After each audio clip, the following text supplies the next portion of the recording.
What you're looking at there is the Garfield Building in Cleveland, Ohio. This is 1905, but this building was completed in 1893. Still stands on the corner of Lucid and 6th. And that's a nice old building there. Let's see. YouTube. Okay. All right. I think I'm getting the computer back here. Ah. All right. And I'm going to zoom in there for you. Hopefully this is working here okay. Okay, I see it. Okay, I got the computer back now. Oh, good grief. Sorry, guys. I'm a one-man band here, trying to play a bunch of instruments. Okay. All right. Okay. Okay. Screw the horse shit. Let's get into it. Okay. So we got Fred. Fred's right there. He's the horse that built America, in case you ain't never seen that before. And we got pavement light all over this thing, starting over here and here, all across the front of this building here. Got Ghost Man there walking on the pavement light. Got pavement light running on down the building, all down the corner here, and it looks like it wraps around the corner. And if you don't know, pavement light is prism glass that is set into concrete and metal frames, and it is a way of getting light into the basements and the sub basements. And I do believe it is a cover up for the Mudflood. This is called Prism Glass right here. It was sold by the same companies, and it did the same thing. It shot light back into the buildings, and they put magnesium in the glass originally, and it solarized. And then during World War II, I don't remember the name of the element, but they need the magnesium for not World War II, World War I. They needed the magnesium for the war effort, and so they took the magnesium out and started using a different chemical. I can't remember the name of the chemical, but then the pavement light started turning straw color. And this right here, this interesting detail here, is actually iron facading. And they would put sheets of this iron up on the facade. It was a real fast way of facading. And you can still see this today in a community called the Tribeca neighborhood in Soho in New York. And you still can see a lot of this around. It's very, very cool. And I'm sure it was very expensive. There's more prism glass right there, and these are opening windows. So those were probably part of a wind catcher system. And a wind catcher system is a system that allows them to maneuver the air throughout the building and get in fresh air. This is old world terms here. They would move the fresh air, and they would regulate the air temperature. And I believe it was a cooler climate back in the old times. Those could be lions right there. It's hard to tell up underneath the corner. So got arched windows. I don't know what that is right there. That's interesting. I got some horseshoe awnings there. Those are important. And like I said, we're going to do it this way from now on. Basically, whenever I get a wild hair up my keister, I'm going to jump on and we're going to go mudding.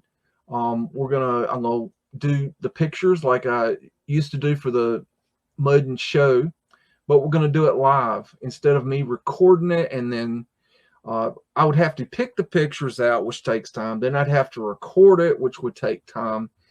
Then I would have to edit it, which take time. Then I'd have to render it, which took as long as the video was, which was usually around 2.5 hours. So it would take 2.5 hours to render it. Then I'd have to upload it, and that would take quite a bit of time sometimes. It's gotten better with the new tech I've gotten recently. And then it would take however long the video was to do a live show. So it equaled out to around 8 hours a week trying to do the show. And to be honest with you, I think I can do it better this way. I could be wrong. That's a creepy looking dude. I hope it works out. I hope it looks good to you guys. I'll let me check something. I'm seeing that the thing is let me see if I can make, that's okay. I think I'm gonna make that better. So give it a second. I just made a change. Like I said, I'm learning. One-man band here, tooting my horn and 3 others. And so that should blow up for you in a second and look better. Here's part of a wind catcher window. Hi Ryan, I see you in the chat. I hope you're staying warm.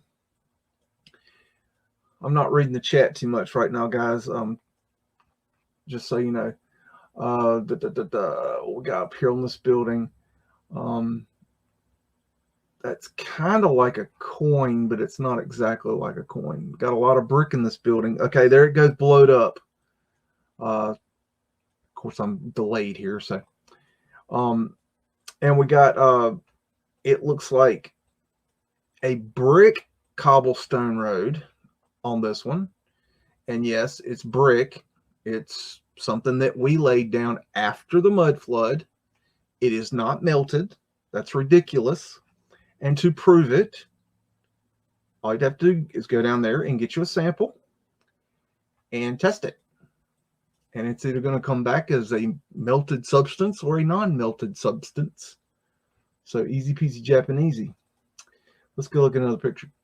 1905, Sheriff Street Market in Cleveland, Ohio. I don't know where this building is. I've done a lot of looking in Cleveland. I don't think I've seen this one in particular.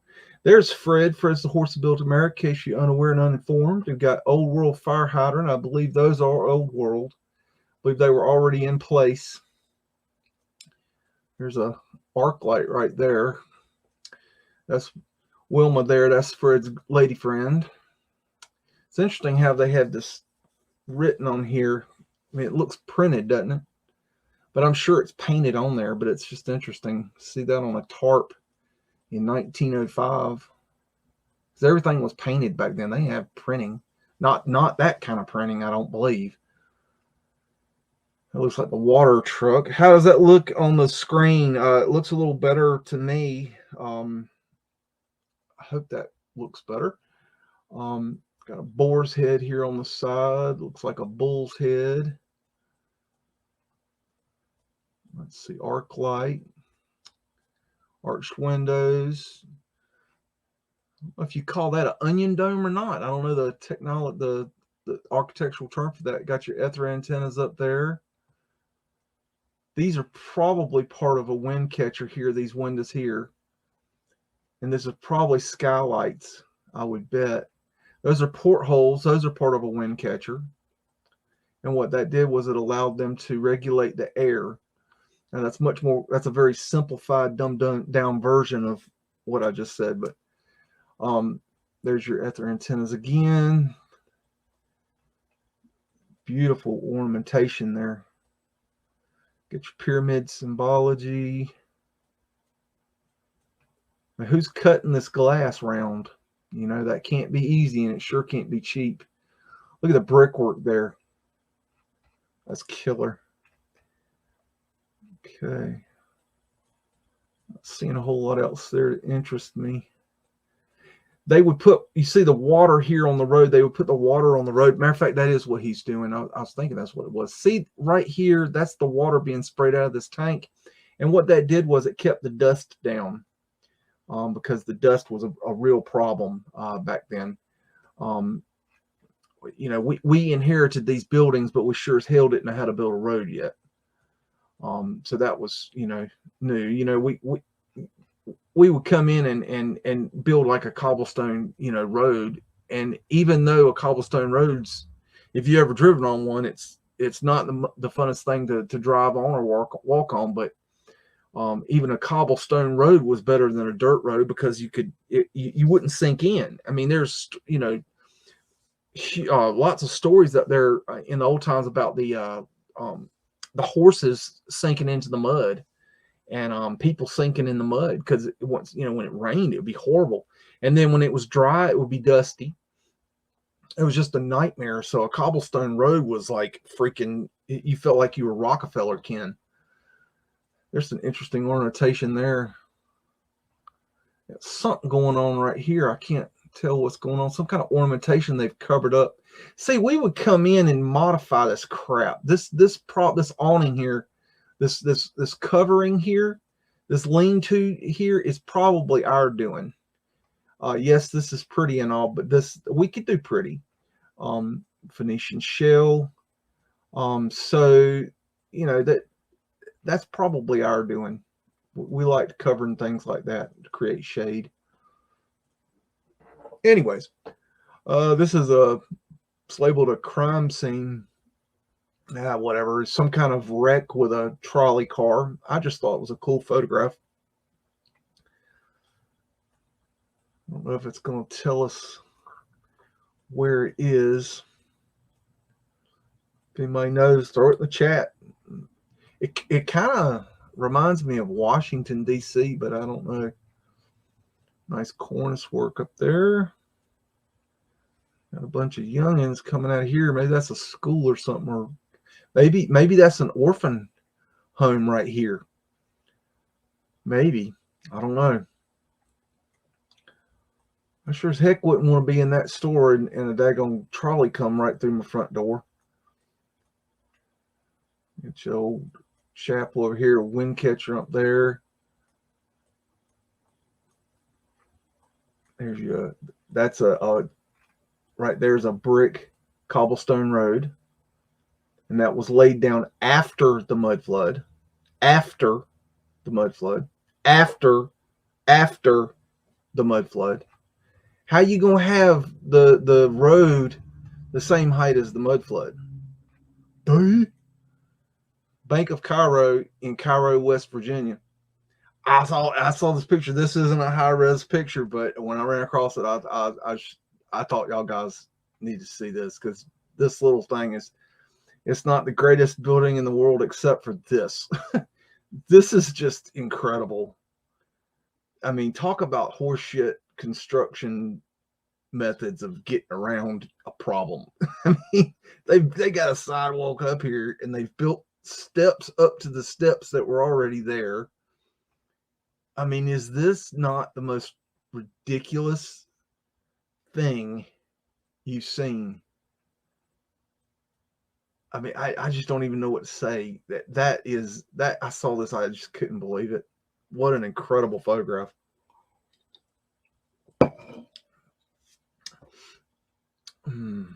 Hippie's asking, how can you crash a tram? Hell if I know. That's a damn good question. We got Buffalo, New York. This is circa 1908. McKinley Monument, Niagara Square. And Roscoe Pico Train, my Chihuahua, is itching to get over here in my lap. And that is cover code for I want a cookie. So let me get him a cookie before he eats me. He is a trained guard dog, you know.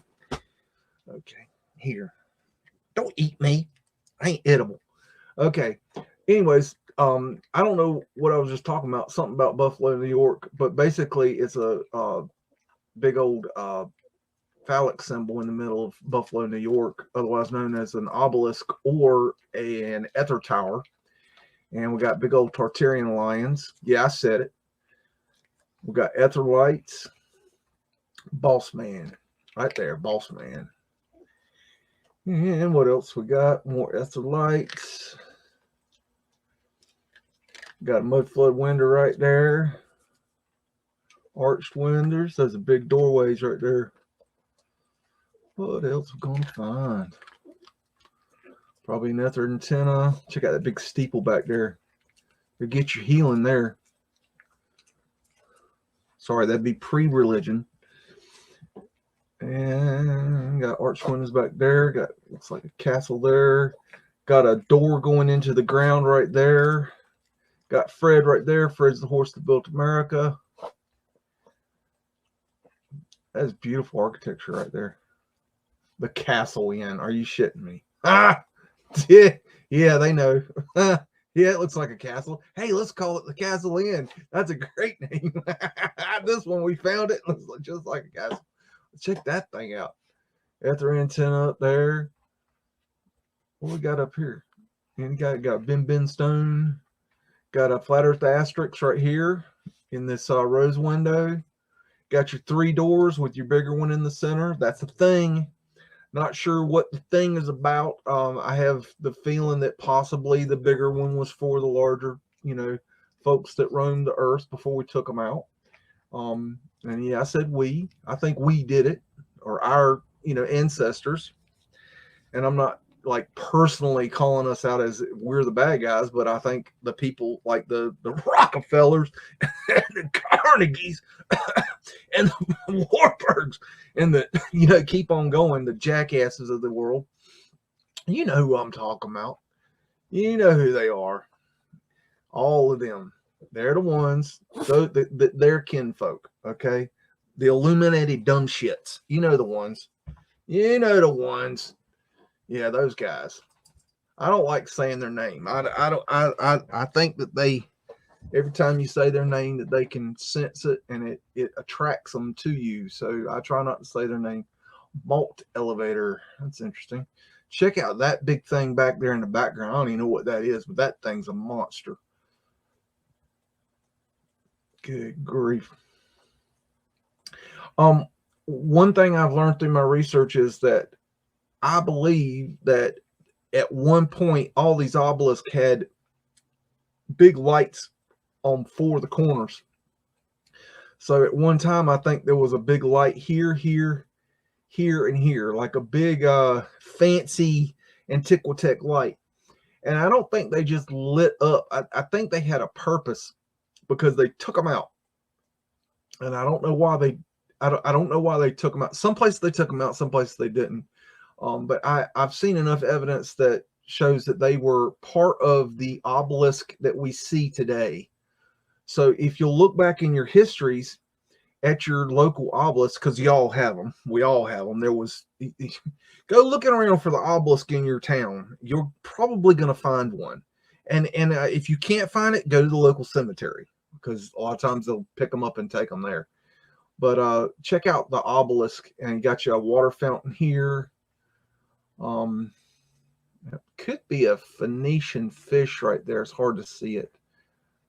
I'm not seeing a whole lot else there. Mudflood windows right there.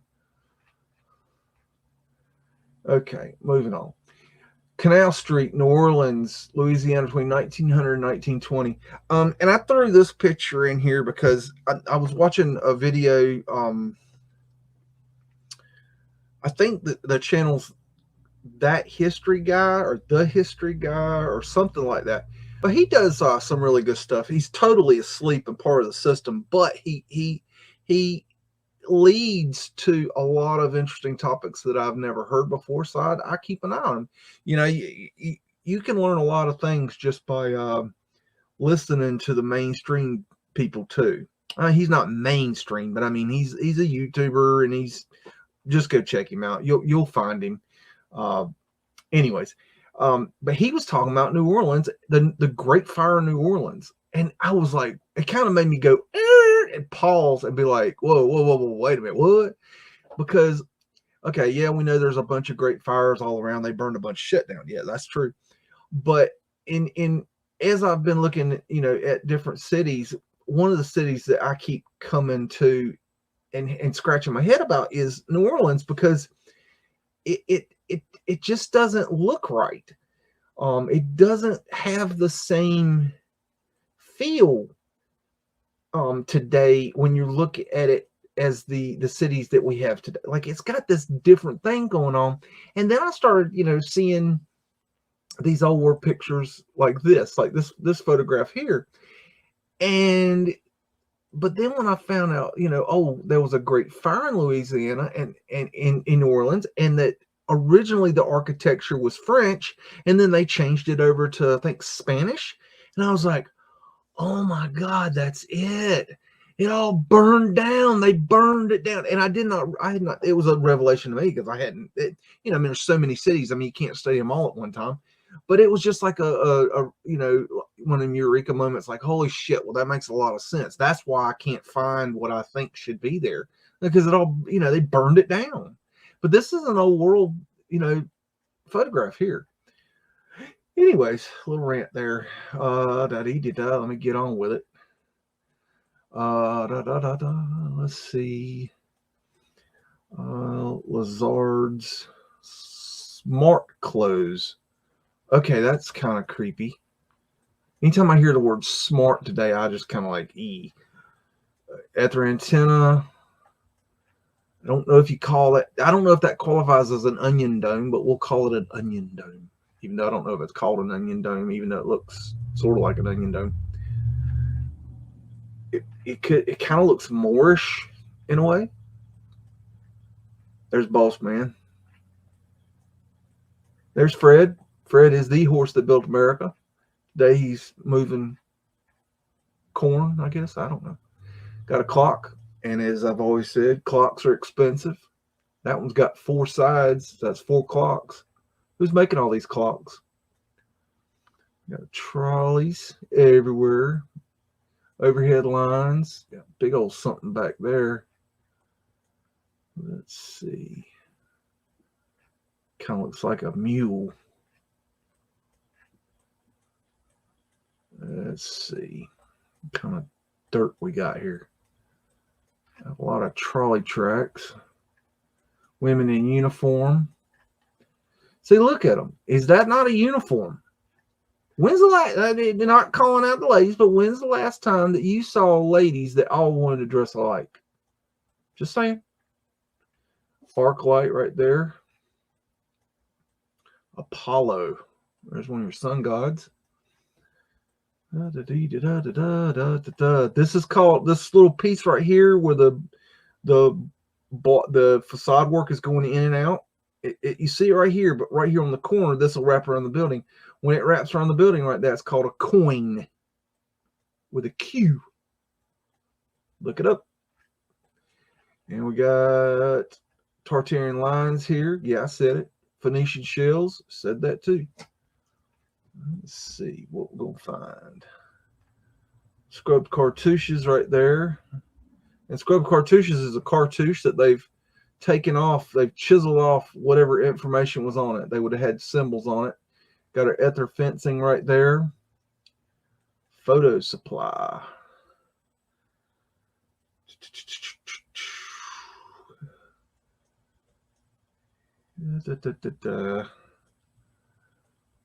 And I believe we added all these fire escapes, and it helped cover up the beautiful buildings.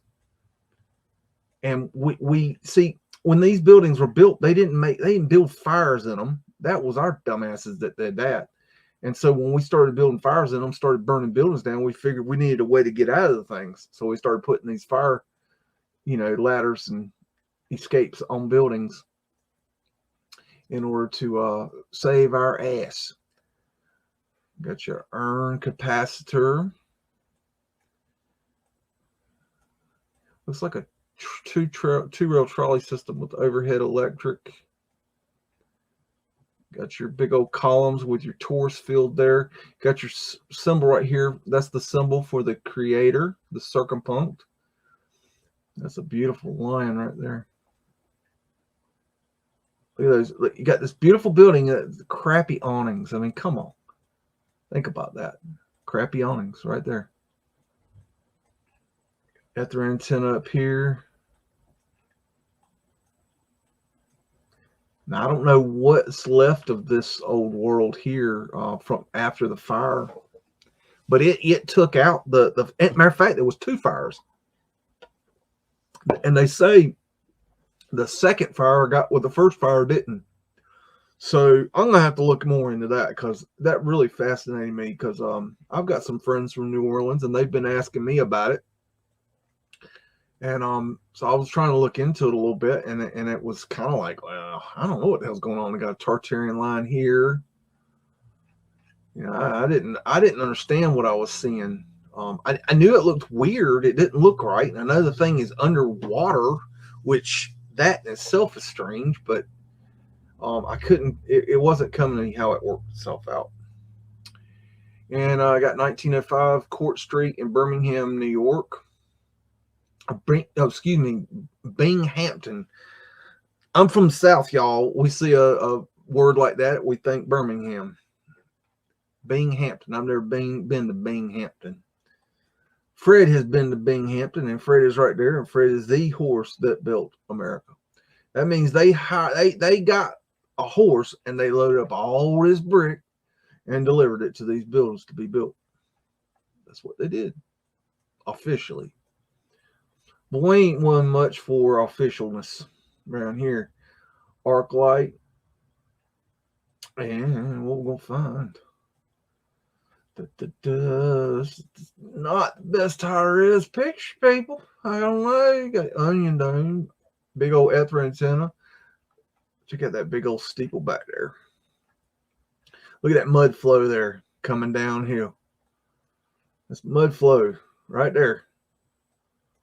Now, this is something I'm going to have to get into one of these days. I got so many projects I'm trying to do. Is mud flow and how they've regraded it. You wouldn't believe the extent of how they've regraded the mud flood. How it does not look today like it did in the old days. They have done it right under our noses. That's boss man. Tourist fields. Ryan Zim, if you're still in the chat, if you get up to North Pole, get me a picture of the tourist field. that would be really nice. I could definitely use that for a video. Oh man, check that out. That looks Masonic right there. I don't know. It's crazy looking. Weird. I wish this picture was, but oh man, look at the detail up there. That is amazing cornice work. One hell of a facade. This is where I've never even heard of this place. I mean, look at these. Crappy. Look, seriously, you're gonna build this Oh my god, you're gonna put that facade on that building, then put you some crappy awnings up there because you can't do no better than that. Seriously, that dog don't hunt. Is what happened. Now that right there, you see that raised platform right there. Dollars to donuts. I can't prove it. I'm just telling you my personal opinion. My professional opinion is that there's pavement light in that right there. What they would do is they would raise these up so they're flat, and then they'd throw pavement light in them. Why not? The old little ether lights right there. They called them gas lights later.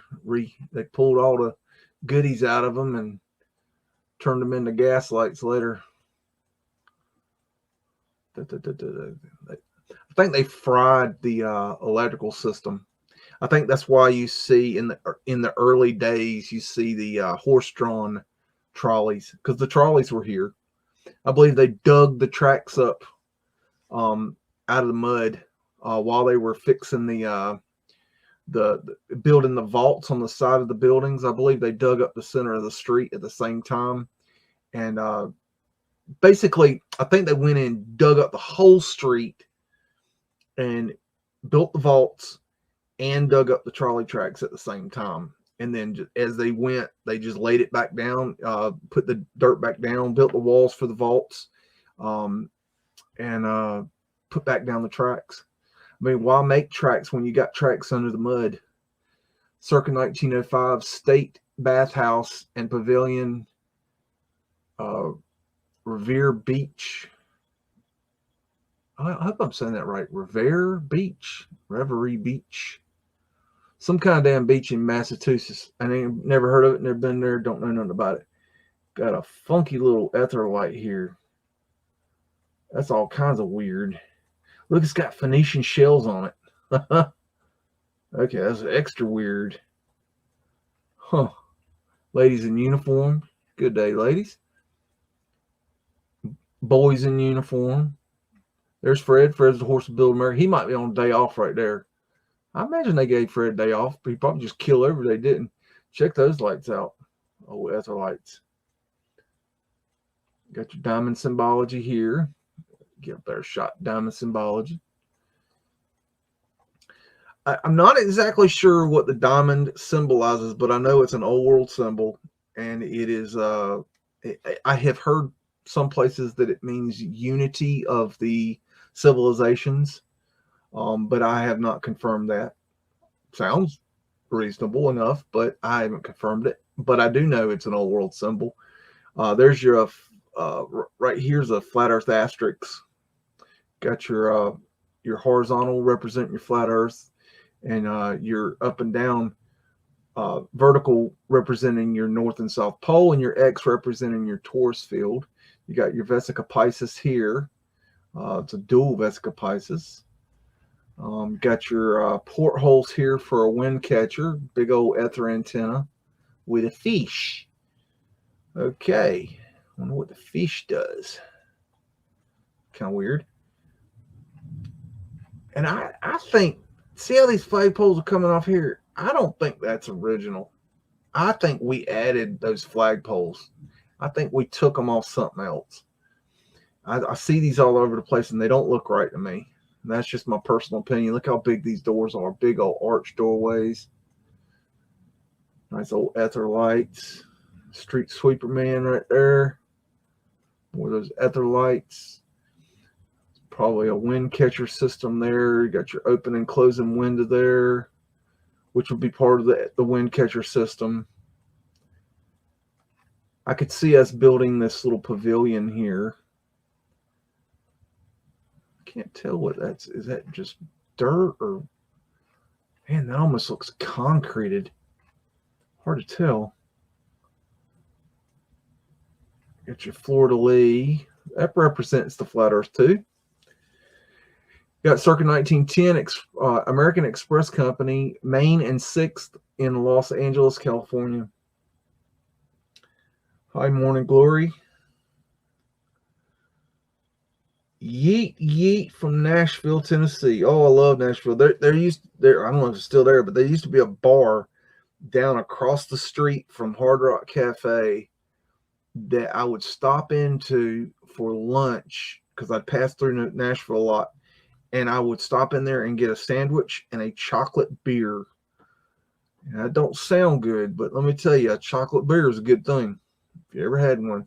This is prism transoms, and these are ventilated prism transoms, so they would incorporate the wind catching system into the prism transom.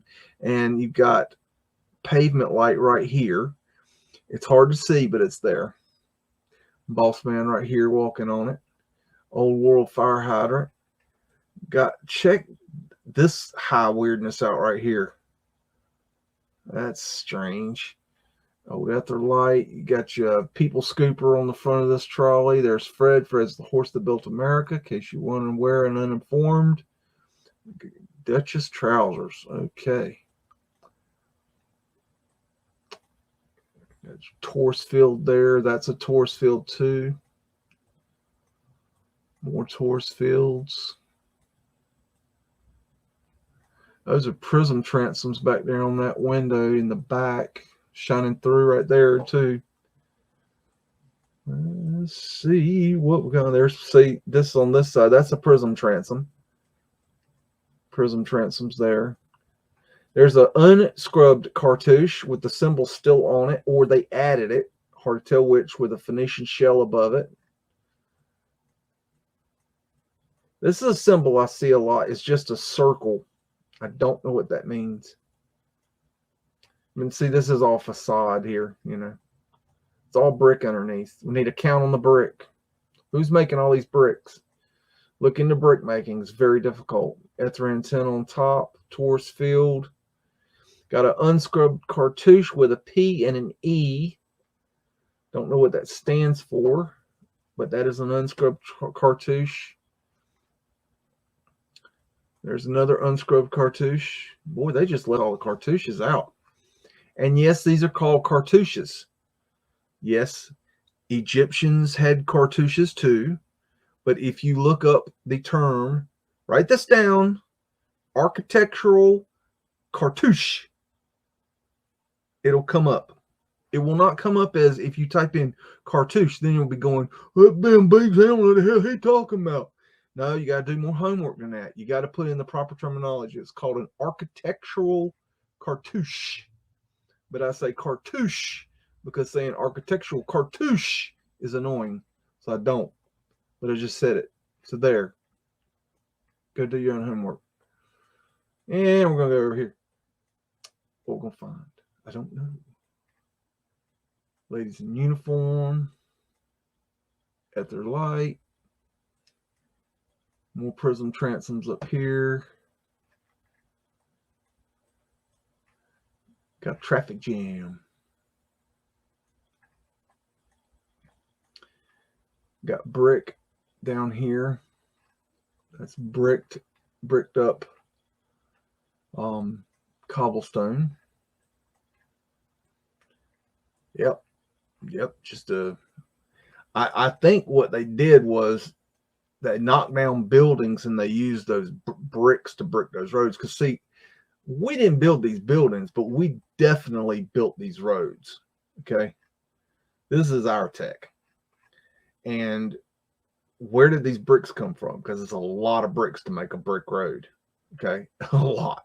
Okay, so where did they get those from? I believe they knocked buildings down, and they brought them out here. They didn't. I don't think they made these bricks and then made these roads. These roads are New World, made with Old World brick, and they're not melted. Use your head, people. We got to start pulling our head out of our ass and stop just listening to every damn thing that somebody says and not critically thinking and going, oh, that has to be right because it's the truth. There is no truth. You are your truth. I'm not the truth. Okay? Write that down. Okay? You are the truth. You are your own truth. Okay? I'm just giving you some things that I found. Okay? Of my truths. Okay? And you can take them or leave them. It don't matter to me. That's up to you. It ain't my job to pull your head out of your ass. That's not my job in life. I can certainly help you do that, but I can't actually do it. I can help you. Those are really cool. So no matter where the information is coming from, always do your own thinking. Always. There's a famous quote by Jim Marrs. He wrote the book Crossfire, which is a book about the assassination of JFK. And he is Jim Marrs is the only one that ever hold a college level course on the assassination of JFK. And in his book Crossfire, he made this statement, and he always told his students this. He said, when it comes to the assassination of JFK, don't believe anyone or what anyone tells you, especially me. And what he was saying there is that even though I'm telling you, and I'm the professor here of this class, don't believe me. Do your own fucking research. Okay? Do your own thinking. Okay? Go find out, go separate the fact from the fiction for yourself, because you might come up with better truths than I have. Okay? You might find out what I've said is bullshit. And then, come back and correct me. Come back and say, hey, look, dumbass, you're wrong, and here's why. Okay? So do your own thinking.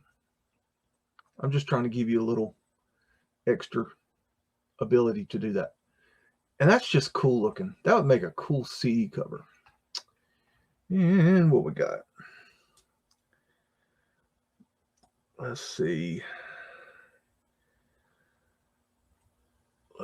Got Old World Fire Hydrant. Why is this guy just sitting here on his chair? Oh, I'm sorry. I got lost there for a second. This is Detroit in 1905. The Ferry Building, Woodard Avenue, looking south from Grand River Avenue.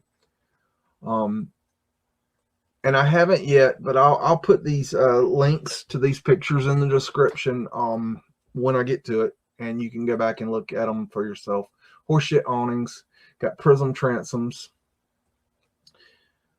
This could be considered a type of circumpunct if you really want to stretch it, but yeah, it could be. arc lights. This image, this one got messed up here. So that's not vanilla sky there. That is a rip in the negative. So don't think anything weird there. Man, those columns are cool. Beautiful, beautiful. Oh my goodness. I can't read it. Something building. Oh, okay. This is the ferry building. Okay. Yeah, that's the ferry building. That's interesting. Oh, it must be a ferry. I don't know. Pyramid symbology.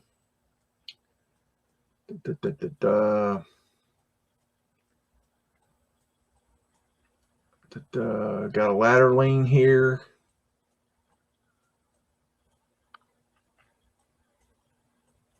And there's Fred. Fred's the horse that built America.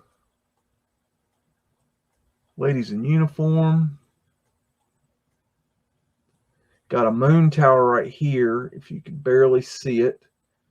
And that was a big metal tower, like a truss that went up in the air, and it had big arc lights on it, and it would light up an entire area, and they called them moonlights. And you can still see them today in Austin, Texas, because Austin, Texas, the city of Austin, bought the moon tower lights. You can also see a moon tower light in the movie what's it? Dazed and Confused. The scene where they go out to the moon tower for the keg party, and they climb the moon tower. So that's an actual moon tower in that movie. Kind of cool. Check out Long Legs over here. Oh, a tall dude right there. Okay, not seeing anything else that's grabbing me. It's also Detroit, 1905, Woodard Avenue, looking north from Jefferson. Vantage on an abundance of bulb-studded signage and electric streetcars, as well as 2 giant moonlight towers. Okay. Okay, so the moonlight towers are back in the background. I'll get to those in a minute. And we got a boy with a stick up his keister. I don't know what he's up to. Leave him to his business. There's a horse hitching post right there. Let's see. Look at this, man. Look at that big arch. That thing's huge. I believe this is a technology where they have the flowers in the ceilings up there. Vaudeville. Cool. This is a negative that's gotten messed up. More arched windows.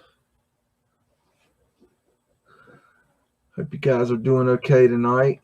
Trying out new format tonight, doing the old show live, not doing it recorded anymore. I was planning on ending at show 50 and changing over to this format anyways.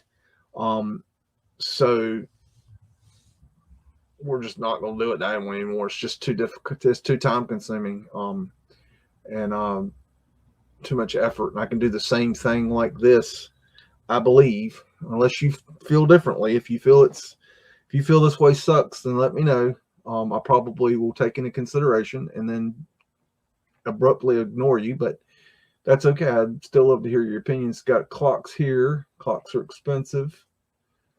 Got a big ass tower back here, man. Look at that thing. Big ass arches. There's a moon tower. There's the arc lights. And those arc lights went bad a lot, so they had to climb up them a lot and replace the lights. And I believe that they, I can't remember if they, I think they might have lowered them too. I can't remember. I think they lowered them, but they had to climb them a lot too. I've heard both things. Got your eagle right here on this ether antenna. Eagle representing the Phoenix and Mercury. Mercury, very important. There's Mudflood right there. And hopefully you guys have seen my new Mudflood theory video. And if you haven't, then abruptly shut this video off and go watch that one. It'll probably give you some good information. I plan on doing a shorter version of that video because I wanted that one to be highly fucking annoying. I wanted to make you think your way through it, and I didn't want to just hand it to you. You had to work for that one. And I purposely let the ninnies hit the road jack, you know, getting pissed off because I've taken too long. And that way I don't have to talk to dumbasses. The people that were sticking around to the end are the ones that got the you know, juice and cookies. So that's why that video is long. Sorry if you stuck with me on that. I appreciate it. That means you're truly into this research and you're not just a truth sheeple. Check out that back there. Anywho, got New York, 1905, St. Bartholomew's Church, Parish House, and Clinic, East 42nd Street. Alrighty, let's see. Got some underground doors here. These are cool. This is pavement light here, and these are trapdoor pavement light, and these are coal hole covers that are pavement light. So you got a lot going on there. Those are pretty rare to find, especially close-up photographs. All this is what I'm saying is everything you see in here is hollow, and this underground underneath here is called a vault. And what they would do is they build a wall right here, and then they would cover over with an arched vault. Sometimes they weren't arched later. They started using I-beams because the arches were harder to build. And but they called them vaults because they were vaulted ceilings. But that's pavement light with coal hole covers and open, you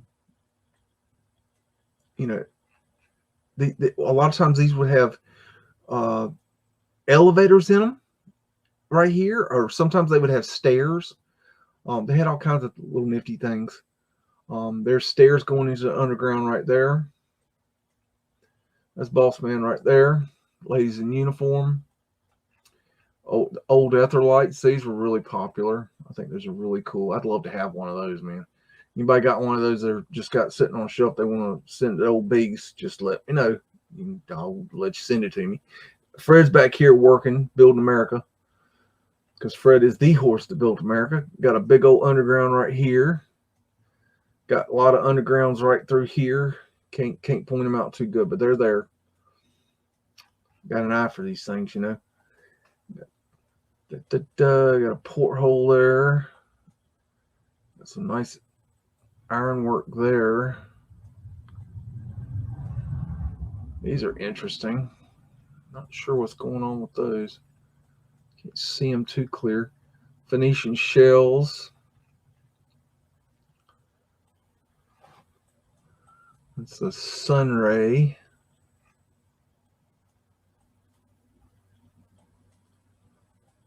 Very nice.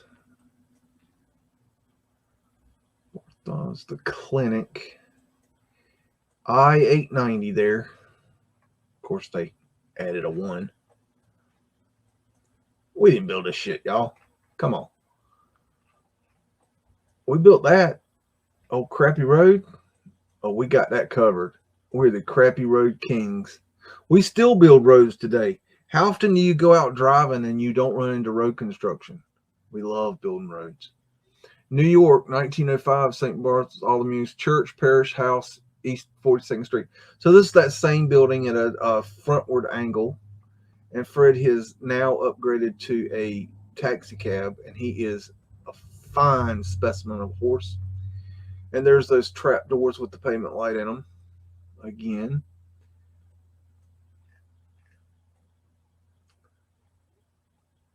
That's an interesting window right there.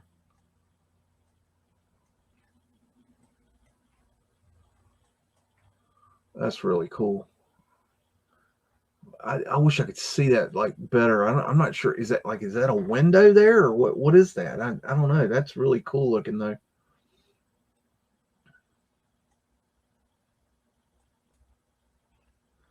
These doors look weird to me.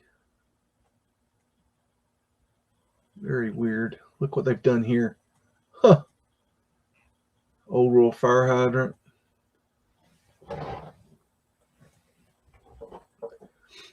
There's some underground something right there. I don't know what that is. I hadn't seen one of those before.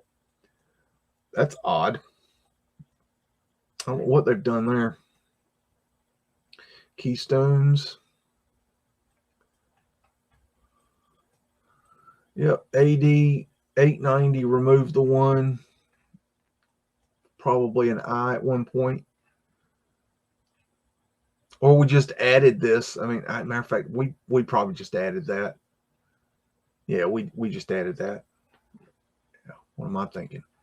Fleur de lis. And there's that weird symbol. Still don't know what you call it. I see it all the time. Don't know what it is. Venetian shells. Got the rose here. Sub rosa means keep your mouth shut. That which is said here stays here. Okay.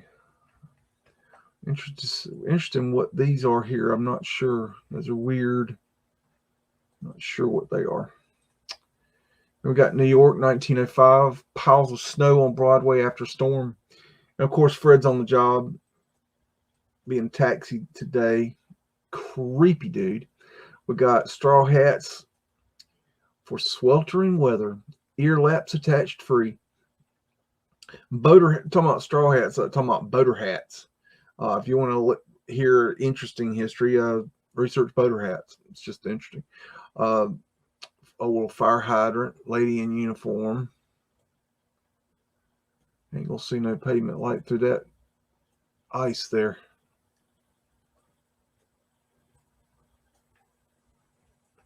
It might be the Phoenician lady there, hard to tell. Got a Phoenician looking wave. Arc light. Ether antennas back here in the background. Big old tower. I mean, who's dressing these people? Seriously. Prism transoms, arc lights. Very interesting. Okay. That's odd.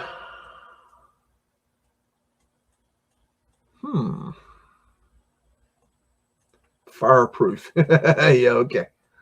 All right. Fireproof. I love that. I see that a lot in these old little pictures. Fireproof. Yeah. That's snake oil right there is what that is. Ether antennas right here and here. These are portholes there for the wind catcher.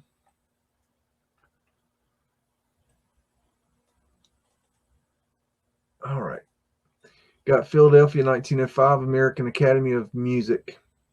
And this is one I keep running into is Academies of Music is another designation of a building like the post office and the courthouse and the cathedrals. It's a designation. Look into Academies of Music. You'll find them all over the place. It's a designation because I mean, and what they are is you would think Academy of Music would be like a school for music. They were actually theaters. They were like opera theaters. So this is a theater. And of course, Fred is on the job because Fred is the horse that built America. Hello, I Heart Fairies 82. Marcelo's still with me. Of course, Hippie's with me.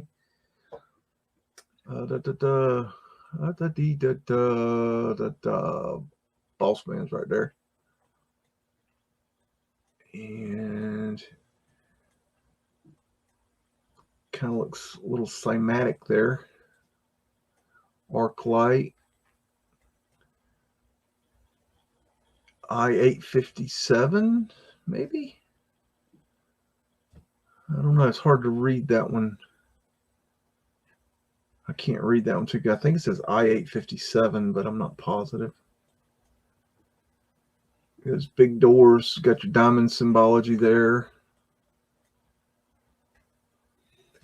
Might have some underground right there. Hard to tell. Yeah. See that big arch underneath? Yeah. So the same on the other side. Got your fleur de lis right here, being a symbol for the flat Earth. Got your fellas sitting here on the old world fire hydrant. Got some kind of show they're talking about here. I can't read it too good. Lectures. I don't know. Old ether antenna or ether light there. Sorry. What I'm gonna find. And we got more underground right here. That's weird right there. That, I don't know. That's kind of weird looking. Not sure what that thing is. I'd be tempted to say an aimable prism transom, which is a thing they had, but I'm not sure. I wonder if that's an elevator right there, or is that a fire escape? No, that's a fire escape. See, that's the kind of crap we build. I mean, you can build that beautiful building and then put that horse crap right there on it. Come on. You can't see that underground archway right there? Man, how much you want to bet this building ain't there no more? Well, I think I'd have to get rid of this one if I was one of the elite assholes of the world. Tearing down every damn thing. Got your ether antenna back there. Right there, you got a trunked communications lines right there coming off one of them round trunks. That's what that lineage is right there.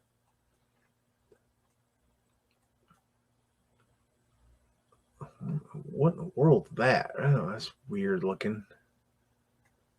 Something strange right there, but I can't tell what it is. Man, I got my head all crooked looking at that thing, trying to get it right. Okay, moving on. Okay, I got going to my new Mudflood theory that I'm working on is that I believe the trains are old world and the train tracks are old world, and I believe that they had different sized trains.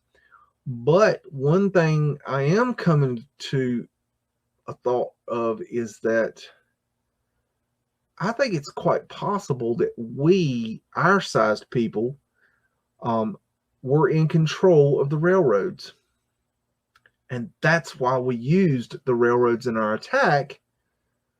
And the reason being that the railroad, the engines and the cars are made for our sized people. Now, this is quite literally one of the largest trains I could find a picture of, to give you a scale of even this big ass sunbitch train right here. And this, you got to admit, this is a big train. I ain't never seen no wheels on no train this big. Okay. But even though these wheels are taller than this man, so let's say these are 6 foot tall wheels. If you look up here in the cab here, it looks like that cab is designed for that little fella right there. It looks like that is his size.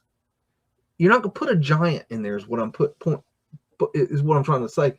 So I think that the trains were not only for us, but we ran them. And I think that's why we ended up using them in our attack.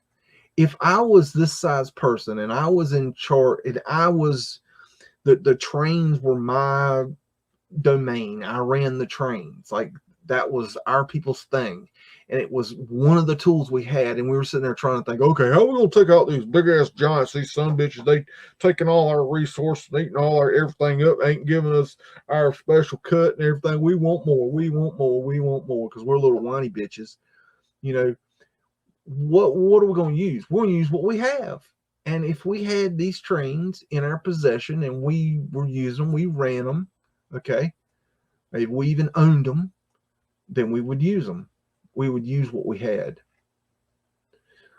So I think that we had the trains. Here's another. This is a different train, but it is still this train is designed for our people.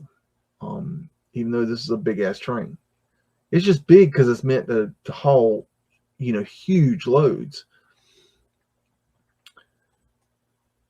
These are some of the Rosie the Riveter growls. I does believe. So, anyways, just some out loud thinking there.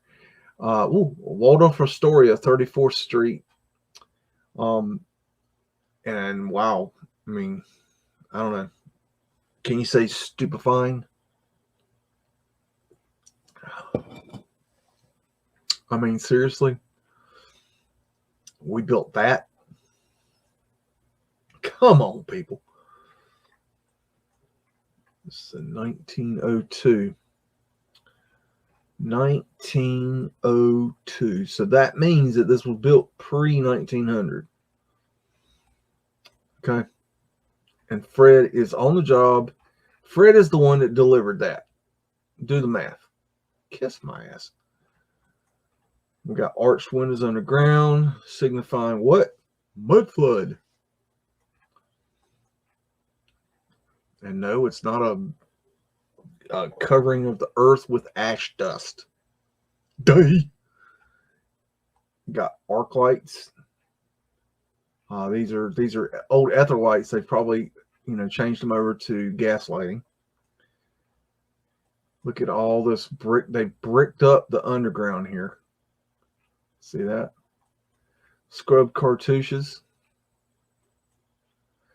You know, if you had volcanic brick ash all across the world, right?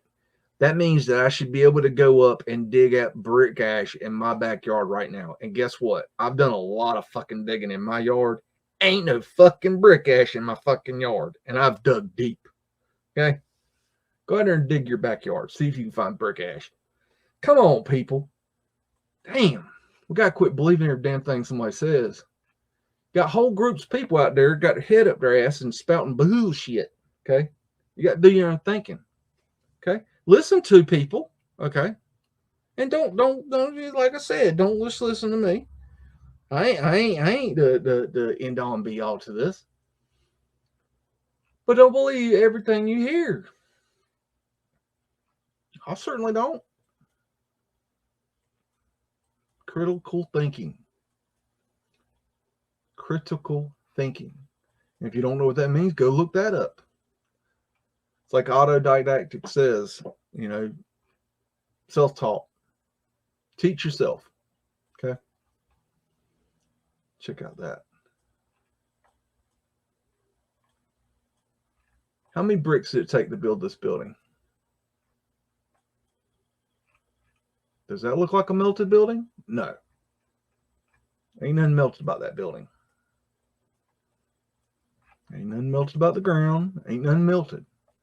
Are there melted buildings in the world? Of course there are. We can see that. Are they here? No. Use your head. If you've got somebody sitting there going, this is melted, that is melted, this is melted, that is melted, this is melted, that is melted, this is melted, that is melted, that is melted, this is melted, this is melted, that is melted, that is melted, this is melted, this is melted, that is melted. They're fucking lying. I'm calling them out. Got ether antennas. Torus fields.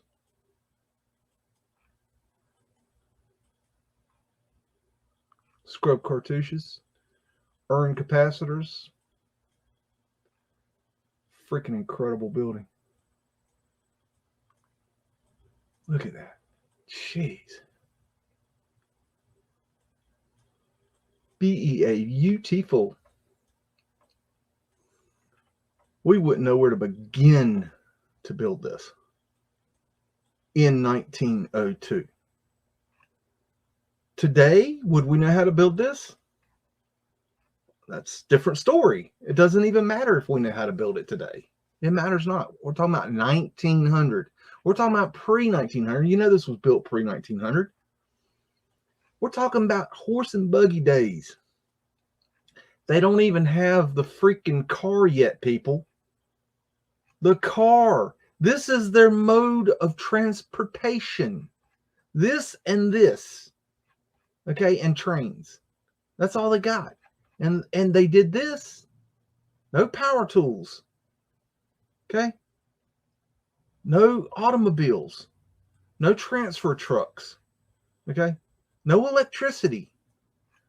Just elbow grease and uneducated people. That's all you got. Okay? That's all you got. Washington Monument, as it stood for 25 years. This is 1860. Personal opinion here. I think this photograph is photoshopped. I think this right here, everything you see from this line and this line up is Photoshop. I think that's absolutely horseshit. Vanilla skied background. I mean, you can even, you know, you can almost even. I don't know if you guys can make it up on YouTube, but there is a distinct line right here where it could have easily been photoshopped. And then you got this crazy horse shit here. You know, look at this. I mean, this has been uncovered. Look how dirty this is. And why would you put the door up here? I just, this is Photoshop. Just an opinion. And I think that is about all of my photographs for that. And I'm gonna stop sharing there. I hope you guys enjoyed that. And I'm gonna go do some Google dropping. That's where, if you haven't seen me do this before, I'm gonna go into Google Earth and I'm going to go and look around for some Mudflood. I will go and look where I want to look, or you can give me an idea where you want to go. If you put it in the chat, you may have to put it in the chat several times as we go, so I can see it, because I'm by myself doing this, one-man band here. Thank you, DJ Sims. Let's see, it's the Frontal Frontier, not space. Yeah. Okay. Let's see.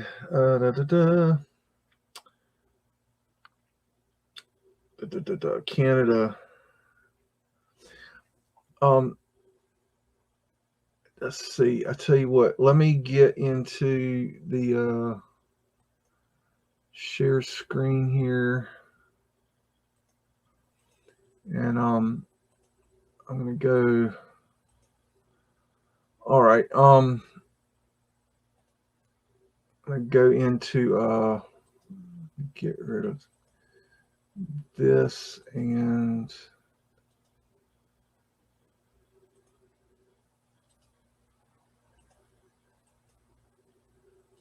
oh, I'm trying to. Okay, I'll give you some more room there. Okay, I'm gonna go find me somewhere to look until you guys decide to cough up somewhere for me to look. I've got plenty of places I can show you. This is an area that I went and looked at myself and just had a good old time. I was doing some research on some pavement light stuff, and there was a this is Tacoma, Washington. In case you didn't catch that as I was going in, there is a, I'm trying to find it. Where are you? There is a high school. Here it is. It's called Stadium High School, and this thing is something. Y'all should look into this thing. This thing's crazy. That is the local high school in Tacoma, Washington. Check that thing out. And the story goes, you notice how there's always a story. look at the levels here. It just drops. The story goes that this thing was built as a hotel, and it caught on fire and burned. And then the city bought it, and they turned it into a high school. And I mean, it's crazy. They got not one but two pools underground, and they're right under here. There are pools underneath that. And then this thing, they say that they built it, that they dug this out, and that they built the stadium here, and that's why it got the name Stadium High School. Now, I don't know if they did or didn't dig this stadium out, but it's just really weird. I mean, because like one of the first things that happened is they had a big rainstorm or something, and the land slid out and blew out the right here. I think this is where it happened. That they had the sign here, the scoreboard or something, or they had stands here and scoreboard or something, and it washed out, which I thought was kind of odd. But that is a high school, man.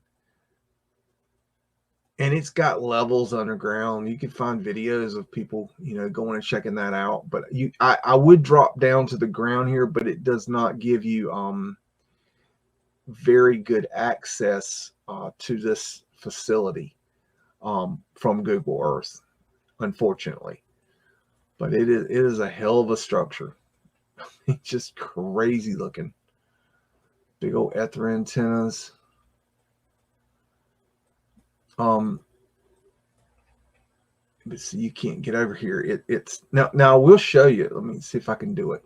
I did it before. Let me see if I could drop the little man. Okay, maybe. See if it does it. Nope, ain't gonna do it. Oh, where you at? Where you at? I know there's a come on, this is kind of cool. I'm gonna do it right here. Let's see if it does. Yeah, that's the pool. It's the kind of pool underneath the road. It's a good 3 stories, 2 story, probably 3 stories underground, and then you got the pool which goes down another story. So there's a good 3 to 4 stories of underground, poolage.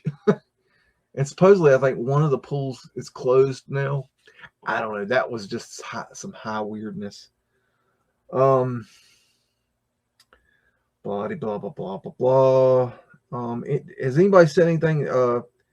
Building Philadelphia City Hall huge. Yeah. Is that Let me know. Let me know in the chat. It's kind of hard to read the chat and do this, but I just keep putting it in there, and I'll hope I'll see it. It's hard to do this by yourself. You're kind of, that's pretty. Look at that. That's cool. That pyramid up there. Look at the size of that door. Compare this man to that door. Ridiculous.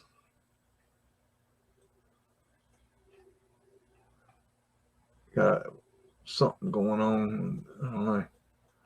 Let me get over here. John Levy was saying last week that he really likes how I do this. So when he gets around to it, I'm going to teach him how to do this. Got Mudflood windows here.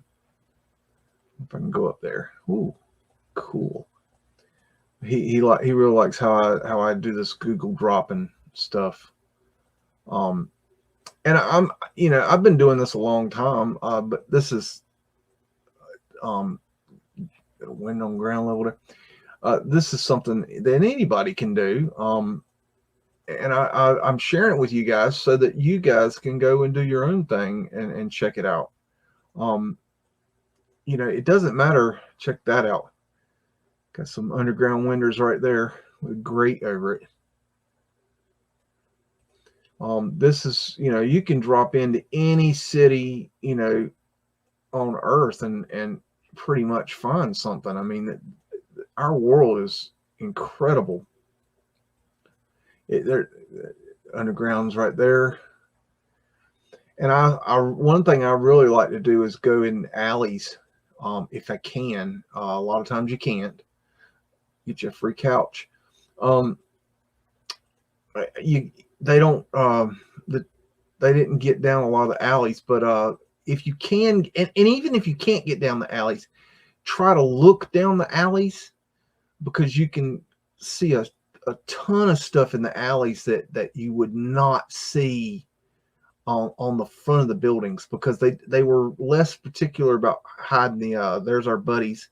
I believe that the Freemasons, their entire job was to cover up the mud flood. Them and the Oddfellows, that they were the coordinators of the cover up of the mud flood event. Got flat earth asterisks, Phoenician shells, Taurus fields, Phoenician shells on there.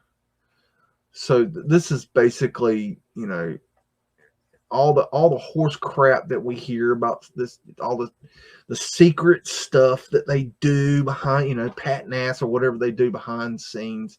It's all just a cover up. Got underground right here. It's all just a cover up to cover up the fact that they are actually covering up something else. It just keeps you occupied. Wondering, what are these Freemasons doing in up here? I mean, what are they doing in their secret meetings? That's an interesting symbol there. Reminds me of Led Zeppelin. Liberty be for that. Sure. Trying to read that. Russia has amazing buildings. Yes, Russia is incredible. Russia being close to the source, of the Tartarian civilization. I mean, yeah. Closer you get to the source, the better. I mean, look at this. Look at that. Really? You built that on purpose? Really? Seriously? Did you put that one there too? Come on. Seriously? Come on. Nobody in their right freaking mind would build like that. Nobody. It just doesn't even remotely make sense.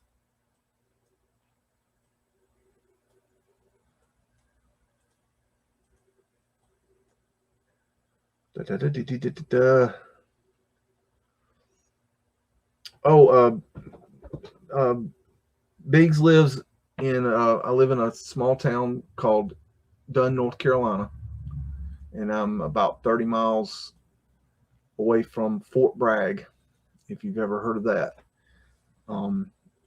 I can hear the bombs drop as they practice, and it shakes my windows. Oh, this is one of the buildings I was looking for. This thing's cool. The Elks Temple. And if I remember correctly, yep, it's got pavement light right here. You can still find pavement light today. It is becoming more and more rare. It's becoming more and more dangerous. But then again, you have places that are trying to preserve it, even though it's really a lost cause at this point, because so much of it has been trashed that it's really almost impossible to replace it with authentic stuff. They really trash the shit out of these things. So is there anywhere you guys want to go? Let's see. Tommy Rhodes, Old City Hall, Queens Park, Osgood Hall, Law Society of Upper Canada. Okay. Is that in one city? Old City Hall, Upper Canada. Toronto. All right. Okay. Woo. Let me get my bearings here. Whoa, okay. I'm trying to remember where Toronto is. Which side's Toronto on? I don't even remember. I've never been to Canada. Toronto. I used to know this. Vancouver. Here. Oh boy, you're gonna make me type it. Let's see. What am I spelling? Oh, Toronto. Ontario. Oh, okay. Where is that? Is that it? Okay, where is that? Okay. Gotcha. Okay, I'm looking for what the what was it? Oh man, hold on, I gotta get back up and look. Old City Hall. Okay. Old City Hall.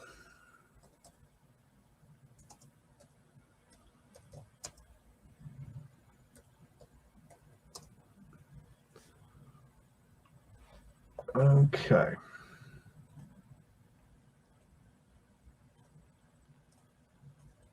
I believe that's Old City Hall. Hold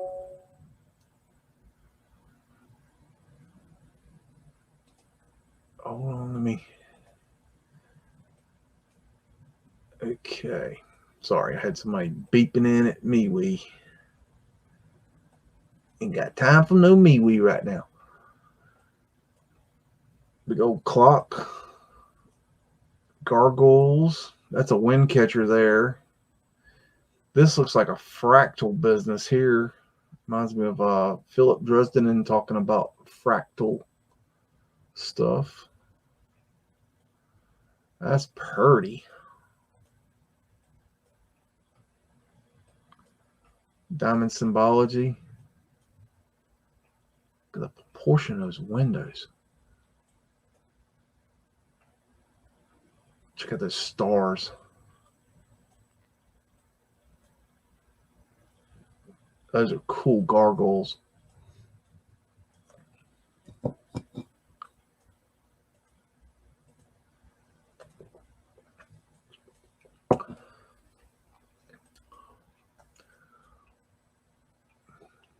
Wow, that's cool. Very cool. That is a neat building.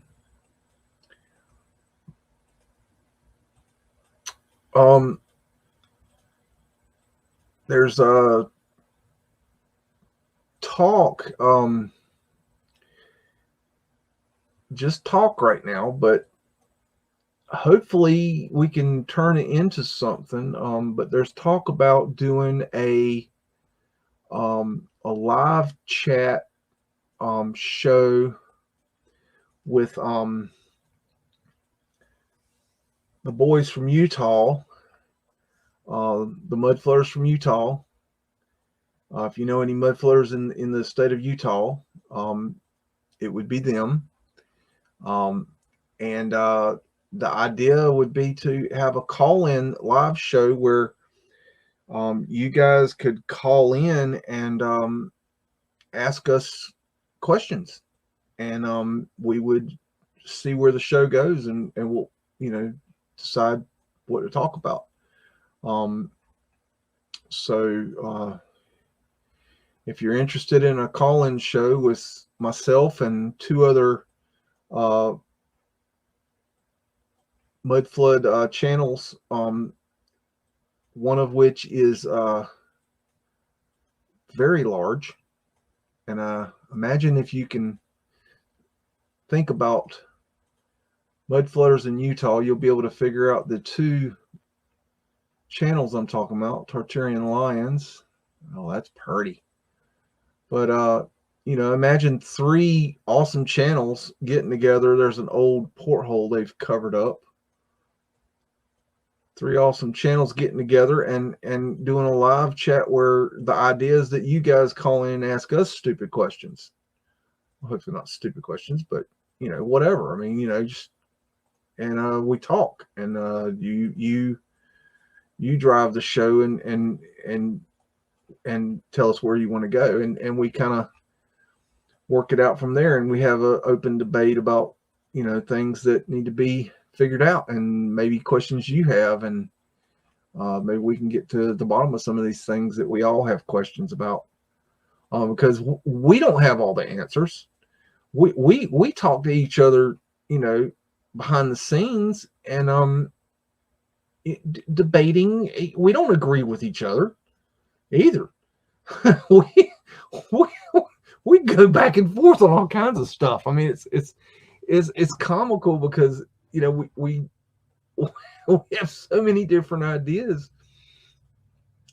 and but it's great because we have these debates behind the, you know, behind the scenes on a personal level that unfortunately you guys don't get to be a part of, for the most part. The live chats that you see that are recorded, I mean, they're usually so much longer, and they get edited down to where, you know, there's a lot of stuff that gets left out. There's flat earth asterisks, in case you need those.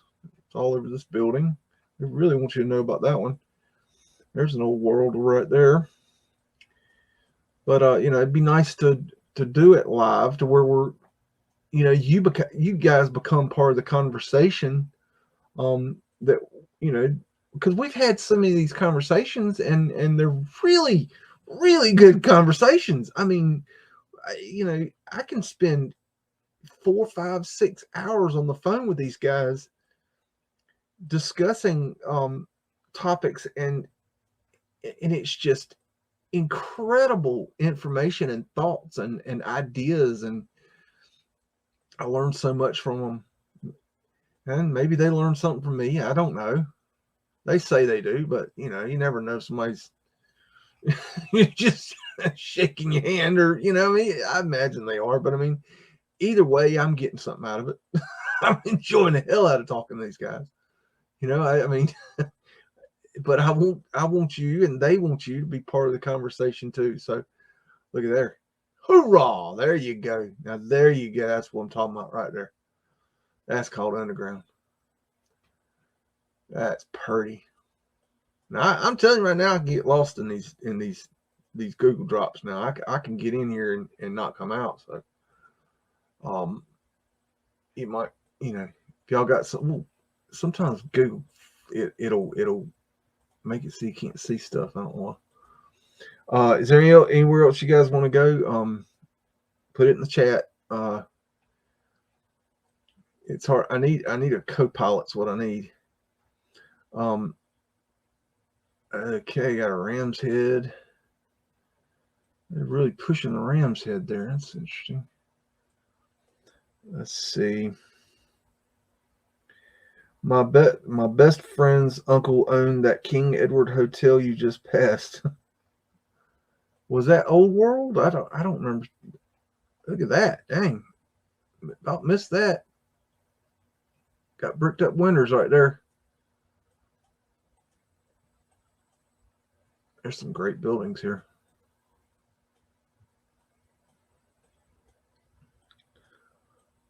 There's some mud flutter windows. Let's see.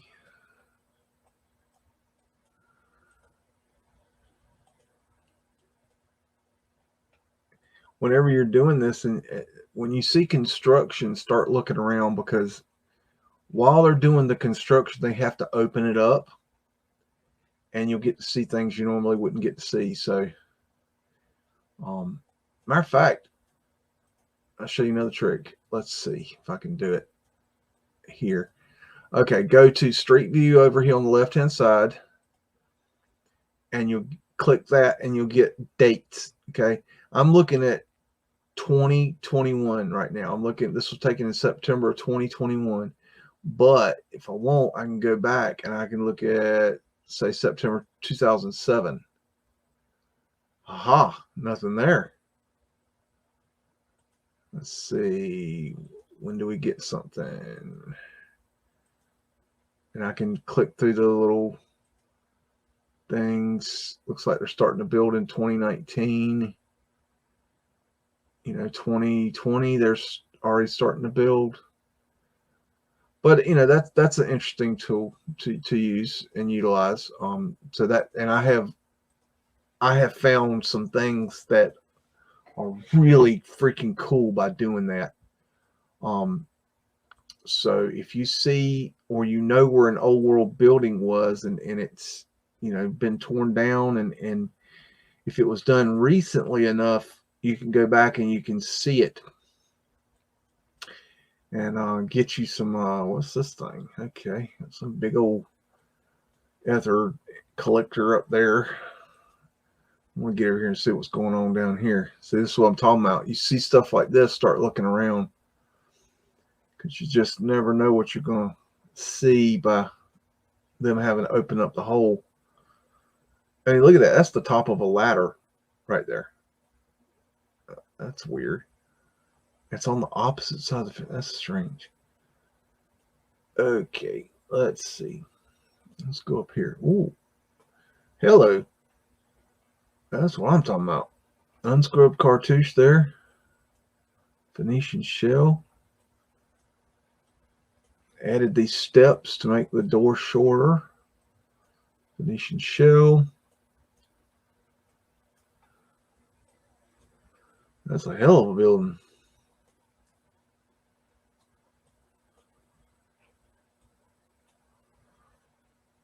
Hockey Hall of Fame. Really? Seriously? Hockey? What? No. What was this originally? Because that's not originally the Hockey Hall of Fame. Scrub cartouche. It's got a green manny feel there, but diamond symbology. Wow, this building is off the chain. Porthole. See, this would originally had a movable window in it where they could open it up and make the air move. That's probably a coal hole right there. Got more cities you want to go to? Let me get out of here. Let's go find another city. We don't want to spend all time in one place. So many cities, so little time. Give me a city. There was a city. Oh my gosh! See, I knew I was going to forget this. I don't know if you're there, and I can't remember who told me this. It's in England. They had me go look at it the other day. It was really interesting. It was a town called, start with a W. And it's one of the 50 million cities I look at. If you're in, I can't remember who told me that. It's in England. Starts with a W. I think it's in England. If you're in the chat, let me know what the name of that city was or town was that you had me go look at. It was cool. I told you I'd go look at it again. Oh shoot, what's the name of that place? Warrington?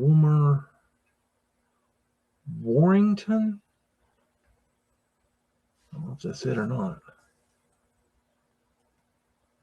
Let's see if anything looks familiar. Hi Streets, hi Caleb. Y'all go subscribe to Caleb's channel. He's boots on the ground, Utah. Hint, research. Go check him out and give him encouragement to do more videos. we need more videos from Streets. He don't have to make videos, but we want him to. So harass him until he makes more. I don't know if this is it. We're going to go here anyways. I don't care. This looks cool. I bet basically anything around here is going to be cool. This whole area is just stupefyingly mud flooded. Let's see. Come on.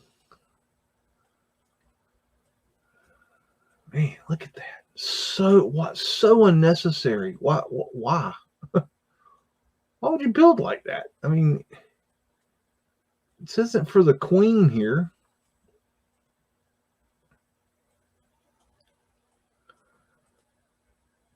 I mean, you can just imagine that there's got to be underground here.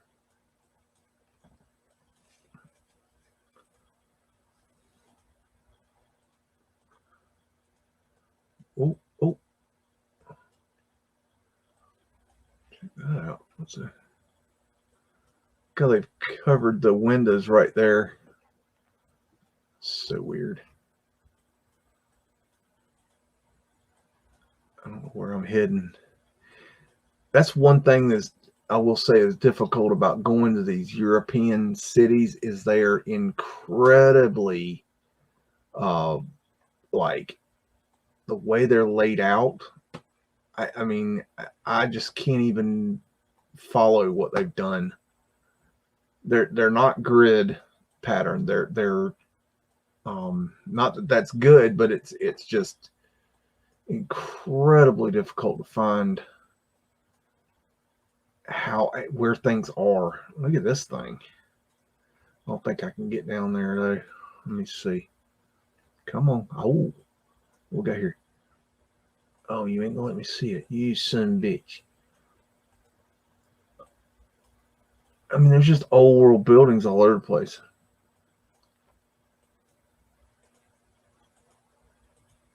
I don't think this is the city I was in. That's pretty.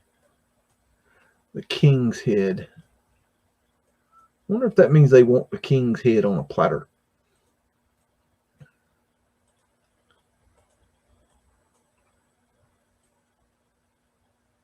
There's a nice little old one where they took the portholes out. Those portholes are the old wind catcher systems. Another thing I like to do is look very closely at the line between the pavement, the sidewalk, and the building. So make sure you look at that as you're anywhere. If you're just walking around town, you know, and look at that area, because you will see some of the damnedest things looking down like that. I mean, if you're paying attention, if you got your mud goggles on, I mean, you're gonna see something. See there, right there's something they've done. It looks like kind of weird. But that's not what I'm talking about. I'm talking about, like, you'll see arches down there. If we can get Streets out there to do some more boots on the ground, he'll probably find some. He finds them out there in Utah. Got that horseshit narrative of Brigham Young building everything. Yeah, believe that when shit turns purple and smells like rainbow sherbet. Oh, I'm stuck in a glitch there. Okay, give me a city, somebody. Hello, Wakefield. Is that a city? And where is that? Hi, Dr. Detroit. And what city? What? Okay, I'm way lost. Okay. Drinking and Googling. Drinking Dr. Pepper. Oh, we can't go there. They won't let us go there. I forgot. Where am I? Good grief, I'm lost. Wakefield. Oh, is that the? No, is that? No. That's not the city I was looking for. No, it wasn't Wakefield. No. It was like Warmington. Oh man, I saved some pictures from it, but because they had payment light, but I didn't. I forgot to. I want to go look. Are y'all telling me to go to Wakefield, or are you asking me if that's the city I was looking for? Because if you're asking me if that's the city I was looking for, that's not it. I don't know if you say it. I don't think there's a go. Let's see. I want to go to San Antonio because when I was in high school, I went to San Antonio when I was back under the thumb of the indoctrination of the church, which I've finally gotten out of the grips of. But I went to a convention here in San Antonio, and it was incredible. They've got this right here. They've got this. Let me drop down right here. You better let me drop down. I ain't playing with you. Thank you. They've got this incredible flat Earth asterisk. That ain't hard to find. Canal system, and of course they say they dug it out and all this horse shit, but they didn't. They no. This was here. this was here, y'all. This is here. It's really cool. I highly suggest if you guys ever want to take a little vacation, this was a really neat city to go visit. And I stayed in some fancy. They had every. It was a humongous church convention, and they had every hotel in the city. Where's the Alamo? We were near the Alamo, but they had every hotel. Oh, son of a bitch, the Alamo. They had every hotel in the place booked up, it seemed, and they had us in a 5-star hotel. That wasn't because we paid extra. It was just because that's the hotel that we got assigned. And I remember it was too expensive. We couldn't even eat there. It was too. You had to be full formal dressed or full like business dress just to eat breakfast. And we were kids, you know. And then you had to be which we couldn't eat there. And then you had to be formal dressed to eat dinner. You had to be in a freaking penguin suit to go eat dinner. And you know, we went down here to this old this Alamo here, and you know, I walked in with my camera, and I walked up with my camera, and I was gonna get a picture, and they wouldn't let me take a picture. So what do you mean won't let me take a picture? No, you have to buy pictures in the gift shop. Like, why am I going to buy a picture in the gift shop if I've got a camera? Can't take pictures here. So they won't let you take pictures. Maybe they do now. I don't know. But they wouldn't let you take pictures. I was like, that's the biggest crock of shit. I said, I ain't buying nothing. And then I snapped a picture while they weren't looking. Kiss my ass. I ain't paying for no damn picture. I got a damn camera in my hand. Y'all some stupid people. Okay. Ooh, what we got here? Oh, Star David. What is this thing? Oh, what we got there? There's some weirdness there. There's arches. I'm in. Wait, who are we talking to?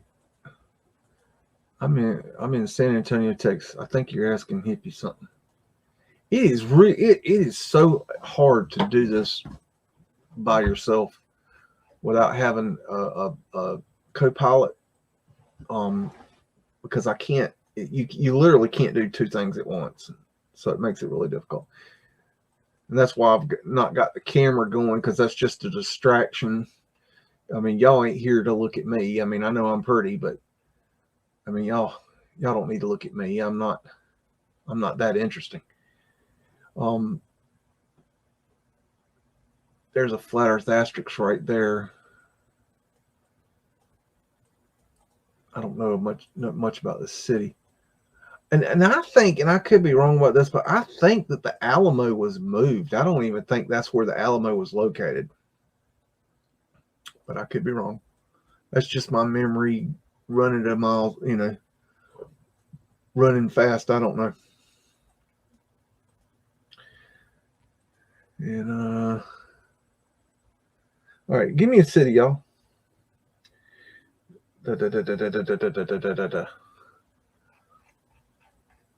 Caleb, give me a city. I see you sitting there. Come on. Type faster. Y'all act like you don't know where cities are in this world. Just type a city. It's not that difficult. Any city.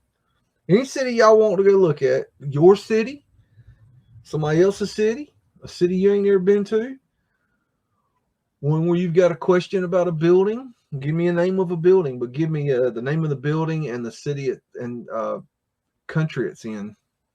Help me get there, because it ain't easy being cheesy. Okay, Colonial War Memorial Hospital, Suva, Fiji. Okay, that's specific. Hold on. I'm sorry, it's pain in the ass to type. I've got to. Oh boy. Oh crap! It just moved up. I've got to type it on one. I've got to look at one computer and then type it on the other. And then y'all type new chats, and then the thing moves up. Then I got to move it back down. It's pain in the ass. Anyways.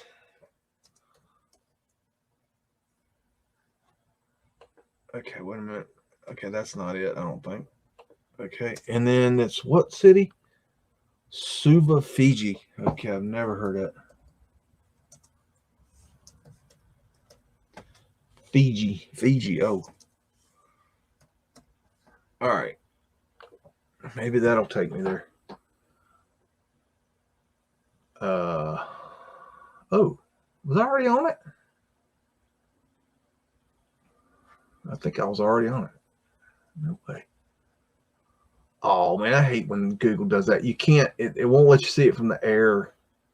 See how it's 2D? That sucks. Okay, maybe I got it on the ground.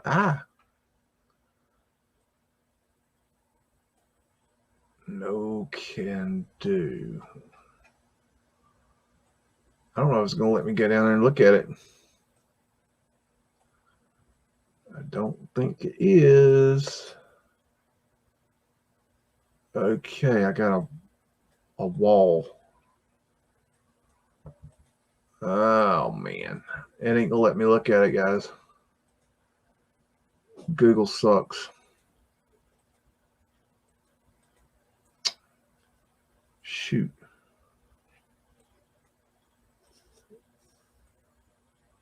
Let me see. No, it ain't going to let me look at it. Sorry. Give me something else. Let's see. Oh, hold on.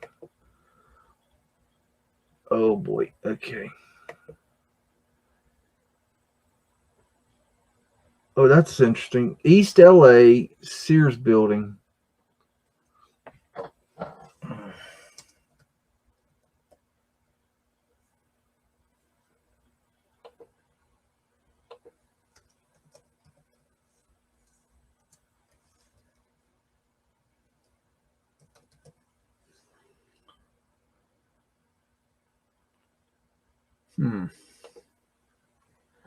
I don't know if that did it or not. Okay, it's on the corner of what?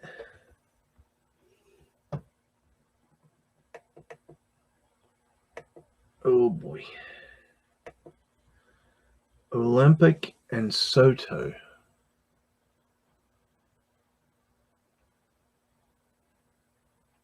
Oh boy.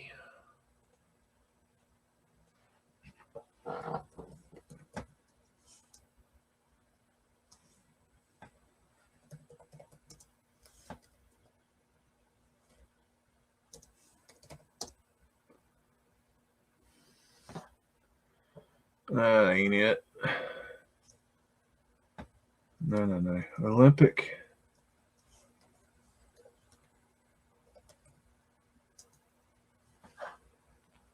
Let's try this. Okay, here we go. Olympic and Soto. That is a Starbucks. Oh, you must be talking about this. Ha! Help me. Okay, there's the Sears Building. Okay. All right, here we go.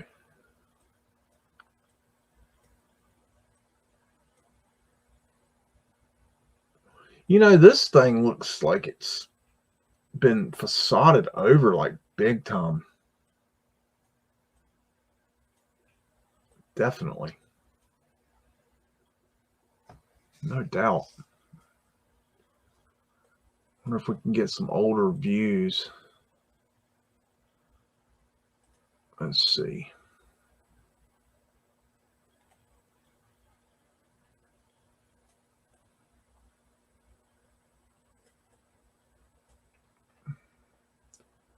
Okay, that's not very good. A little bit later. Still nothing. A little bit later, still nothing's going. It's not really changing it. That is an interesting building, but they've changed it. It's like they facaded it or something. I don't know.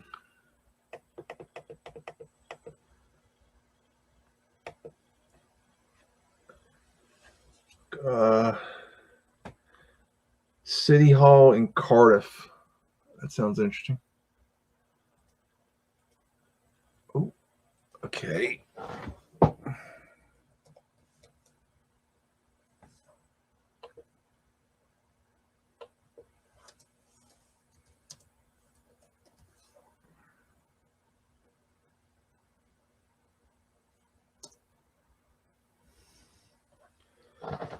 Okay, thank you, Hippie. Oh, yeah. Yeah. That's what I'm talking about. Yeah. Let me down there. Thank you. Hey, son of a bitch. Damn, I hate they do this. I got a little something for you. Hold on. Hold on. You just wait for a minute. Oh, you son of... Ah. There we go. Flat Earth asterisks. What that thing is. Almost like a reptile. I don't know what that is. I can't tell. This is from 2007, so it's not very clear, but it gives flooding. Got a little mud flood action there going. Oh, okay, it's up. This is still 2008. Okay.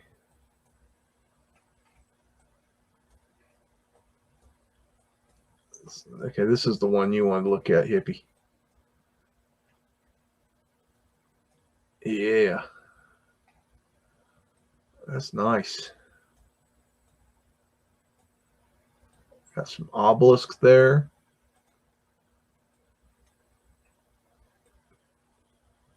Man.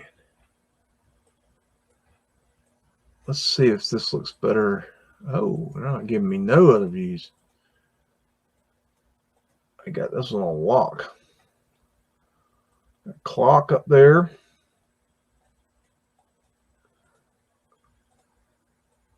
Man, get me out of here. Ah. Oh, goodness. I don't know what I've gotten into here. Oh, let me get out of this.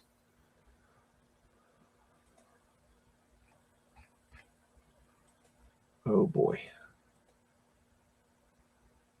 I don't know what the hell I've gotten into. Ah, help. Well, hi. How you doing? Oh, boy.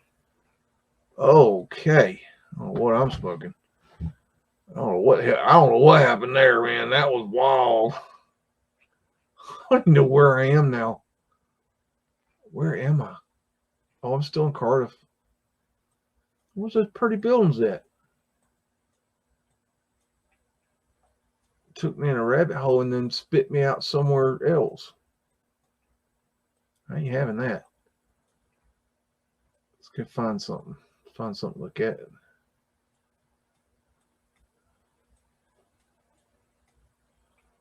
What you got going there?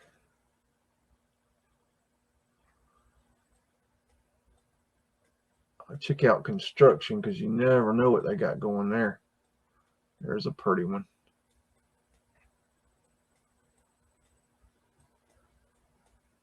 Let's see. I don't know where your building went, Hippie. That thing just disappeared on me. I got yanked out. And it, I'm going to drop down here. See what we got going here. Hey.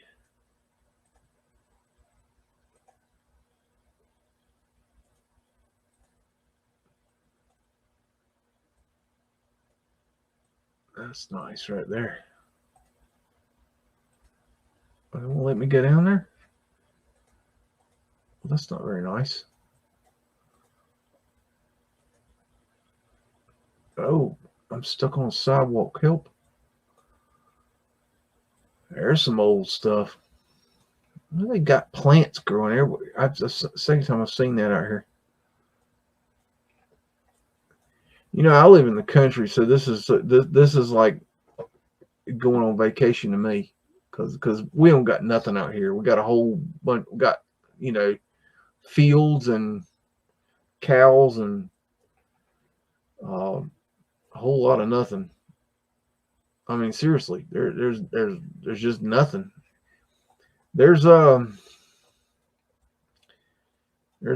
few small towns near me that have mud flooders, but they're, you know, I really debate. That's got a fascist look to that. Diamond symbology. Got your Phoenician shell. What are these doodads hanging off of here? That's weird.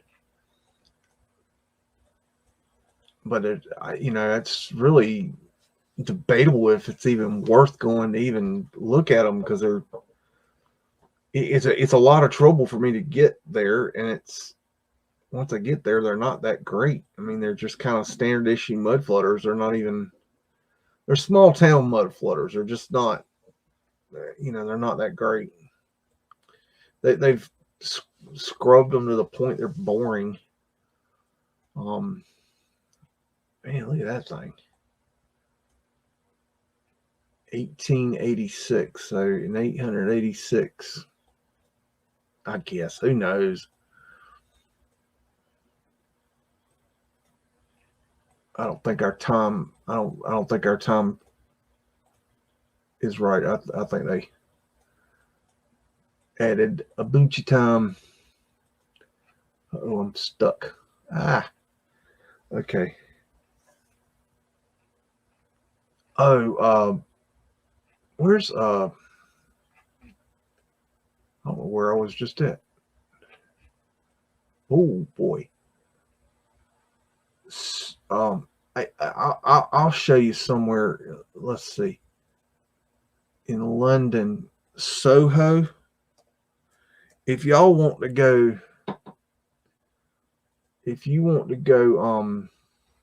that Soho? Oh, no. That's Manhattan. Not that Soho, the other Soho. If you want to go and do some, okay, it's near here. Let me see. There we go. Okay, if you want to go and do some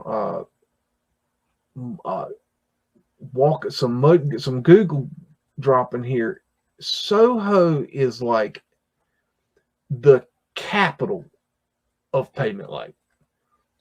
This place has so much pavement light, it's unfreaking believable. It's stupefying how much pavement light is in Soho. And it will give you a good idea of what the old world was like with pavement light, because it's still here. It is freaking everywhere. So if you want to go find pavement light, if you're in the UK, or Europe or whatever, and you want to go pavement light touring, you want to see what that's like, you want to get you some good pictures, go to Soho, because it is still there. And I mean big time. I have spent hours walking around here looking at Soho pavement lights, and I know I haven't seen them all, even in the slightest. I mean, because there's so many. It's absolutely incredible. Look at that arched window with a pavement light. I mean, Soho is phenomenal for pavement light. So I call it the capital pavement light. So check that out. I hope you like that. Oh, where y'all want to go? Any questions?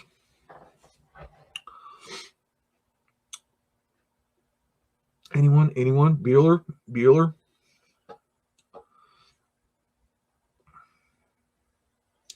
Okay, looks like there's 31 folk with us hanging out. Hello everyone. I'm BEAGS, in case you don't know who you're watching. I am touring around this lovely world of ours, going and seeing what's around. Let's go to, I did a video the other day on Santiago, Chile. I have no idea how to spell this. Santiago. No.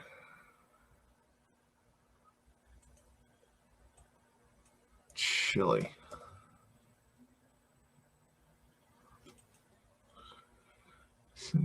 Is this it? I think. And this had some wonderful old world buildings. Just to give you an idea where we're at, right there, in case you don't know. I think it's nice to know where we're at. But they had some really amazing. You know, it never ceases to amaze me how much we have built on this earth. I don't even understand how it's possible that we built all this shit in the last. I mean, what's the number? 200 years? I mean, how in the hell did we build everything on our earth in the last 200 years? Or, you know, depending on where you are. I mean, I know, but check that fountain right there. I mean, it's just incredible how much construction. I'm not just talking about, you know, the big buildings. I'm talking about, you know, just everything in general, just all the crap that we built. How we built all this stuff. I don't even begin to understand it. Oh man, that's badass. Oh, whoa, dude, that's killer right there. Oh, you know what that is? That's badass. Man. Okay. Hello, doggy. Got some undergrounds there. What's this thing? That's anybody read Roman numerals? Can't tell how many numbers are on the 4. That's interesting to know.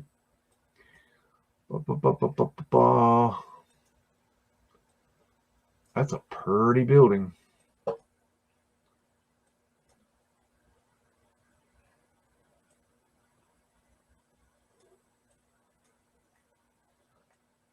You know, it's amazing. I can just drop in pretty much anywhere in the world and find something. Yeah, sometimes it takes a minute, but this is interesting how it dips down here. Let's see what's going on down here. That's a weird shot right there. Okay. Hi. Okay. I don't know where I am. I'm so lost.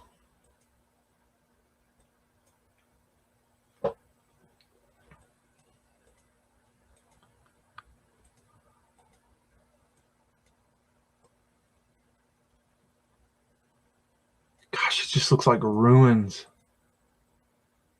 It's amazing. for all our technology and all our what we think is, you know, good, the way we do things is just ridiculous. Look at that right there. That's odd. I mean, like, is that new, or they modernize that, or what's going on there? I don't know. They have changed so much in our world, and it's really difficult. Look at that building. Look at that right there. That's like probably like a sunroof kind of thing. That's wicked.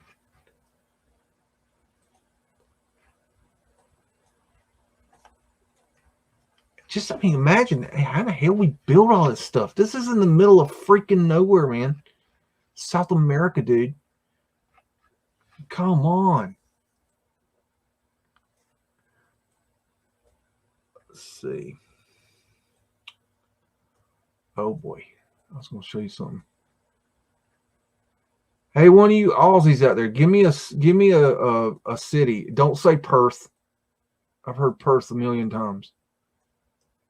And I've already decided there ain't shit in Alice Springs. Hey, Caleb, if you're out there, you ain't got shit in your town. I've been there, done that.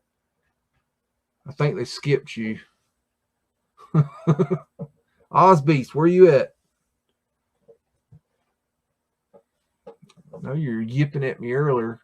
Yip now. See, we know Perth. Campbell has shown Perth and Melbourne too. Or is it Melbourne? Sydney, Brisbane. What's Brisbane? I've never been to Brisbane.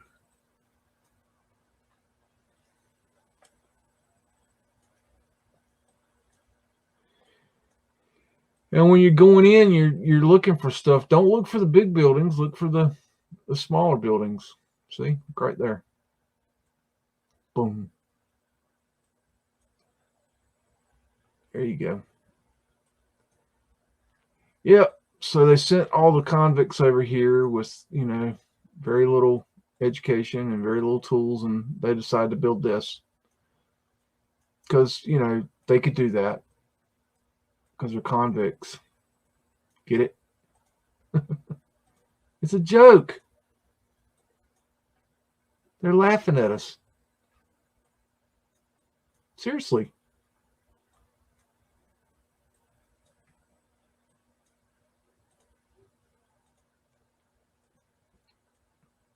Oh, hello.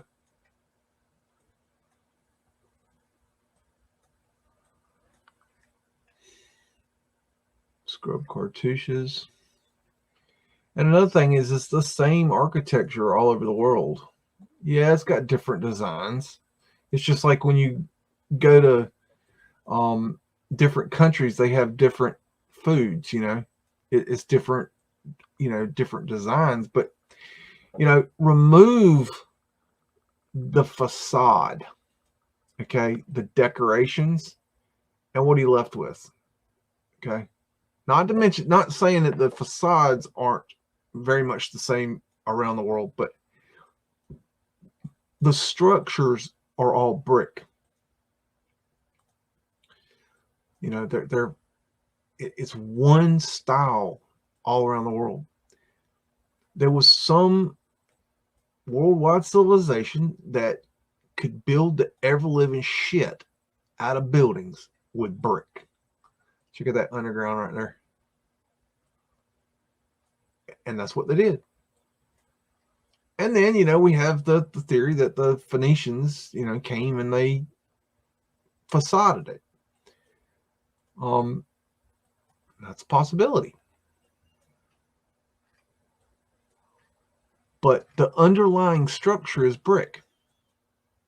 So that's where I start.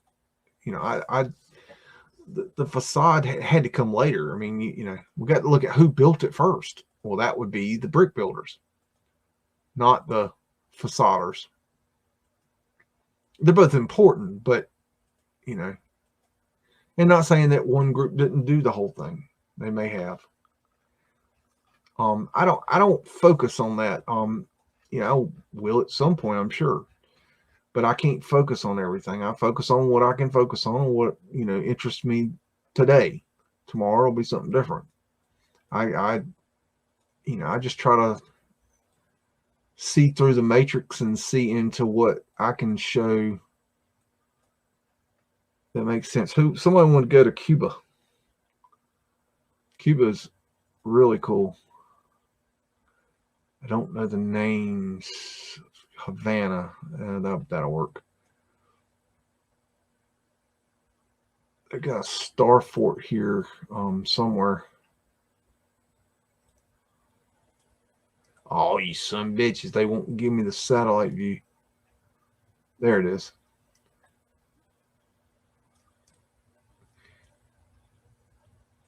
I find these kind of star forts odd. They're such a weird shape. Very different than a lot of star forts. I don't know why they do that. Got your something going on there. I forget. I don't think that's an obelisk. Are you gonna let me down? You're not gonna let me down, are you? Oh, you mean people.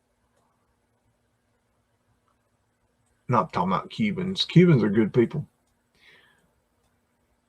If you've never had a Cuban sandwich, you haven't lived. I take my Cuban sandwich with mayonnaise and mustard and onions and green peppers added. And you got to get it toasted. But a Cuban sandwich is something to, oh man. Now they also make a Cuban meatloaf sandwich that's good. You should try that too. Let me get down here. I think this is, dang. So they lock you out because it's Cuba.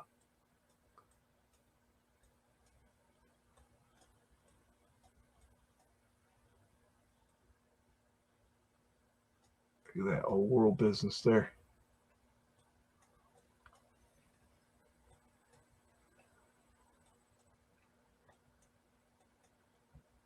Oh wow, let's get up here and look at that. Ooh. Oh, it's not gonna let me walk. Okay, hold on. Let's see if I can get you down there. Where was that? Must have been this. Okay. See what it is they don't let you go on the ground except at these blue dots that are photo opportunities. You can hold it over and it'll show you what you're going to look at. So I'm going to drop there. It's a way of, oh man. Oh. Okay. See, this is why they don't want you to go to Cuba, truthfully. It's not that we don't like Cubans or that whatever the bullshit they've told us. It's that they don't want you to see this. They if you saw this and it was this close to America, you'd be like, wait a minute now, that's supposed to be in Europe. That's European. That's what I was thought. If I wasn't, oh, they had the greatest cars in Cuba. The greatest cars, and no doubt. And they fix them up with whatever they can. Chicken wire, and I mean, just because this is they didn't have any new cars come in since, you know, they locked it down. I mean, look at this thing. I mean, that's the Capitol right there. There it is. There's our Capitol right there. I mean, that could be a capital. If I showed you that picture right there and said, what state is that from? I bet a bunch of you would say, oh, that's my state capital. That's another one is state capitals. It's a designation. It's you know, they have designations for these buildings. Where was I just then? Oh boy. Oh, is that right here? I don't know. We're gonna go look at that either way. Look at this. Look at that arch right there. Oh, I'm on the steps. Wow.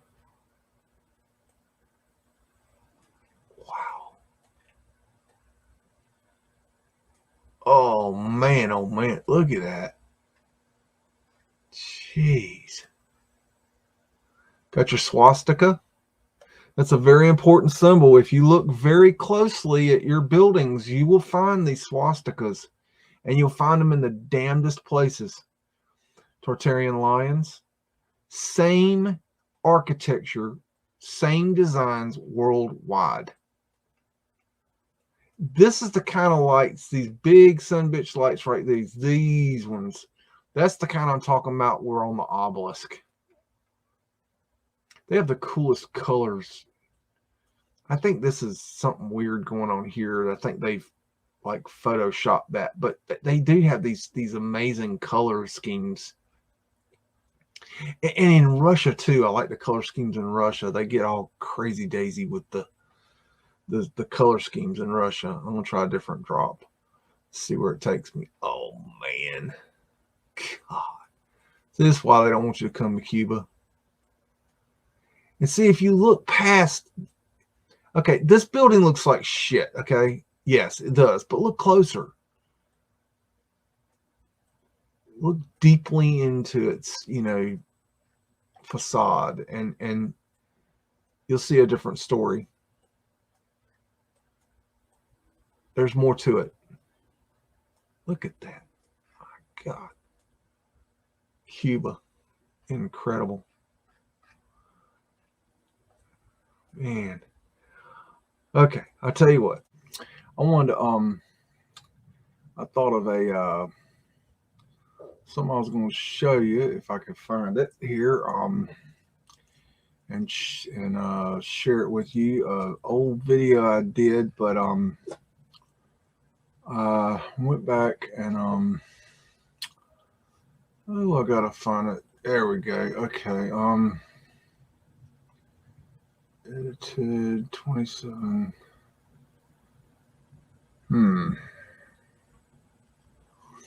Okay, hold on. Bear with a BEAGS.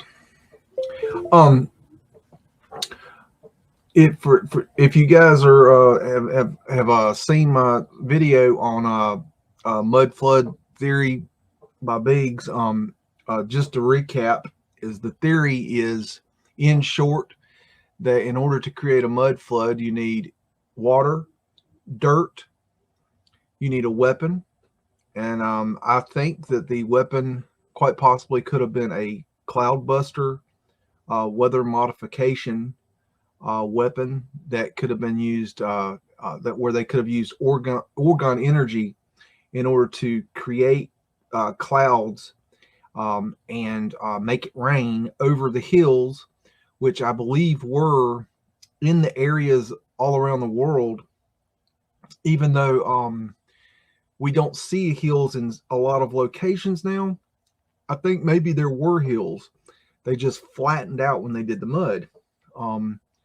So I believe that what my theory is that they rolled in on the trains, which I believe we had possession of. We were in control of the train systems all around the world.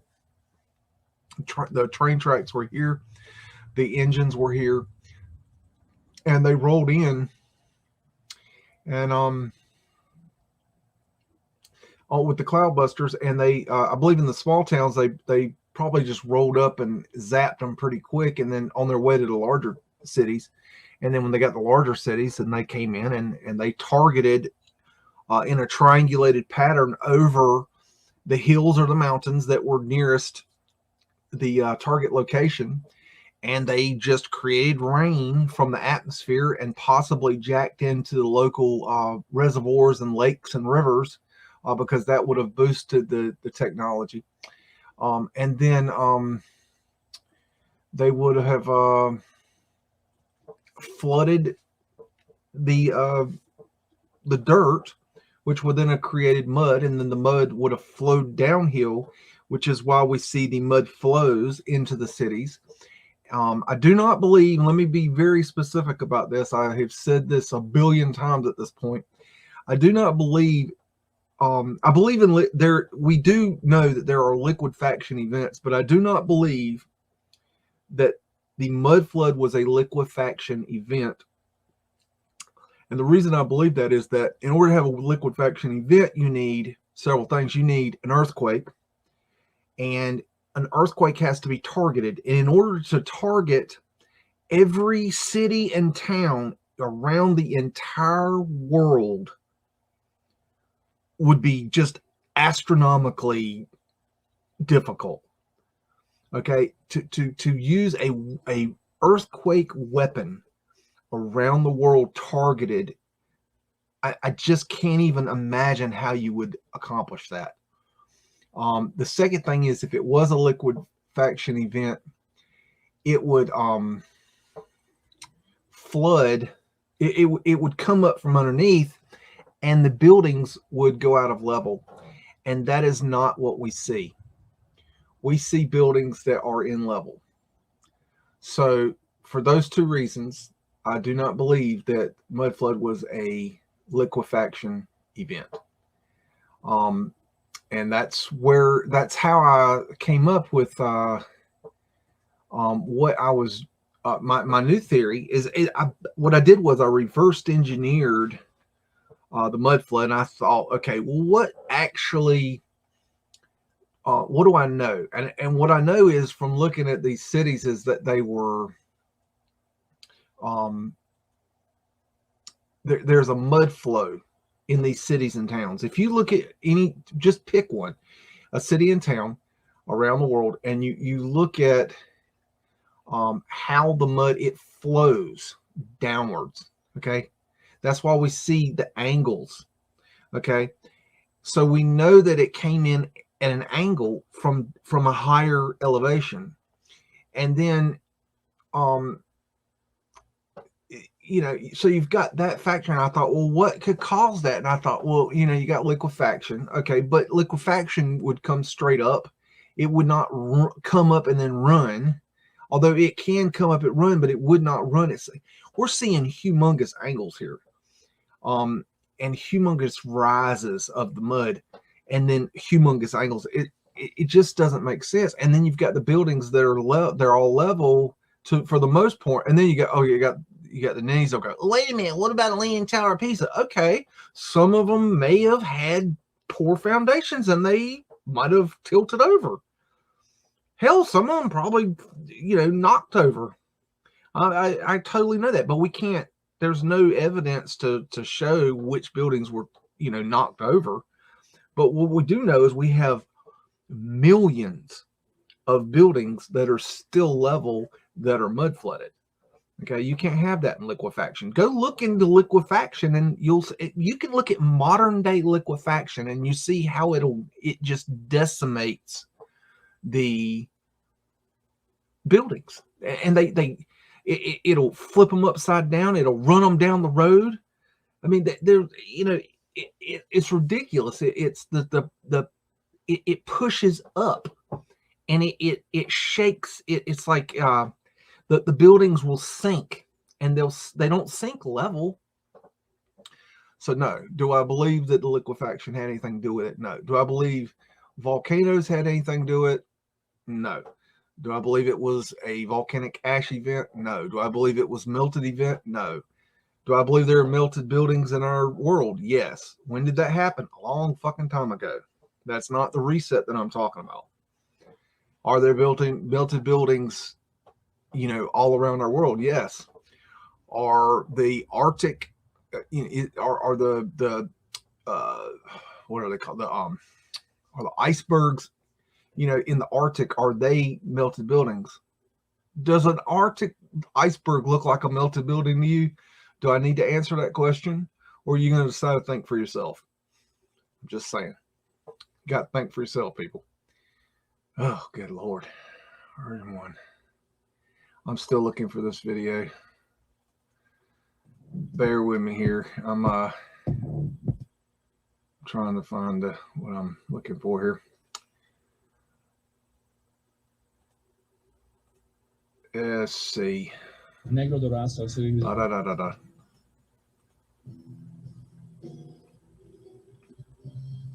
Okay.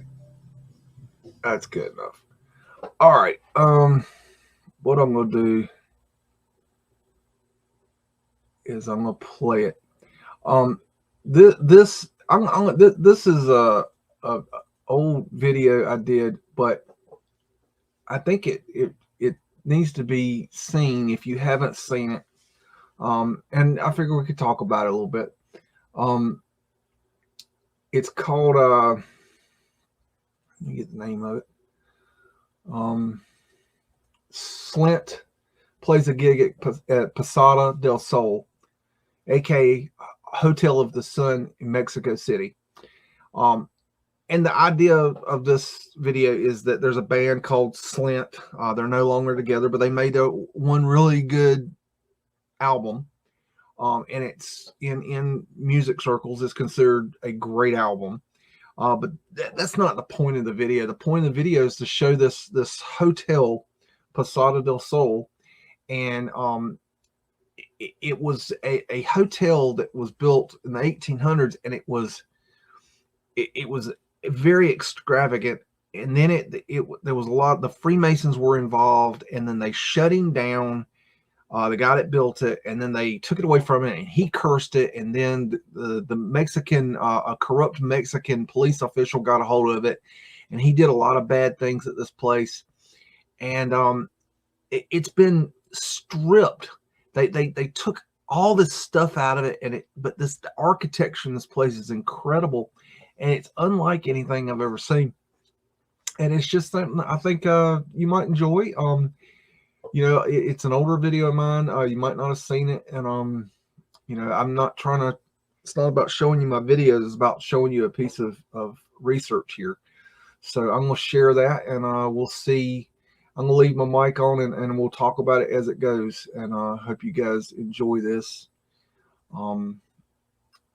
Let's see how it goes. Let me know if the audio is weird or anything. In this, I'm not sure if I've got the audio right in here. Okay.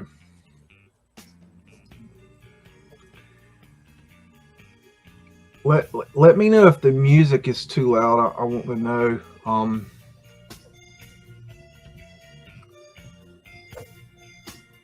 Or if you hear any feedback, let me know. This is the outside of the hotel. It's very dilapidated, but I want you to look very, very close. The architecture is very different throughout this facility. There's a flat earth asterisk there on the left. They were the kind of people that made you feel good. This is one of the main courtyards. And this is done by some of the urbexers. If you're not, there's very, very little information in English about this place. It's called Posada del Sol, which means like Hotel of the Sun, and it was built in 18 something, so well over 100 years ago, and it was abandoned basically 8 months after it was built. So there's stories of the owner killing himself or family member killing themselves. There was ties to the new Masons, all kinds of different things. But like I said, there's not a lot of English information to really know what the best or the most accurate information is. What we know is it's huge. It's 660 rooms. There's a theater. There's a casino. There's beautiful architecture. There's beautiful paintings on the walls. There was an indoor chessboard, like a human-sized chessboard. And it was like the best hotel. They were going to make one of the best hotels in Latin America, maybe even in the world when they built this. The guy who built it was an architect, so he took extreme amounts of time to make everything perfect. So the details, the statues, everything was carved, made it a beautiful brick. Like it's an incredible hotel, and it was only ever open for guests for 8 months, and they closed it. So since then, there was a really corrupt police officer that occupied this. He was a police officer that's very famous here, Durazo, see? Negro Durazo. So he was the police chief who sold cocaine, he tortured people, and apparently he tortured a lot of people in the basement. He did a lot of terrible things here. And it's haunted by the ghost of a little girl, by other people who were tortured here and died here. But it's a very fascinating place that people don't just get to go in with, like us, and do this very often. But it's right for exploring, guys. Like, This is FSG, which is then the letters of the name of the architect and owner of this place. Fernando Saldaña Galvan. He made this in 1945 when the hotel was taken. This is very important because this is like how do you say curse? Curse to the people that took the hotel from him. So this is like something in Latin, right? So it's like more or less like what comes around goes around. So because this was taken from the owner, he wrote this, he carved this in, and he basically put a curse on them because they took this from him. And you took this from me, and something will be taken from you someday. Before he left. Okay. This is underneath the hotel. These are tunnels, and this is where the police official did a lot of torture. I put this part in the video because there is a story of a little girl that was killed. This is the picture of the little girl, and supposedly she haunts this place, and everybody that comes to visit here is supposed to leave her candy. And I left this part in the video, even though it's creepy, because just to honor the little girl that was killed here, and also to ward off any possible evil entities or bad spirits or dark energy that could be associated with her, and give her her peace. Even though this is a weird part, and this part actually creeped a lot of people out, it's there for that reason. You know, we have to respect the dark in order to study the light also. This is some of the artwork. The artwork in this hotel is amazing. You got Phoenician shells right there. You got a representation of the tourist field. Those are pavement light that you're seeing above there. Every area in this hotel is different. If you go back and watch this video, every time you watch this video, you'll see new things. And like I said, it has been absolutely stripped and gutted. There's fine glass artwork in those round holes that was in there. But it has been stripped. People have stolen the decor out of this place. And so you're not even seeing half of what was here. At one point, this place was incredible. The idea is the guy wanted to make this the one of the best hotels in the whole world. Those are portholes for a wind catcher system. But this hotel is it's special.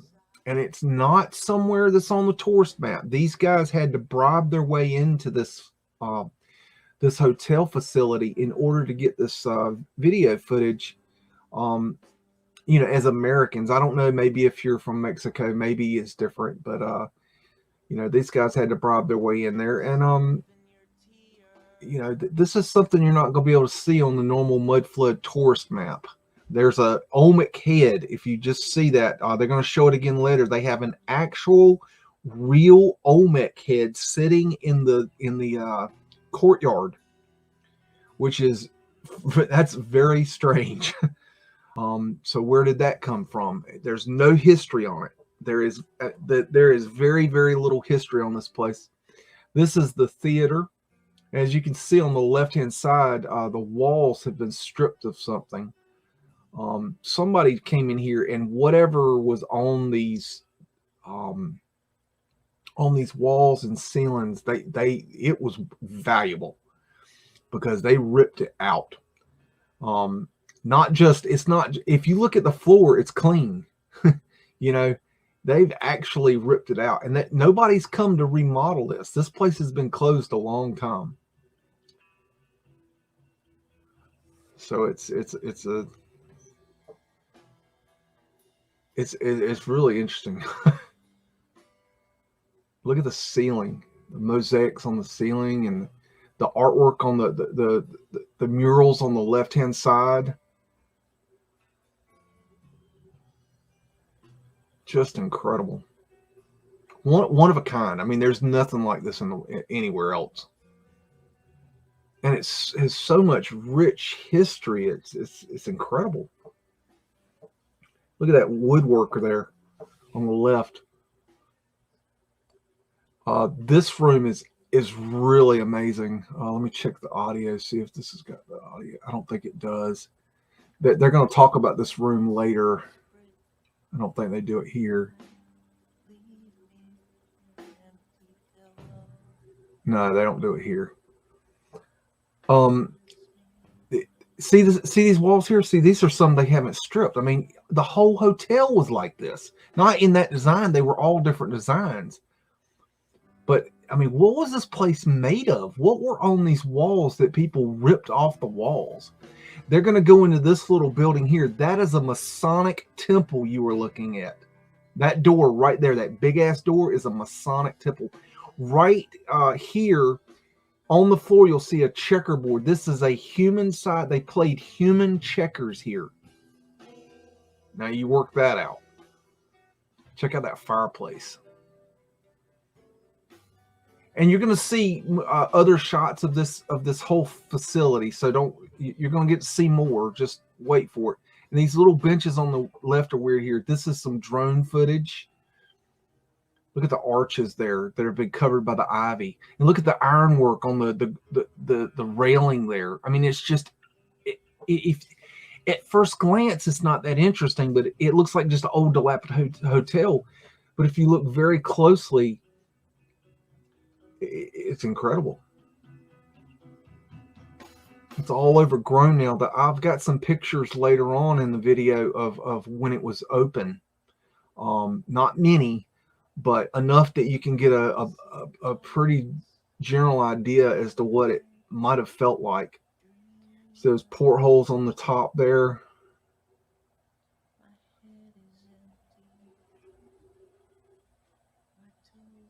I mean, there's your Olmec head. That is a real Olmec head, people. Just hanging out. One of the Olmec heads we study in our research. Well, in my research, I know, but that's supposed to be, I believe, St. Francis, if I'm not mistaken. Look at on the left. You see that window? I mean, just incredible. To the left there is an entrance to the underground. That's where the tunnel was that they showed at the beginning of the film.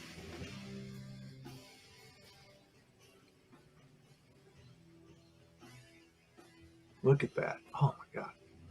This video just gives you shivers every time I watch it. There is where he wrote his curse, the builder of this facility, supposedly the builder.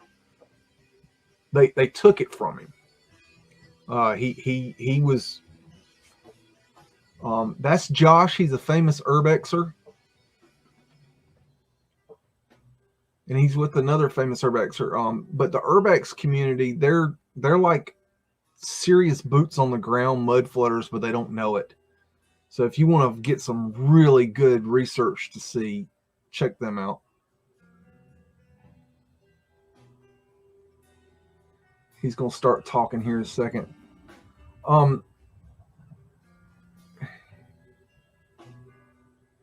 This ceiling is just incredible. This is a Masonic temple that you're looking at.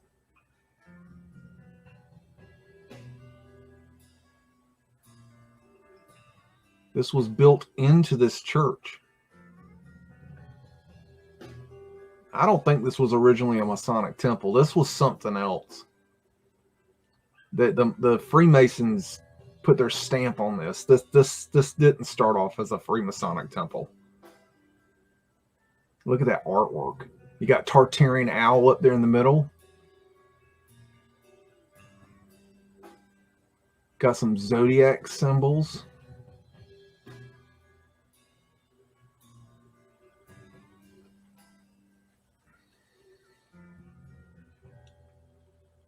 What is it in there?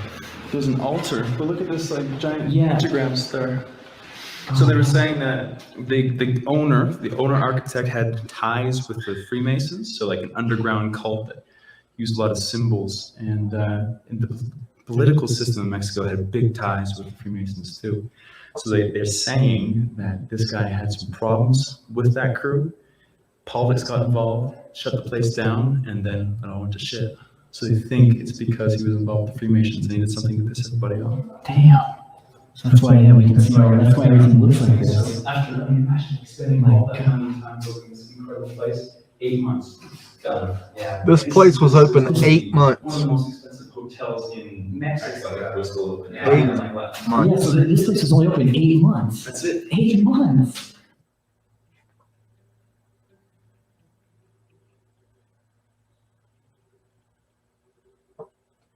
8 months. They went through all this work, built this. Supposedly, now we all know that we didn't build this, but the story goes they opened this, they built this place, and it was open 8 months, and they shut him down. That the Freemasons shut him down. Look at that, how that underground drop in right there. I never even noticed that. Every time I watch this video, I see more and more.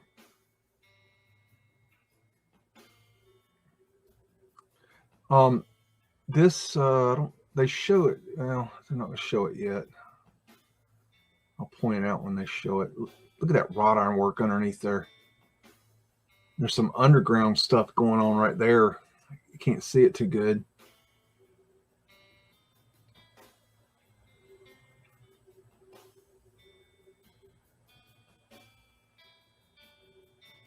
Those round circles originally had glass artwork in them, and I've got pictures of them later in the video.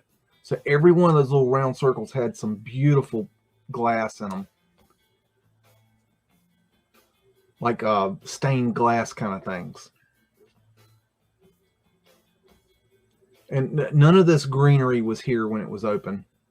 This right here is supposedly where the architect hung himself. He hung himself off that. That's the story. Is it true? I don't know.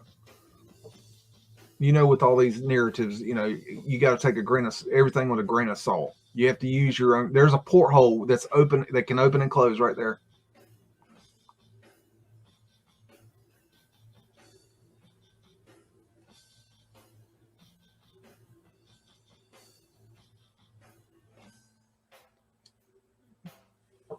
And the band that's playing here is called Slant. They're really good. They made a really good album.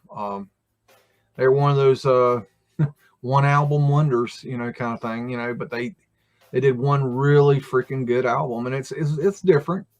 But for music lovers, highly suggest you check it out. Something cool to listen to. And I needed some weird music to go with this, and Slint, I don't know, just fit with it. The universe kind of shows me what to put with what, so I just kind of let the universe drive and get out of the way, and the universe will show me everything I need. And look how the floor is lower. Look how they've taken the floor out. What was in that floor? I think that's very weird. Got your checkerboard, Masonic checkerboard. Anytime you see checkerboard, think Masonic. Something going on there with that. But again, like I said, the Freemasons, all their job was to cover up the Mudflood. They had one job. I mean, they don't get together and pat each other on the ass and grab each other's ball sacks every week. No, they get out there and they coordinate. This thing right here is BAD badass. That round thing in the ceiling, that's some crazy shit right there. They're going to talk about it soon. I'm going to let them explain it.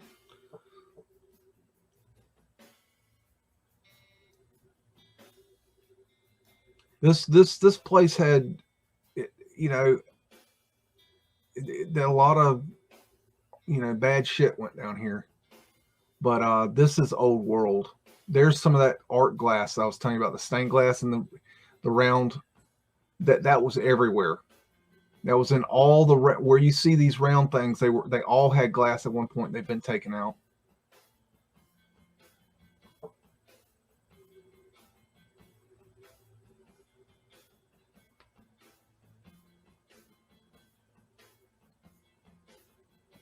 Just amazing glass work. Amazing wrought iron work. There's that is a human checkerboard. The story goes that they played human checkers on here. Now, you could debate what that means. I don't think I want to, but you got infinity symbol there. You know, the writings in Spanish, you know, Spanish, I don't speak, so I I don't know what the stuff says. Those windows are incredible. And you can tell it's been stripped. I mean, who knows what this place looked like originally?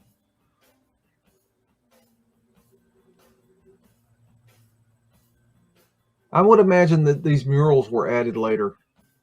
I don't think these are original.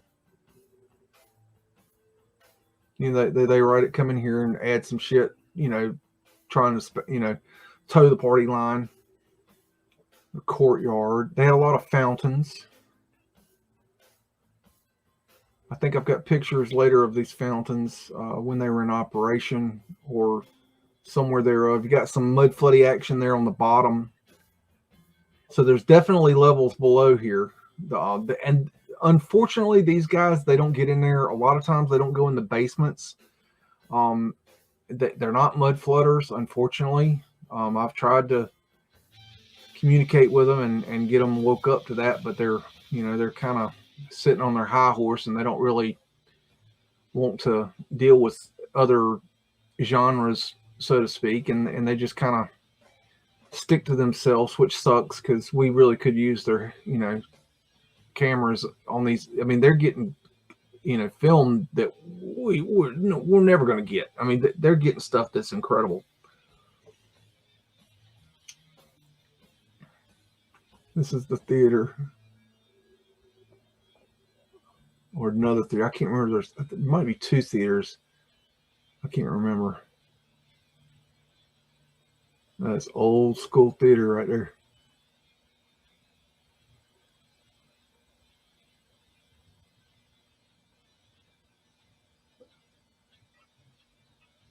I mean, if you look closely, everywhere you look is different.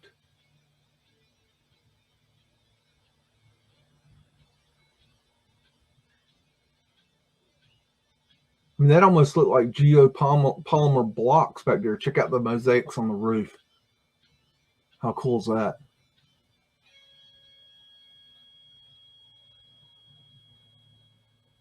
That's some trippy shit, man.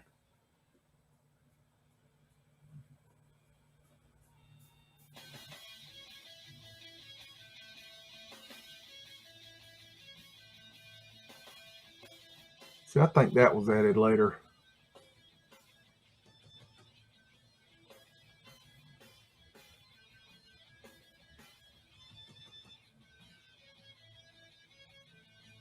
Like upside down arches. That's interesting. There's your Olmec head on the bottom right.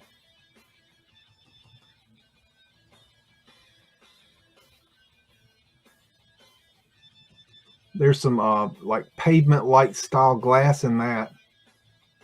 That's cool right there.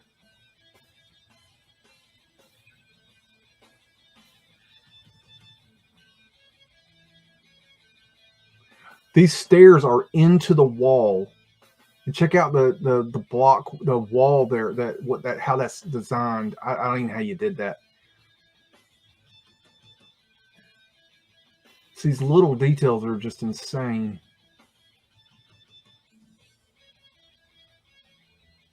That would be pavement light. Even though it's in a ceiling, it's still called pavement light. They used it for ceilings in a lot of places.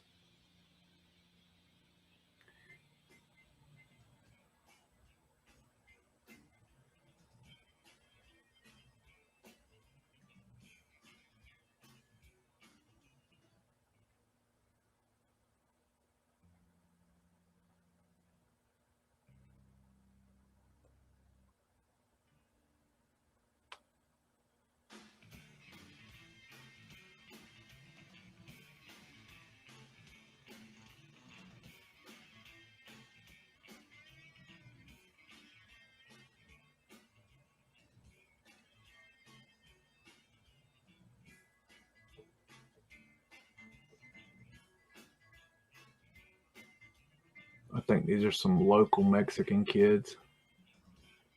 It seemed like they're kind of not tourist. This is a cool shot the way they did this.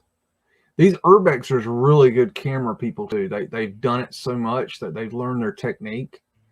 they've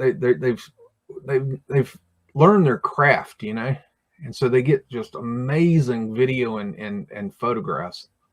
They actually a lot of these guys will sell their photographs that they take of these places to support their work, which I'm all for. That's great. Go and support these guys.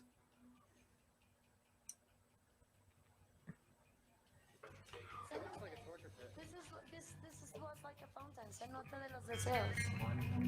So it's like the coin, the silver coin, which it's thrown here, it's a testimony of a wish. I'm like, what is all this stuff in the ground, bricks?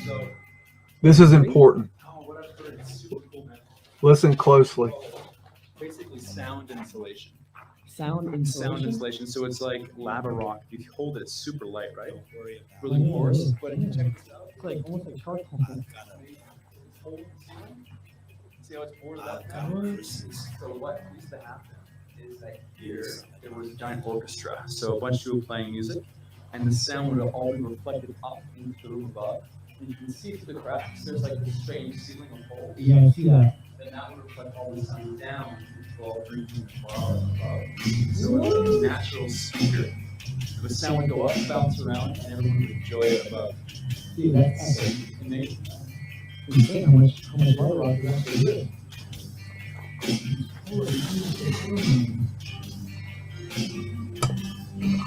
This is what was this is the top of that dome that you saw below us. All those carvings. What this is basically you can sit here, people can sit here hanging out. The music would come up through this right here. It would echo through this ceiling. And you can just hang up here and enjoy this music around here. Is that right? I haven't either. That is an amazing thing. We invented speakers, and the speakers kind of made us upstate. Yeah, basically. This is a wood speaker. How come it's all rocks, you know?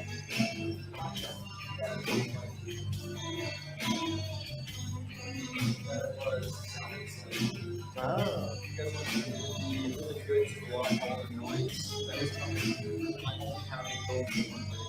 Right. It's like lava rock. That was right. This is like angels and demons. Yeah, turn this thing just right, the light will shine, and it will illuminate a certain object, which will move. It probably would. That's an actual porthole window.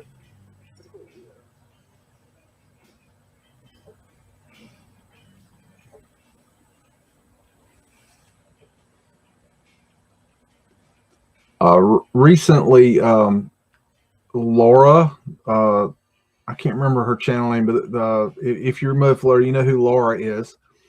She was recently talking about her, not a past life regression, but she was remembering a past life. Might have been a past life regression, but anyways, one thing she said in there was she was talking about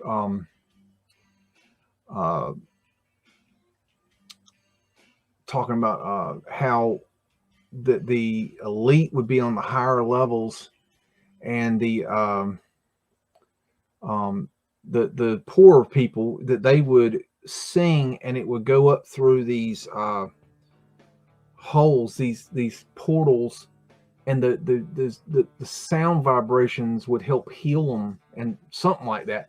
And I thought about this video when she said that. These are some pictures of the inside that I found. I found very few pictures, but it gives you an idea of what the grandness of it at the time it was open. It must have been just incredible.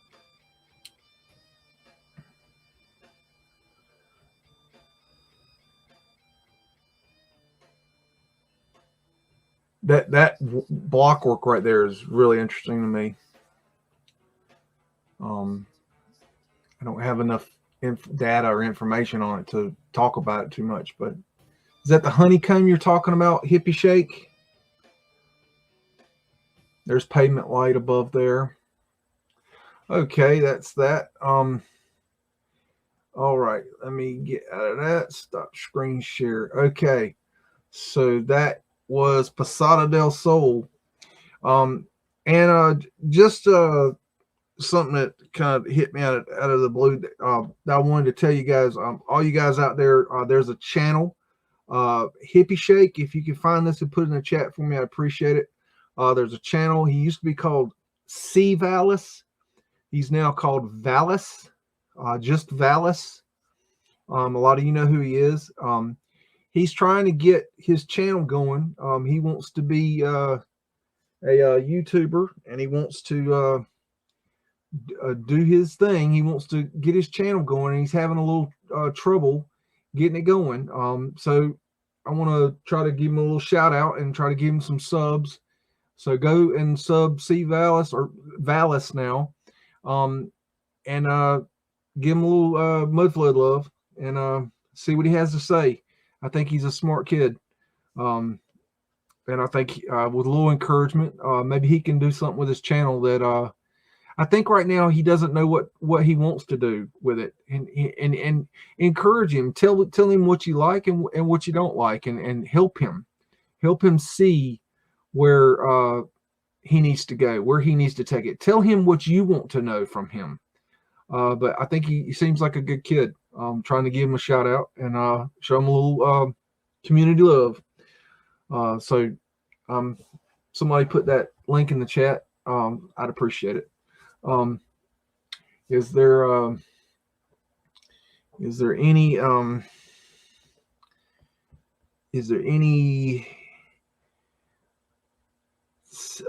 cities that you guys would like to go look at? I can go back into my thing here. Let's see, we looked at Havana last. Yes, that's the correct spelling. But minus the C. He's taken the C off. He says he's trying to trick the YouTube algorithm. I had a short last night. It went from like 50 views to 1,300 in like 2 or 3 hours because the algorithm picked up my short video and was actually showing one of my videos, which is only the second time one of my videos has been on has been picked up by the bot to be shown. But it was within 3 or 4 hours, it got basically 1,300 views just because the bot decided to release me, out of my cage. The only other time that's happened for me is when I did my Atlanta Viaducts of Atlanta video. It shot from it went straight from 0 to like 6,000 within a week, and immediately they clamped it, and it went flatlined. And ever since, it's got like I think 1,000 views since or something. But it got like, it was like 6,000 the first 7 days, and then since then, and this was a long time ago, I don't know, 4, 5, 6 months, it's gotten 1,000 views. So I mean, that damn bot, man, he's a mean son of a bitch. And I because I'm not monetized, the algorithm does not pick me up and share me. So all these other channels that that are monetized, all they have to do is put content on YouTube and they get shown. Even if they clamp them later, at least they get shown. I don't even get shown in the algorithms. So it's the bane of my existence, but that's okay. I'll keep biting at the ankles of these sons of bitches and take them out from that way. Anywho, Philadelphia City Hall. I found a I can't show it to you. I haven't checked it out yet. I found a drone video last night of Philadelphia City Hall and William Penn, the 35-foot William Penn statue on top. And it's incredible. That statue is phenomenal. I think this is the building right here. Yeah, that's it. But I got drone footage up close and personal with this sucker. I mean, you can almost taste the metal. it's that close. Oh man, this building just I could keep coming back here. I've been here many times. It is phenomenal. This is just like next world. Like I bet you some son bitch was back in the 1800s, and he looked at this building. He looks up at that and goes, "We ain't built that. Ain't no damn way we built that. We can't even get a damn horse down the road without having getting stuck in mud." And they gonna say we built that. They know. They're not stupid. They know. They've known for a long time. This is a cool church here. I remember this one. That's really cool. Very cool.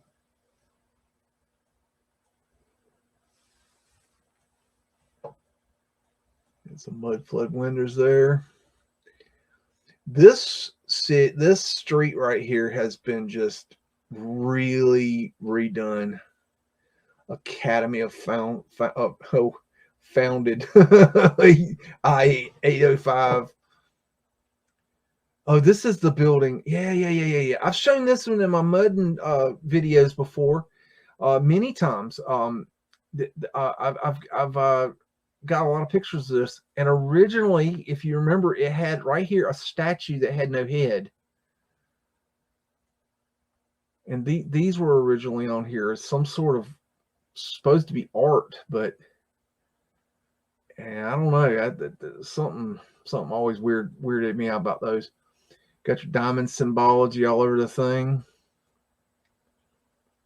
That's an incredible building. That's old right there. Got some underground right there.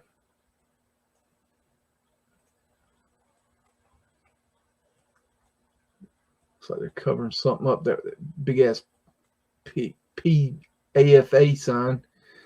But this street's been definitely gone through and torn up. They've really come through and decimated this and put up these old crappy high rises. But back in the day, this road was old world, big time. There's a few left. Here's one right here. This reminds me of the fascists. And I don't know if anybody asked this question, but it's a question I've asked, so I'll assume that somebody's asked me the same question, because usually y'all ask the same questions I ask. But somebody was asking the other day if I think they were asking, do I believe the fascists was the weapon that was used in the Mudflood? And I think personally, my answer to that, you see the underground there? You see that? It goes right under. I know this is a new building, but it's just interesting. But the fascists, I see the fascists as and I think others would agree with me on this, but you don't have to. You can have your own thoughts. But I think the fascist was a electrical weapon, and I don't believe that it could do the Mudflood. I just personal opinion. I don't think it stands up to a critical think of how that would work. But the Cloudbuster is a tried and true, tested, piece of equipment. I mean, 14 years ago, I bought a Cloudbuster for $300. They work. I mean, this is tried and true. Orgon energy is real. Or, Orgonite related device. I'm wearing Orgonite right now. I've got Orgonite all over my place. I used to make Orgonite and give it away, just to help people, just to give them, You know, try to put a little, little positive energy back into the world. You know, it was fun to make. It's expensive. it's like I quit making it because it got some underground right here. I quit making it because it is very expensive, and I just can't afford to do that. But it is very fun to make. It's very easy to make if you know how.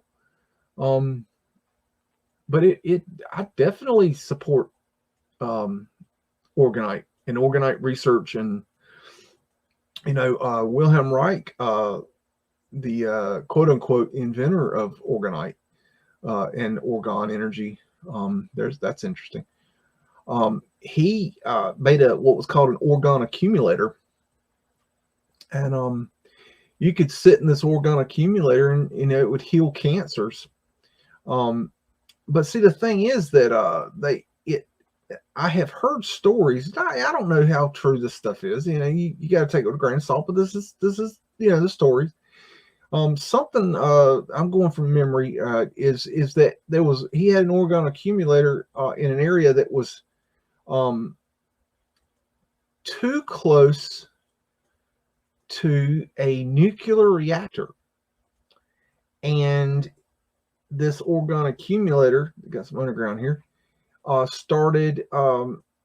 He had somebody in this Orgon accumulator, and I'm going from memory. I don't know if this is right or not. I'm just telling you what my memory's telling me. But that he had somebody in this Orgon accumulator, and the energy was so powerful because it was sucking in the energy from the damn the negative energy from the nuclear power plant, and it overloaded the person. It was too much, and the person got hurt. And then they tried to give him shit about it and all this stuff. But, I don't know if that's true or that's just a story I heard. You got to take Wilhelm Reich with a grain of salt. I would take Wilhelm Reich with a grain of salt, just like Tesla. Don't believe everything here. But it's, the more you know kind of thing. And look at the Mudflood windows. I mean, this place is just totally muddy. Like going down these old side streets. Find really good stuff. Sometimes. Look at that. What the world? And it's funny to me that we're just like, yeah, we built that. We did it that way. That makes sense. Why does that make sense?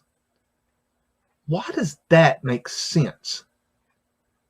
There's no sense in that. Look, there is another story below here that looked exactly like this.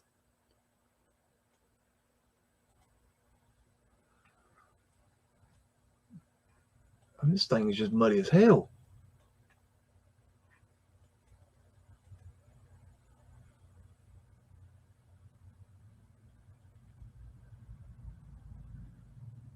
Okay.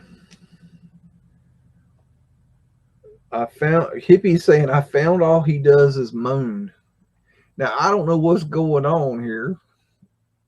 I don't know who's doing all the moaning, but that's kind of funny. Just reading that. I don't know what's going on. Oh, that's okay. Get your moan on. I don't know where I am right now, but I mean, you can tell this has got a lot going on. See, a lot of times people, they want to look at the big buildings. I like looking at the little ones too. I mean, look at all this. I mean, there's so much to be seen. You got to expand your horizons. Got something going on right there.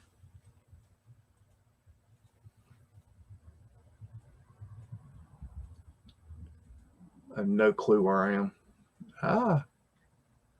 Look at that. It's just everywhere. Yeah, we say this is normal. We built like this because that makes sense. There is no sense involved in building like this. These are old. You know, I've heard estimates that there were 32 billion people on Earth in the old world. And just not saying that's true. I'm just saying I've heard this. Okay, but imagine if there were 32 billion people on Earth and what you could do and how much housing you would need and what kind of facilities you would need and government structure. And I mean, it would be astronomical, which is what we see. You'd have to have billions of apartments for billions of people, billions of homes. You know, you'd have to have all, you know, just tons and tons and tons of everything. And that's what we see. You know, a lot of people ask, well, why we don't need all this? No, we don't need all this. You're right. We don't need all this. We don't need all this. We have no reason for all this. We didn't build this either. It wasn't built for us. We didn't need all this. You look into how much space is unused in the world. Just like office space and rental space. I mean, it's just astronomical how much property is just sitting there doing nothing. Whole lot of nothing. Why? Because there's not enough people to rent the shit. And yet we still continue to build. Does that make any sense? What are we building for?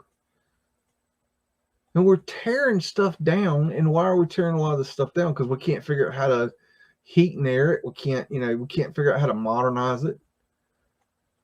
Because these buildings weren't designed to be, you know, heated and aired.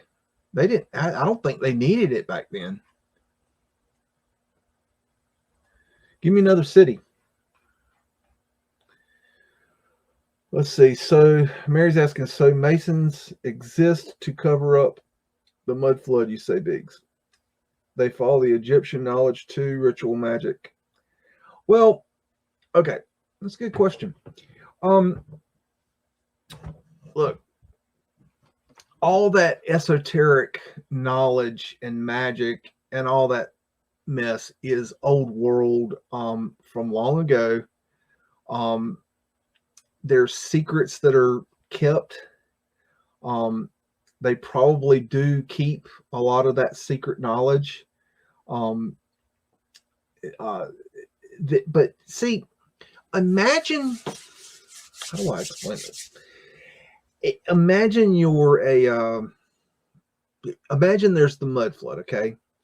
And you have to bring, you have to organize the cleanup, the cover up, and the restructuring of this world, okay? I have a feeling, and I don't know if this is right. This is just my feeling, and you know, even Laura touched on this the other day in her video. Is that we came from underground, and I think that's a very strong possibility that we came from underground. And so I ain't never been to Huntsville, I don't think. We came from underground, let's say, but it doesn't matter if we came from underground or Timbuktu, okay? It doesn't matter, okay? Let's just for shits and giggles say we came from underground. Okay. We came from somewhere. It doesn't matter. It doesn't matter if you came out of your mama's butt. It doesn't matter. I don't care where you came from. I don't care where we came from. Okay. It doesn't matter. We came from somewhere. Okay. And in order to come here, okay, we come to, imagine coming to these cities, and when you got here, you can't use the buildings because they're covered in mud. Okay, up to the certain, let's say you come to this building right here, and this building is covered right here. See, they wouldn't have this right here. You see how you got these mud flood windows here? You wouldn't see that. You might see the tops of them, but they would be covered with mud all the way up here. There wouldn't be sidewalk. Okay, so you would need to organize the cleanup to make these buildings usable, because you got to understand, when they came here, you wouldn't have doors up here on this level. You'd have windows, okay? Because this wasn't the original first floor, okay? Check that out. We'll get to that in a minute. Okay, so you come in here and you say, okay, well, we got to dig this out. So we need a group that is going to coordinate the cover up, because we don't want people to know what we've done. You know, we just probably, more than likely, probably murdered billions of people, billions and billions and multi-billions of, so many billions of people that we never want anybody to know. Okay. And then we've got the people that are going to come behind us to repopulate and to be our little worker bees. That's us, by the way. And they're going to want places to live and stay. And, you know, we need them to not know anything. So what they're going to do is they're going to come in with their coordination group, which I believe was the Freemasons and the International Order of Odd Fellows and some other groups, at least in America. Might have been, you know, different in other areas, and or probably was. And we need to coordinate, and basically we say, okay, you've got a group of, let's say in a city like Philadelphia, you've got a group of, I don't know how many Freemasons were there. Let's say 2,000 members. Okay, I don't know. Let's say 2,000 members. Somebody could look that up. How many members were there in the first incarnations of the Freemasons in Philadelphia? Okay, so let's say you had 2,000 members. Well, all these guys they're not Joe Blow. Okay, you're not talking Joe the freaking plumber here. We're talking bank owners. We're talking business owners, manufacturer owners. We're talking wealthy people. We're talking about highbrow. We're talking about elite. We're not talking about run-of-the-mill folk like you and I. Okay, I mean, there might be some hanky pankies out there right there listening to us, but for the most part, I'm not talking to you. You know who I'm talking to. I'm talking about the average Joe. Okay, and Jonette, whatever you want to call them. Okay, and so these elite Freemasons, okay, they are they come over here first. They get first dibs, and you got a guy that says, okay, you're going to be the bank owner. You're going to own this railroad. You're going to own this steel mill. You're going to own this business, and you're going to own that business. You're going to own, you know, this block, and you're going to own all this land. You know, they divvy it up amongst themselves, and then they control it. And it's a pyramid scheme where then they bring in the next level of people, which are like their managers, okay? And then they come in, and then they come in and to coordinate what they're going to do. And they probably came in and decided, okay, well, right here on this building, we need to dig it out, build a vault. Okay, so if you got down under here, there's a vault, okay?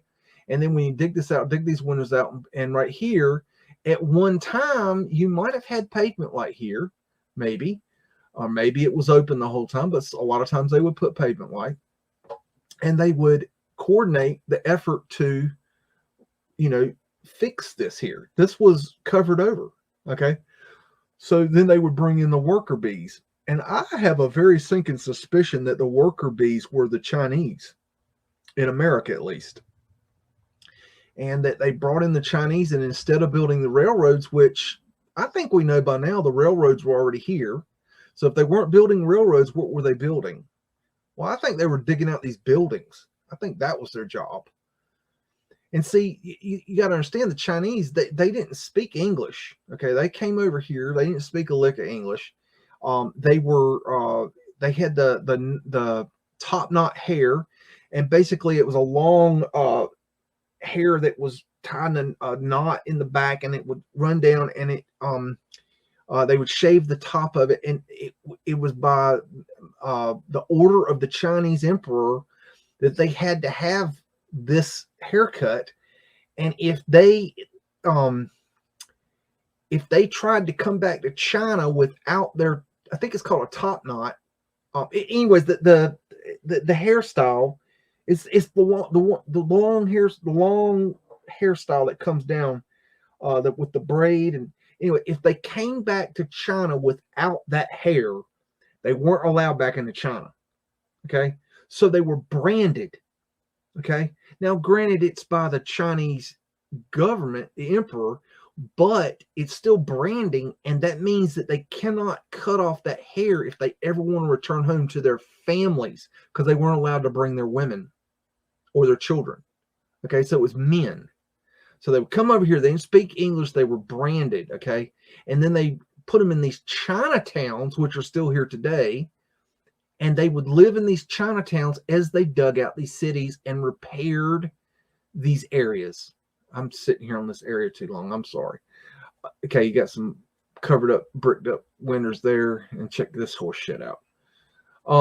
So I have a feeling, and I've not proved this. This is just me thinking. I'm thinking out loud, and there's nothing wrong with thinking out loud. I can speculate, and I can have an opinion, and I can also admit that I could be wrong. It's just me thinking at this moment, and I'm, willing to change if I see better evidence. There's Prism Glass. So it's very possible at one time that this had pavement light in front of it. Anytime you see Prism Glass, look down. A lot of the Prism Glass survived, but the pavement light did not. It was just too fragile. Caused too many problems. Where am I? Huntsville, Alabama. Oh, okay. So I don't know what else I was rambling. I get to rambling sometimes, so bear with me. I don't know where the hell I am. I'm getting out of here. Give me another city if y'all don't mind.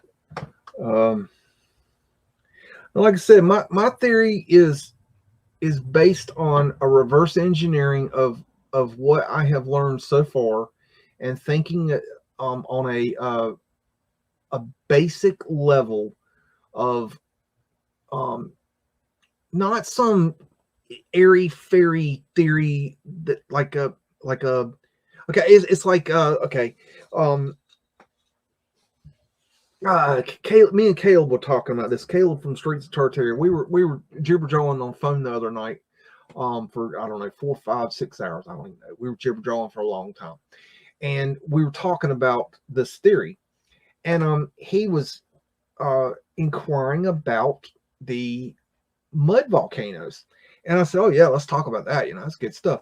And so we were talking about, and I said, well, here's the thing. I did study, the mud volcanoes, and was that a possibility? Because I want to know, what the possibilities are, because there's many, things that could have happened. So I want to look at the different possibilities. And if you look into mud volcanoes, I got several problems with that theory. And number one is that when you look in the locations of the mud volcanoes, there's not that many. They're mainly in certain places in the world, but what's important to me is that they're not, let me stress this, they're not in every single location in the world.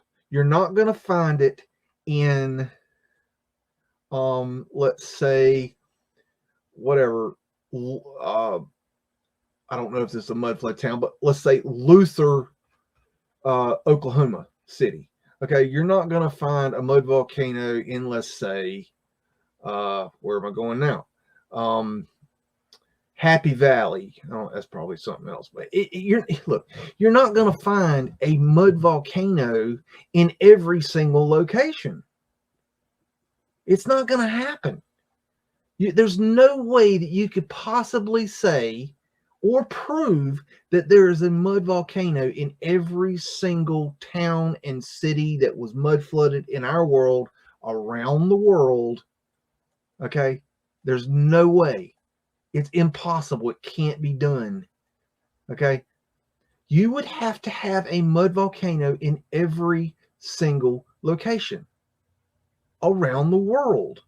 Every town, every single city that is mud flooded. And there are millions. Okay? Look into mud volcanoes. There's not that many. That's my first problem with it. Second problem with mud volcanoes.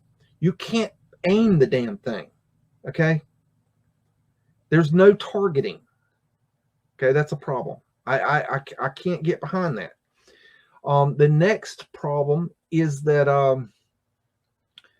a mud volcano, I have seen the phenomena where the mud can come in two different directions, almost like the weapon was targeted on one hill, and that hill wasn't enough, so they moved the weapon and targeted another hill, and basically sluiced the hill as well. So it's like sometimes it came in different directions. Well, a mud volcano is going to come in one direction. Okay. Another thing is, Caleb was making this point. Well, they had he was explaining how, well, the military has correct somebody in the chat. Correct me if I'm wrong, because I could be wrong, but this is what I found. That he was saying at first, he was saying that we have the technology right now, in the military to bore a 100 meter, or I think it was, I don't know if it was foot or meter, but 100, let's say, foot tunnel at the rate faster than a man can walk in a day. And I was like, whoa, wait, huh? Wait a minute, hold on. And I pumped the brakes. I'm like, wait a minute now. I got to look. I got to find out some details on that. So I looked into this, and on the mainstream, I think it was the biggest one that they officially say they can make was like 20 feet, and it can go like 320 feet in a day or some shit. So now I know that he's saying military, and I don't know. Then he showed me some videos of where he got this from. So I looked into that, and it looked like were saying they had the capabilities of boring a tunnel that could then be glassed over as it went through, kind of like that movie, The Core. But then I'm like, it doesn't say that it's 100 feet wide diameter. They don't say that. And then it's like, where's the proof of this machine? I mean, yeah, there might be patents for the machine, but where is the proof of this machine? I don't see that. And then part of its theory they were saying is that, and I don't know, I don't think I shouldn't say that's his theory. He probably got this from somewhere else. He was just asking like what my thoughts are on it. I'm just rambling right now, but he was saying that the theory goes that the mud volcanoes were, they took this underground tunnel boring machine and connected all the mud volcanoes together, and then they went and they blew up the mud volcanoes, and that's how the Mudflood was done. And I'm like, no, that's not gonna work for me. And it's because, you got several problems with this. First off, I don't believe that we could actually bore tunnels to connect every single mud volcano around the world without anybody knowing it. Number one. Number two, it would take you a lot longer than I think anybody could ever imagine. Number three, if you did get these boreholes, if you did get these mud volcanoes connected together, and then you would, in order to blow them up, in order to create a mud flood, well, you'd have to have explosives experts on every single mud volcano around the world. You couldn't send a novice.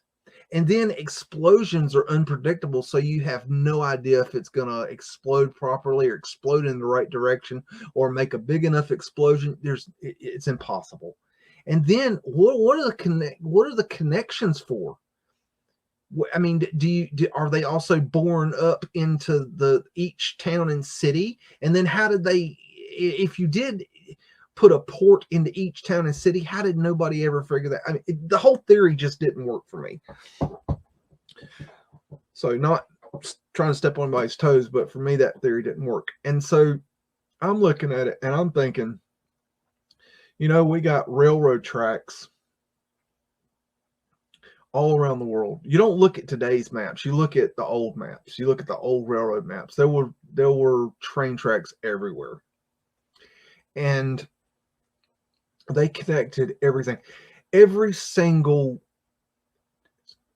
I think you could make, and it would take a long time to do this, but I believe with enough research, you could connect a train track to every single freaking mud flood town and city in the world. Now, I don't know who's got the time and the resources to do that, but I think it could be done. And I'm not talking about on today's tracks. I'm talking about in the historical records of tracks. And it would take a lot of digging because they've taken up a lot of track. But I think you could put a train track in, beside, or very fucking near every single town and city that got mud flooded. And this is another thing. With the technology that I'm speaking about a cloud buster weather modification device, you don't need it to be in the town or city. It's a triangulation, so you could be outside. I mean, you could be 50, 100, who knows? Who knows? As long as you could triangulate the weapon over the hill that you're trying to rain on in order to target a certain city or town, you could be well far. You don't actually have to have a train track that goes directly to a town. So I think that needs to be kept in consideration too. I made a little picture the other day of the let me see if I can find that. I put it on a I put it in the video. I added a link to it in the video later for my mud flood theory video. But I also put out a chat message that had the image in it. And it's just a little image that I made in order to show, I think I'm showing it. Let's see. Yeah, I should be. Let's see. I'm going to wait, see if it catches up with me. I'm not sure if I'm showing it or not. But yeah, it's going to show it, I think. I'm going to show you that I made this little crappy little picture in Microsoft Paint. I don't have very good artistic capabilities with my technology, but I did the best I could trying to give an idea of the picture of what I'm trying to say. Yeah, here's the picture. Just give it a second. It'll come up. Bear with me. Bueller. Anyone? Okay. So what we have here, I mean, excuse my terrible artistic capabilities. I actually can draw really good with a pencil and pen, but not with a computer. I don't have a computer pad drawing thing. But this is a cloud buster here on the right hand side on a train right here. Okay. And I've got lines going down into the water here, because if you look into Wilhelm Reich's research, that he could bring his cloud buster to any location and he could either make it rain or make the rain go away. But he could also make the cloud buster more powerful by dropping hoses down into the water source, like a lake, and increase the energy. So that's why I put the lines going down into the local water source, because I believe that, you know, every town and city around the world has a water source of some sort. They have a lake, a river, they have underground aquifers. There is some sort of water. That's why you have a town or a city there. You don't build a town or a city without a water source. Think about that. Either way, if you don't have water, you die. So there is going to be water at every location. So then basically you got your buildings here, and this would represent a hill or a mountain. It doesn't matter. I believe a lot of places had hills, a lot of places had mountains. Either one doesn't matter, as long as you got dirt that's, you know, stacked higher than the ground level. Okay, you got a hill, even if it's not a big hill. It doesn't even have to be a big hill as long as there's enough of it. Okay, so basically triangulate the cloud buster above the hill, and you would create a cloud. You would bring in the cloud from the atmosphere, and the atmosphere would have water in it. And then that water would rain down, and it would basically sluice. If you don't know what sluicing is when you basically pound dirt with water, and it turns it into mud, and then it runs down. And it basically sluiced, or turned into a mud flood, and it came in and mud flooded the town. That's the basic theory. So that's that. I don't really, it's not some Einstein level shit here, man. I mean, I'm not, I can't think it through a whole lot more than that at this point. Maybe I can get deeper later. I don't know. That's the idea. I mean, if you look in these St. Louis, East St. Louis was really probably a very cool place at one point. It's a no-go zone now, but who knows where, see this area. I mean, this is why I came here, because it looks like it's relatively flat, but over here, right here, you got some hill here, maybe that's the old hill. Maybe it was a lot bigger. I've also been very suspect of places like this right here. See this big area here they've turned into a park. I've wondered if those were at one time big hills. It's like you look at the history of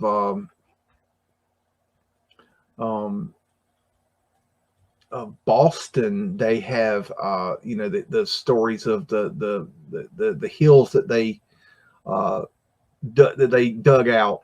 I don't think they dug them out. I think that what they did was they had you had Beacon Hill. I can't remember all the hill names, but you had Beacon Hill, and this was, I don't know if it's going to tell here. I don't think it's going to tell. But one of the hills was right here, and then another one was, I think, right here, if I'm not mistaken. Don't hold me this, because I'm just going from memory.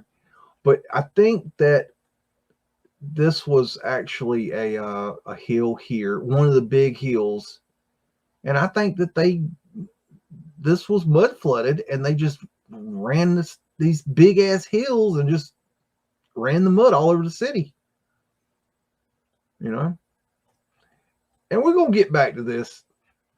There's meat on the bone there. Another day. But and this is another theory that I've been looking at is that and some of you have heard, some of you hadn't, is that I believe that Lake Connibus is right here. And this is the heart of Lake Connibus, the heart shape of Lake Connibus. And my thinking originally was I was focused on the Grand Canyon, and that when they blew Lake Connibus, that it went down out the bottom here to the west and created the Grand Canyon through the Colorado River, following that riverbed. And that a portion of it went out the top and created over here the Great Salt Lake. And I believe the Salt Lake is salty because of this blowout. I believe it had some sort of nuclear, basically a Sodom and Gomorrah thing going on. I think it's the same kind of thing where they had the they've got the Salt Lake over there too. And I think it has something to do with a nuclear explosion or device or something, where they had it radiated somehow or something. And at one time, supposedly, there was a city here in the middle. Well, one thing I noticed recently about this, and I don't, sometimes you just don't see the forest for the trees, but I realized that it also blew out the east side, the southern east side as well. And you can see how it flowed here too. So, you know, that's interesting. You know, I was focused on this area over here, the blowout coming out here. I believe this is the Colorado River there? I can't remember. Colorado River is right here somewhere. Anyways, I was focused on how it ran through the Colorado River, but I was looking at this recently, and I realized that, you know, it came this way too. But then again, you know, the whole premise is that Lake Columbus is right here, that the heart of Lake Columbus, the heart shape of Lake Columbus is right there. And we'll go and say hey to our friend John Levy. He lives over in this neighborhood here. So say hi to him. And I think it's possible that the over here, maybe that's when the island of California got, you know, flooded in. Maybe the mud pushed in and just filled in this area here. But I don't know. That's a little more complicated. I don't know if that's enough, because it kind of looks like it could be that, but I don't know. I'm not sure about that. Not sure. Gosh. Is there any questions you guys have out there in YouTube land? I'm here for you guys to try to share with you and you know, pull some of the questions out of your minds that I don't got all the answers. I ain't got half the answers. I got a few.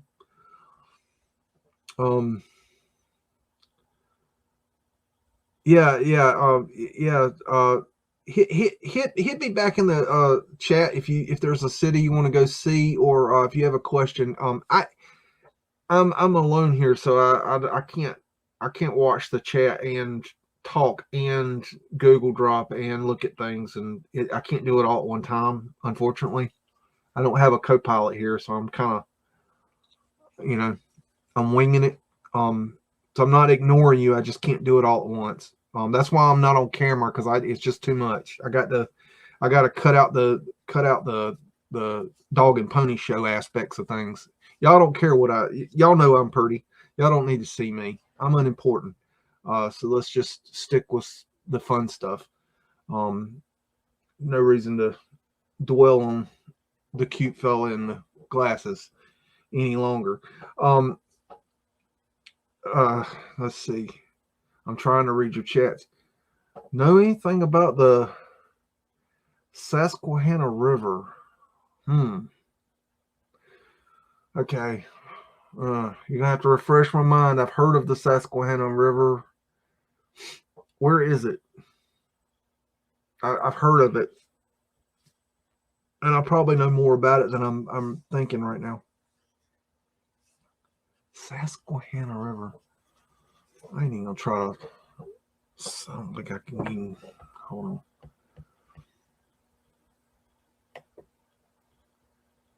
Let's see.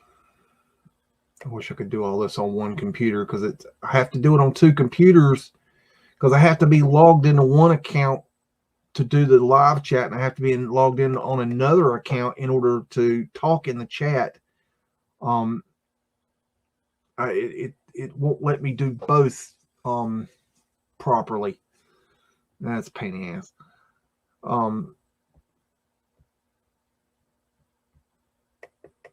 Or on different computers. I gotta have it's complicated. Susquehanna River. I heard of that.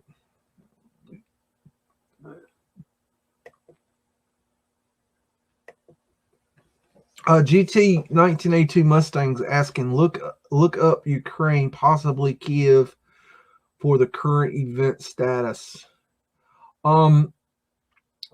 I'm gonna just be blatant. I'm not sure what you're asking there but I'm gonna lay out my whole my thoughts on Ukraine and Russia and all that. I don't care.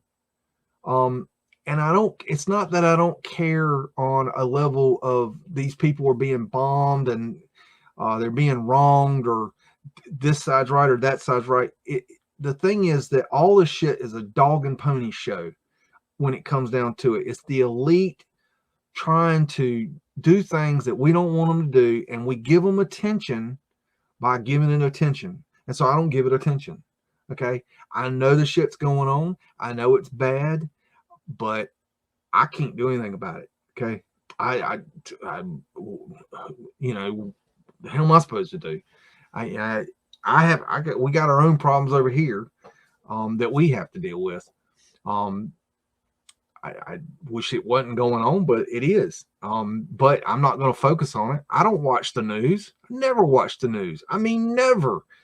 I have no idea what's going on in the world because I don't give a damn. I learned a long time ago, this shit's going to happen with or without me. And all it does is bring negative energy to yourself. So I just don't pay attention to this shit anymore. I don't watch, the crap. I just don't watch it. But I feel for the people in Ukraine, because it seems like they're getting the bad end of the stick, and that's about the best I know about it. And Putin's an evil son of a bitch. I mean, we all know that. I mean, come on, everybody knows that. Now, does that make Ukraine, angels? Probably not. We're all guilty of something.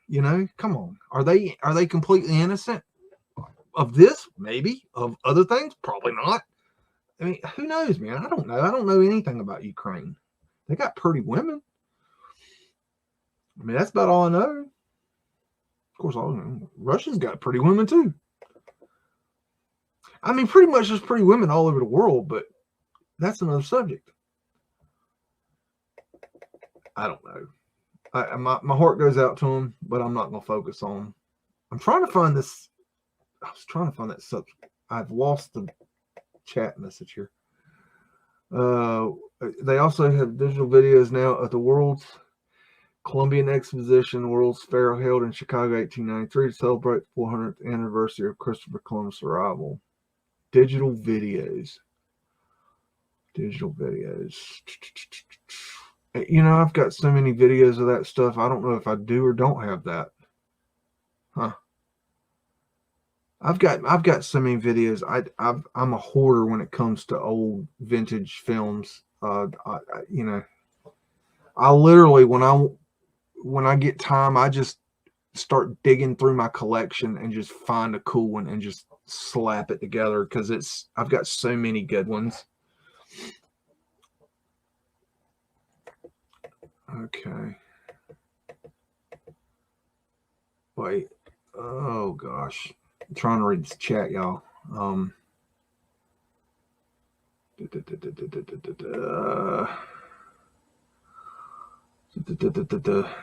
Great giant Indians are said to have lived there. Yeah, I don't know exactly what you're saying there, but what I'm taking from that is that there were giants.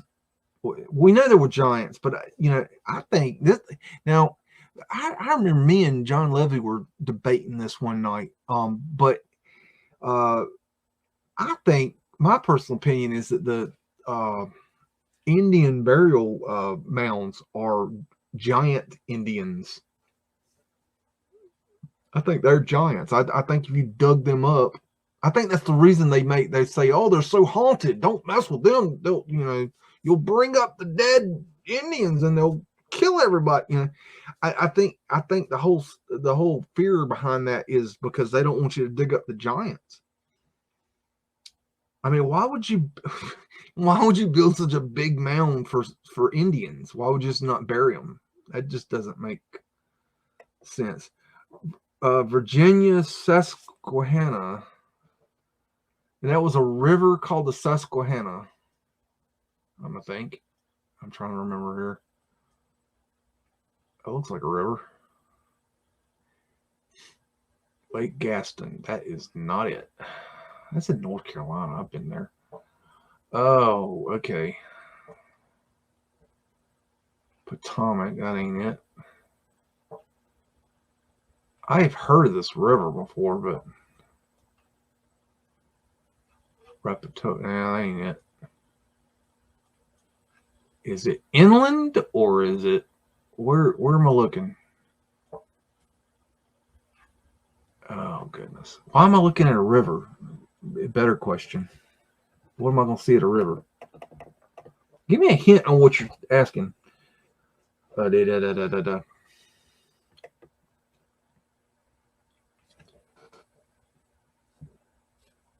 GT 1982 Mustang is saying mounds are probably tops of buildings unexcavated. That might, I can't remember what Levy said. He said something different than I did. We were talking about that. We disagreed on it. we didn't come to a conclusion, and I don't know. I've honestly never been and dug up an Indian burial mound, so I don't honestly know. I mean, you know what I mean? Come on, that's just my uneducated guess. So I don't really know. That's just my thought, is that it's giants, because I believe there were giants. I mean, you know, and it kind of makes sense. And I've seen some pictures leaning that way. So I don't know. But could they be buildings? Sure. I mean, you know, there's stories of when the honkies first came over here. That was white people for you Yankees. They came over here, and when they first got here, the Indians were living in houses. I don't mean teepees. I mean stick frame houses. So that's interesting. You know, I mean, you know, does that make any sense? I mean, think about that. Okay, Saratoga Valley, Virginia, I believe the Susquehanna River, and it's, okay, what's the question? I'm missing something here. What am I looking into, Michael? Michelle Bear? Michael? Are we an Owen Benjamin fan? I'm guessing.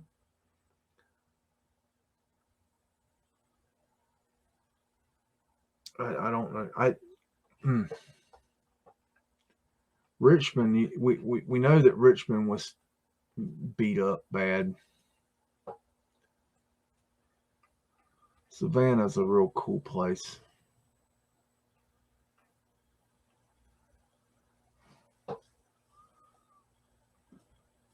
This is down south, y'all.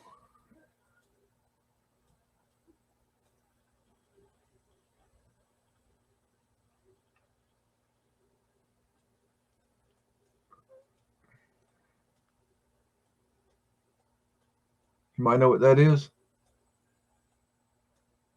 Anybody ever seen one of them before? What's that look like, y'all? Huh? Just saying.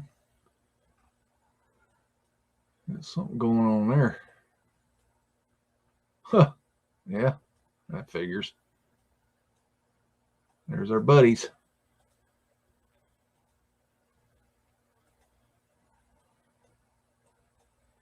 And, you know, yes, at the upper, you know, you get to your 33 degree, you know, in your Freemasons, you're getting into the possibility, not that you're guaranteed. You have to be asked, you have to be invited to be in the illuminated levels. But yeah, the illuminated dumb shits, they recruit from within the Freemasons. Definitely. So, you know, but that doesn't make Freemasons bad people. And the Freemasons of today are not the Freemasons of, you know, the 19th century. They're not the same people. They're much different now. And no, I'm not a Freemason, people. You know, Lord have mercy. Some of the dumbest shit people come up with It's just unbelievable. The connections people make with people like myself and John and Campbell and Martin. I mean, they say they'll make up just the damnedest things that they've never met us. They have no proof of these stupid things, and they'll say just the damnedest, craziest shit you've ever heard. I have been called everything from a Freemason to a Satanist, and that is to that level of thinking is so ignorant and stupid. I mean, to even think that way, if a person is that, okay, you're gonna know, okay, you're gonna have a different person on your hands, okay. You're not gonna have a person that's trying to do what I'm doing, okay. A Freemason is not gonna sit here and do this over and over and over again, trying to work this shit out. I'm already gonna know, y'all. And if I was, why was I gonna tell you? Hold on. Go back. I'm certainly not a damn Satanist. I mean, that's just fucking stupid.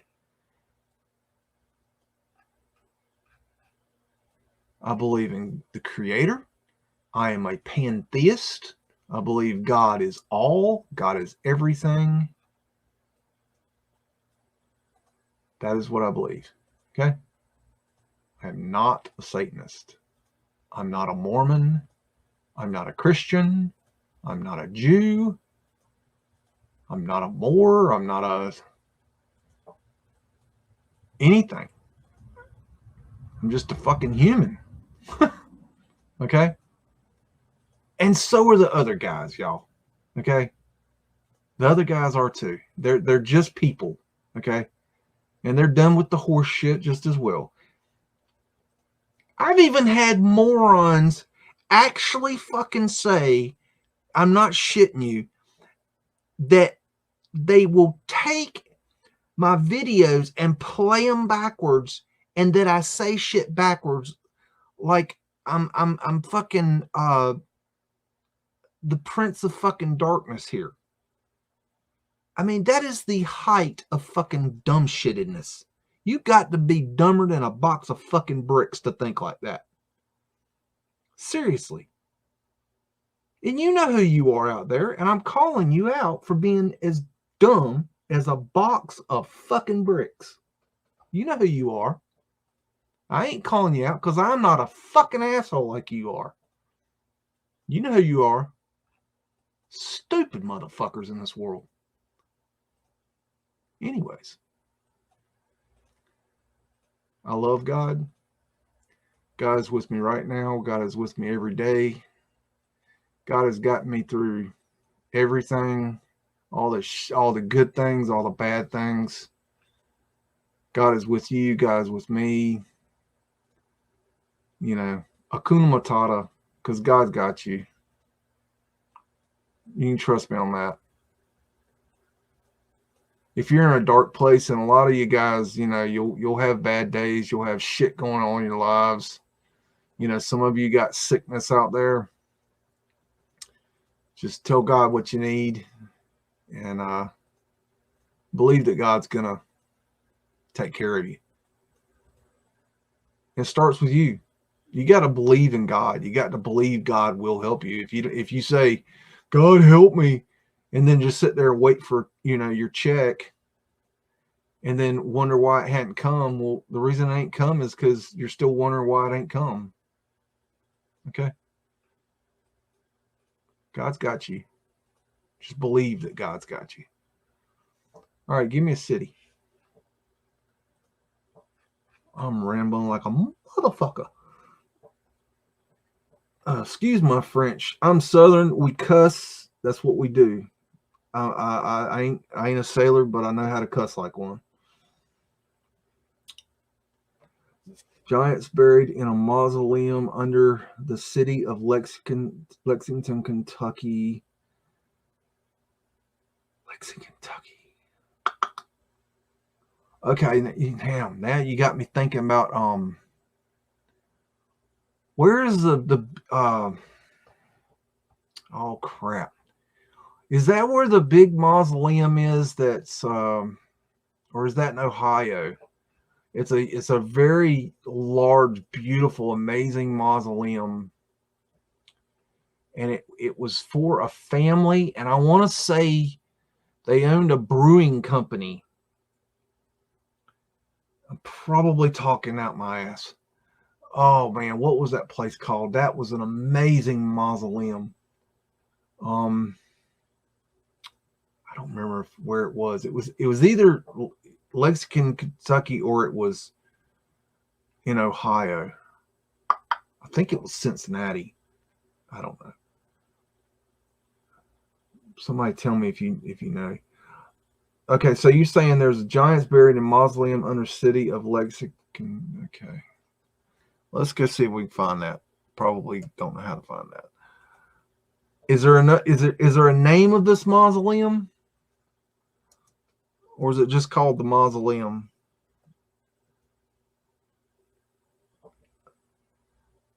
Oh. I'm not typing this right. Mausoleum.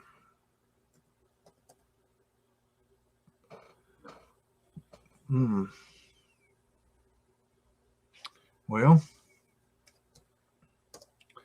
I don't think it's going to bring it up. Henry Clay? Is that who you're talking about?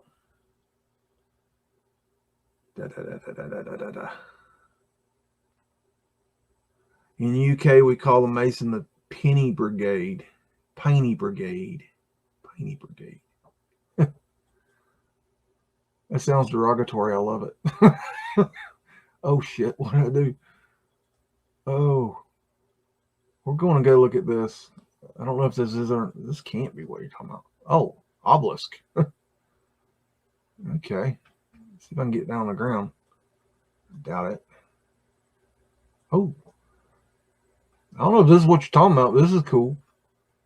Big old mausoleum. Big old obelisk. So there's a free energy antenna right there. I think that these were part of the free energy system, and that they basically create. I think it's just my thinking that they collected the energy from the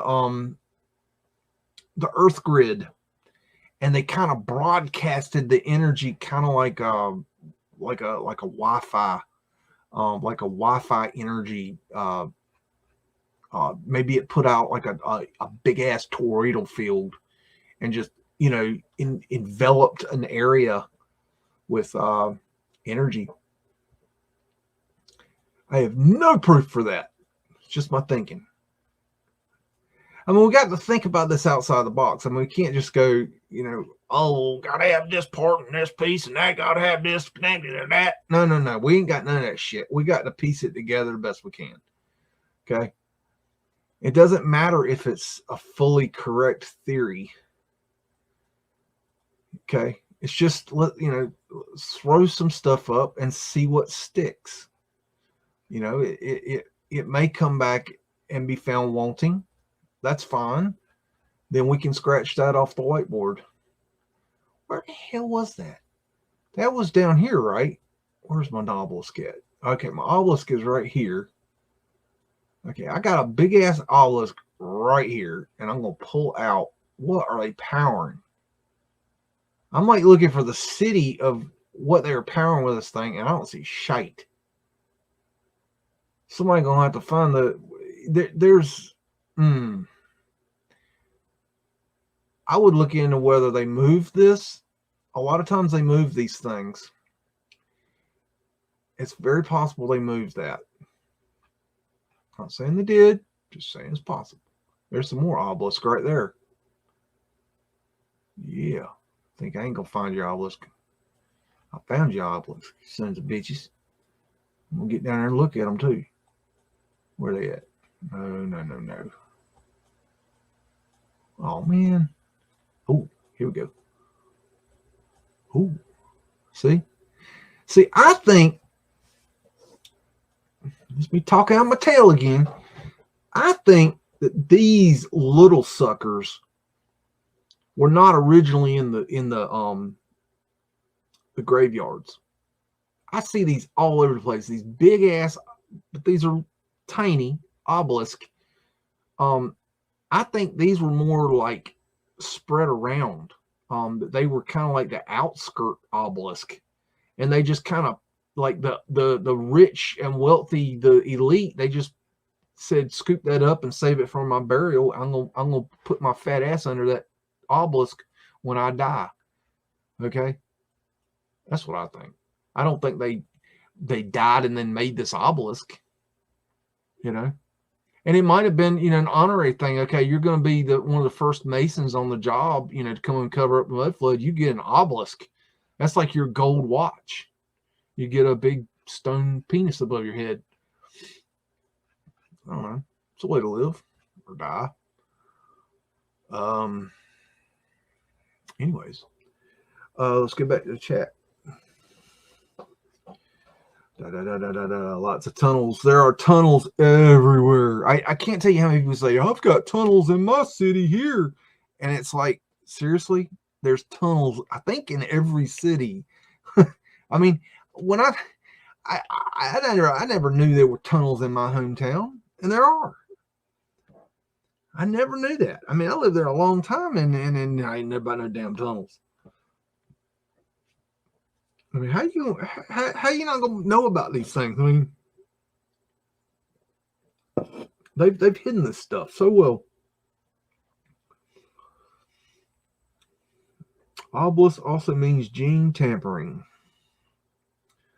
Obelisk is also a needle. Oh, Cleopatra's needle. That's that one. There's some interesting horse shit behind that one. Gene tampering. I don't think I've ever heard that one before. I don't think I've heard that. You know, that at one time there were many Freemasons. Many. And I think there came a point where, you know, the Freemasons, they had a lot of trouble, you know, in America at least, where they became shunned, kind of, and it was kind of like it became bad to be a Freemason. And I kind of think that's the changing of the guard. I think that's where they got rid of the old guard and brought in the new. I think that was where the change happened, to where you have the modern day Freemasons, where they don't know shit, and they probably don't know shit. They probably have been told at this point that they're the keepers of the esoteric knowledge of the past. You know, it's like the old guard were the cover-uppers, and the new guard are the keepers of the bullshit. You know, it's like I don't really think that your modern day Freemason knows jack about Mudflood. Now, I could also see where your higher echelons of the Freemasons, you know, from time to time come down and say, Billy Bob bank owner building person, there it's come to our attention that your building probably is beyond code and needs to be removed from service. So we were wondering if you would be willing to demolish your building and maybe build a different building. Kind of nudge them into the, you know, demolishing. You know, they love demolishing buildings. Matter of fact, I think let's see. Am I screen? I think I'm screen sharing. I'm gonna show this. I think I'm screen sharing. Of course, I don't know where I put it. I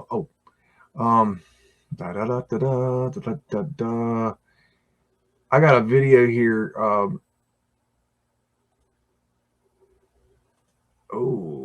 Okay. Then when it gets up, I'll push this to play. I think it's gonna work, but I got a video here of where they're demolishing old world buildings, and I just thought it was interesting. You know, you watch them taking these things down, and you can learn a lot just by the construction. There's a guy that lives behind me that he owns a major demolition company. I'm gonna mute this. We don't need to hear the audio for this. But he owns a major demolition company. I mean, a big sumbitch, a major demolition company. I know this is not his company because every one of his pieces of equipment, and he has, I think the guy has 150 people working on his demolition crew. It's a major operation. They do everything from explosives to they've got a like a sucker that reaches 90 feet up in the air to bang shit out. I mean, this guy's like, raw, big time demolition man. He does the shit you're watching on the screen here for a living. He's got all this equipment. I mean, he's got a lot of equipment, and it's just interesting, that some of the stuff they take down, but these guys, they don't know what they're doing. They get hired to demolish these buildings, and they got two things on their mind. Number one, making money, and number two, not getting killed. And believe me, that's a big thing to them because it's dangerous as fuck.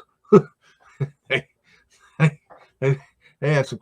In fact, there's and I haven't even gotten to ask him yet, but there's a back on his back, his property butts up the back of mine, and back on his property, he's got one of his work trucks literally has been blown up. And it's sitting back there. I don't know why it's there or what happened, but I don't know why it's here. But he got one of his company work trucks, and it is literally blown up. I don't know what happened, but this is some work. I mean, you just watch how this wrecking ball goes in to try to bang out these old world brick buildings, and these things are tough. And I've seen these buildings are actually not the really tough ones. I've seen buildings where they've taken, and this is a small wrecking ball, I've seen them take big wrecking balls and hit these buildings full bore, like full old school wrecking ball swings, where, I mean, they start from way back, and this guy's like real close, and they go full bore into these buildings, and the building does nothing. It just stands there, and they have so much trouble knocking them down. And you'll find a lot of times that these buildings that they're so hard to knock down that they just decide they're not going to knock them down. They're just like, fuck it. It's just leave it. There's no point. It's too hard. You can see, you can tell that's old world, all those arch windows, and this is dangerous work right here. I don't know how they do it. How you guys in the chat, guys and gals? Here in the South, we say guys for both guys and gals, so don't be offended. We got to keep the ninny factor down. People get triggered by anything these days. It's absolutely amazing. The triggering people get. Why we get so triggered, y'all? Come on, man. People get triggered as hell. I mean, it's like they ain't never gotten a fight before. They ain't never ain't nobody ever talked shit to them before. It's like, I mean, grow up. I mean, it's like, I don't know. I come from a different school, people, man, somebody talk shit to you, don't worry about it. Let brush it off or talk shit back, but don't sit there and go, oh God, they're talking shit to me. I can't give that. Oh, I don't agree with this. I don't agree with that. Ninny. I mean, come on, grow a spine. Fucking ridiculous. But look how that construction is just amazing. We don't build that. We don't build that way.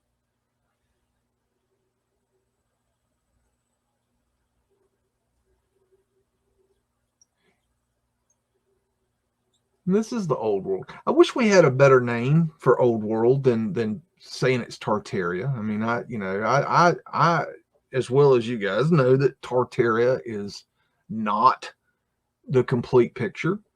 But we got to call it something. If I call it old world, then I got to have a whole conversation about what I'm talking about. If I say Tartaria, you're like, oh yeah, Tartaria. Oh yeah, old world. Yeah, okay.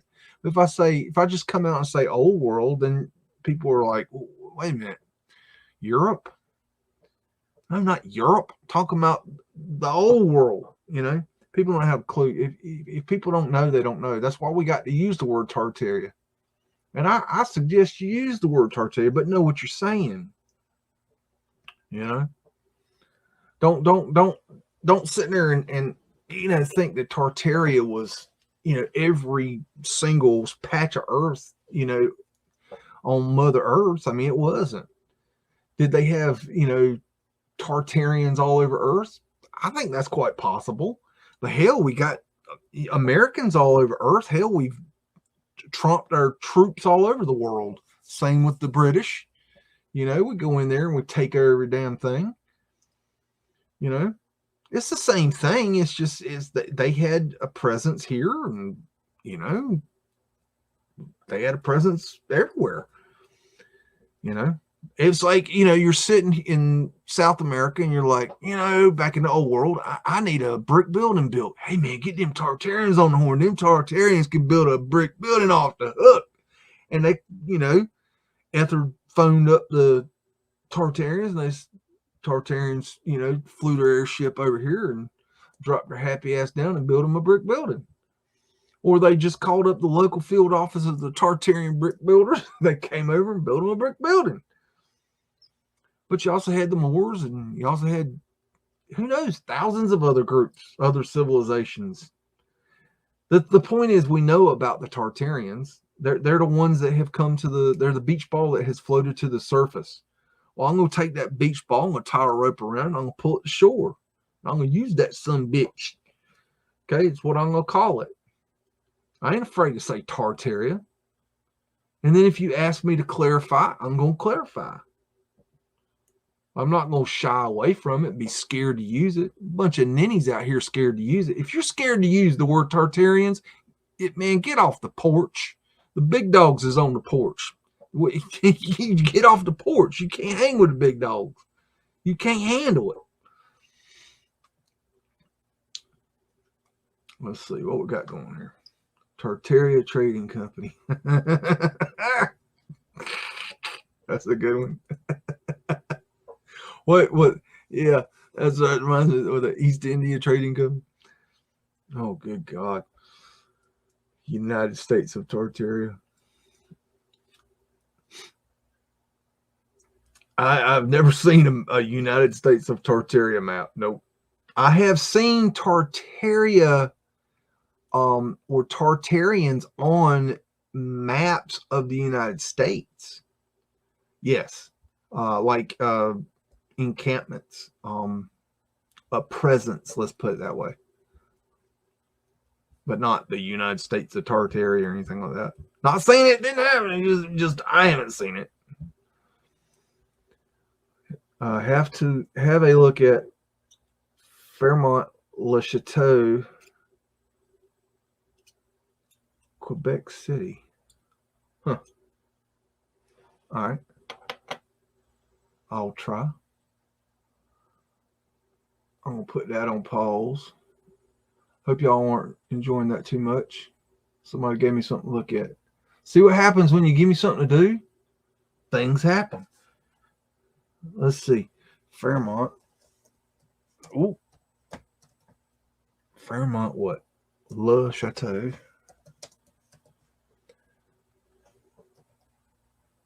I'm breaking my neck trying to turn around here and look at this thing. Oh, that reminds me of Reims-le-Chateau. I studied that for a while. I love that rabbit hole, by the way. If you've ever seen the I don't know what you'd call it. It's the theory, I guess, of Reims-le-Chateau in France. Excellent fucking rabbit hole. Check that out. Good stuff. You like Knights Templar and Mary Magdalene and stuff like that. You'd enjoy that. It's got a lot of esoteric kind of shit going on. It's very cool. Very good rabbit hole. I like a good rabbit hole. I got here digging in. Oh, whoa, baby. Never mind. Y'all deal with. Hey, whoa, hello. Hey, what we got here? Oh man, that big old obelisk.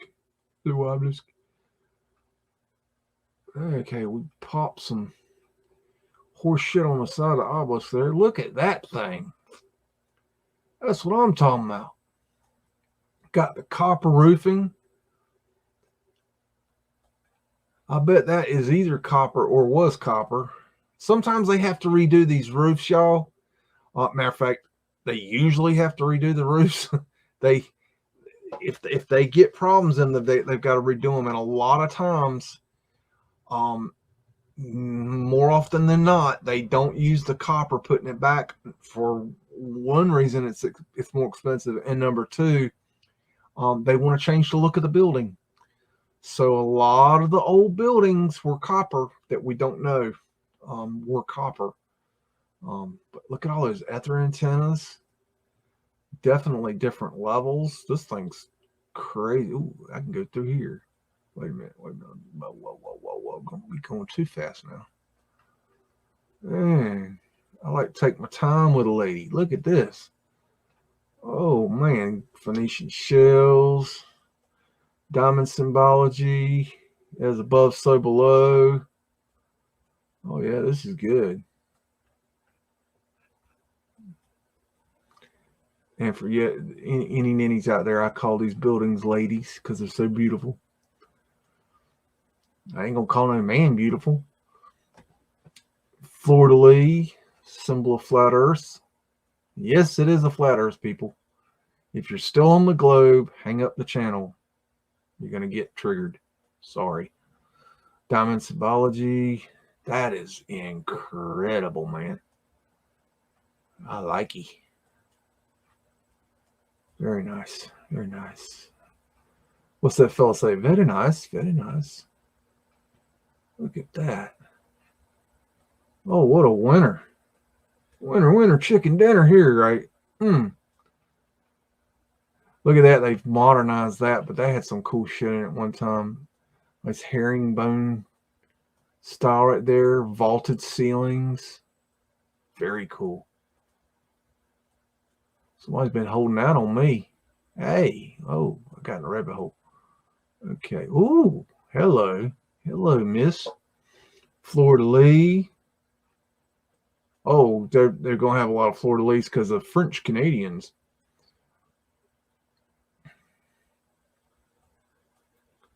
I got to tell this story. So that one's got that probably had more ether antennas on this side. Some of you may know I've said it before, but I'm a big Oak Island fan. If you know what Oak Island is, I am big loving the Oak Island theory. And I'm definitely, oh, look at that. Look here, there. Yeah, boy. The ether antennas up there. Check them suckers out. Ether finials. That's, I should point these things out more. That right there, the architectural term is called an ether finial. Ether finial. See, we need to learn these terms. There's more terms I need to learn, but we need to learn these terms because, if we're going to be professional about this and sound like we got our heads about us, we need to know what we're saying. More fleur-de-lis. Oh, anyways, talking about Oak Island, big Oak Island fan. Not going to go into that right now, but the Oak Island guys that are that have control of the island right now, the Laginas brothers, they have a television show called The Curse of Oak Island. Okay, and I'm an avid watcher. I've seen every episode. Yes, the show sucks. We all know that. If you're a fan, the show sucks, but you got to understand that it's worth it. If you watch the show and you're a fan of the theory, you know it's worth it, even though the show sucks. You'll know what I mean if you understand. If you know, you know. So the Laginas brothers have started a new series. You know, they're putting millions of dollars into their research on Oak Island, and so, you know, good for them that they're broadening their horizons, trying to make a little bit of extra scratch. You know, they deserve it. Okay, they've spent buku freaking dollars researching Oak Island, which is what it's going to take. Okay, and there is something there, regardless of what you think there is. They've already proved that there is something going on Oak Island. It's undebatable now. And if you don't know what I'm talking about, well, do some research.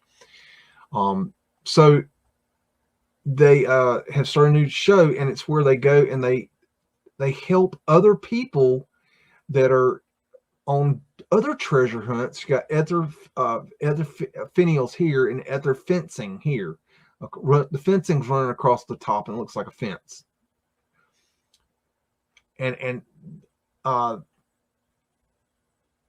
so this in the show, they like, let's say there was a guy. I need to get to the point here. There's a guy, and he had a shipwreck that was off the coast of Florida, and he called the Laginas brothers in to ask them to come and help him look into finding this ship and getting it brought up and finding, you know, got an underground there. That is really cool right there. That is really cool. I like that a lot. I'll take one of those, please. Thank you. Where is checkout? But oh, that one's even better.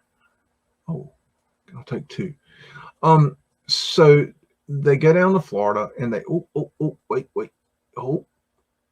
they go down to Florida and they got underground there. Is that what I saw? Huh. That's some underground action going around here. Oh, I need to be looking this way too. Too much going on. And they oh, look at that. Damn. They got this crappy fucking awning on there. Who the fuck? It got some fucking ninny ass design major that needed a job, and they designed that shit to go on this beautiful building. Okay, look. The guy that designed these awnings for this building to modernize it and put these umbrellas out here, they need to be taken back this alley right here and shot because they're stupid. So anyways, so the Laginas brothers, they go tromping down to Florida, and they help this fella find this shipwreck, and they find it. I can't remember if he already had the location shipwreck or if they just, you know, helped him find it, or if either way they found the damn thing. That's what's important. And they went to bring it up, and they funded to help him bring it up. I think mainly that's what they were doing, is helping with funding. Now that's called Second Empire style right there. I love Second Empire style. I always wanted a Second Empire style. If anybody's got a Second Empire style hunt, they want to just donate, just, you know, give me a call. I'll be here. Look at that underground right there. And so they go and they dig up, they bring up, you know, this they start bringing up stuff from the ship.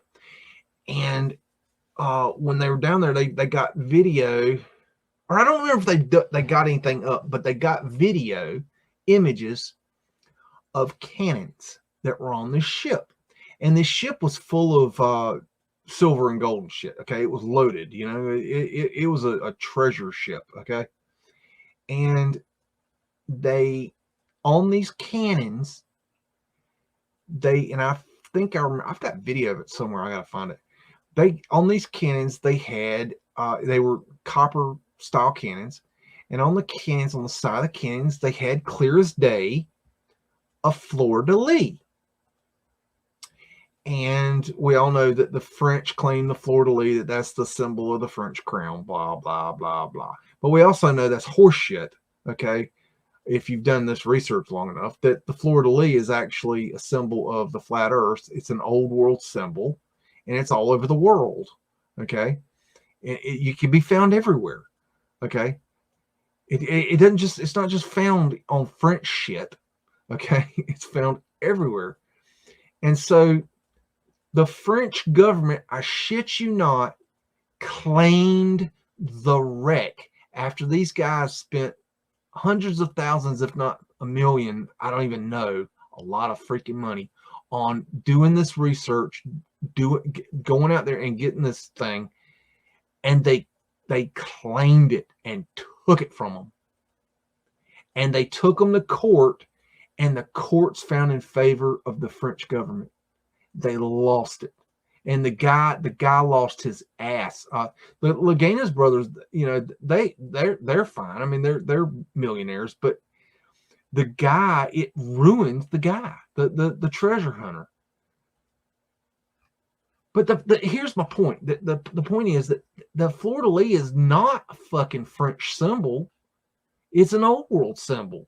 So it's a horseshit narrative to say that cannon belongs to France. It's an old world cannon, you know, that don't fire cannonballs. We don't know what the hell those things did. They didn't fire cannonballs. I don't know what they did. I just thought it was interesting.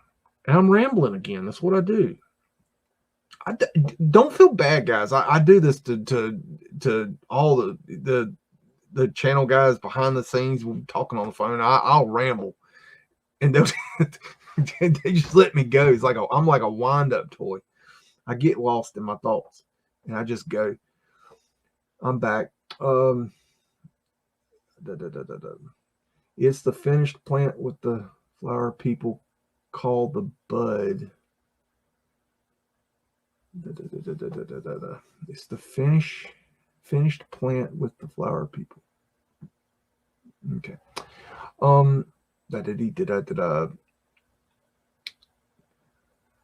You know, it could. I see what you're saying. You're saying it's a symbol of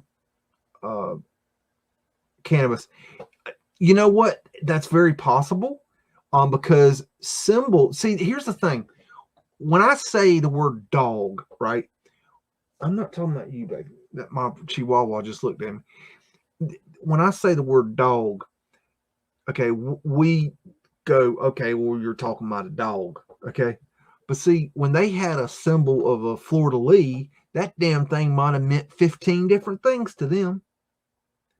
A symbol was, it had many meanings, okay? So could it have meant both the flower, cannabis and flat earth? Absolutely. Absolutely.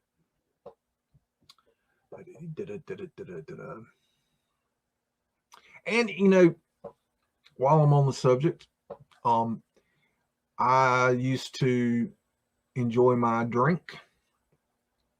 I'm a big boy, so I could put it down. I was never an alcoholic, but I could definitely put it down. I could put it down, you know, better than most people just because I'm big. And I enjoyed me, you know, a little bit of drugs here and there. You know, weed and LSD and ecstasy and cocaine and, you know, not all the time, but, you know, there were some parties, quite a few of them. But in 2008, when I had my awakening, I read something that talked about how when you're on drugs and alcohol, that your mind can't think properly, that it clouds your thinking. And even though you think you're some kind of mortal genius, that you're really not thinking to your potential. And, you know, I'm not saying that if a person does drugs or drinks that they're a dumbass. What I'm saying is, for me, it made sense that it was clouding my mind, and that I was awakening, and I wanted to clear my mind. I wanted to clear away all that cloudiness. And so overnight, I quit drinking and quit smoking and quit doing drugs, and I have not picked them up since 2008. And so I'm 14 plus years sober, stone cold sober, dealing with the fucking ninnies of the world and the trolls and the triggered ass motherfuckers. And so, you know, I'm a warrior now. But I feel that I can use my mind so much faster now than I could before. And, you know, my suggestion is, you know, look, it's okay to get, you know, party a little bit and get your drink on a little bit and get high a little bit.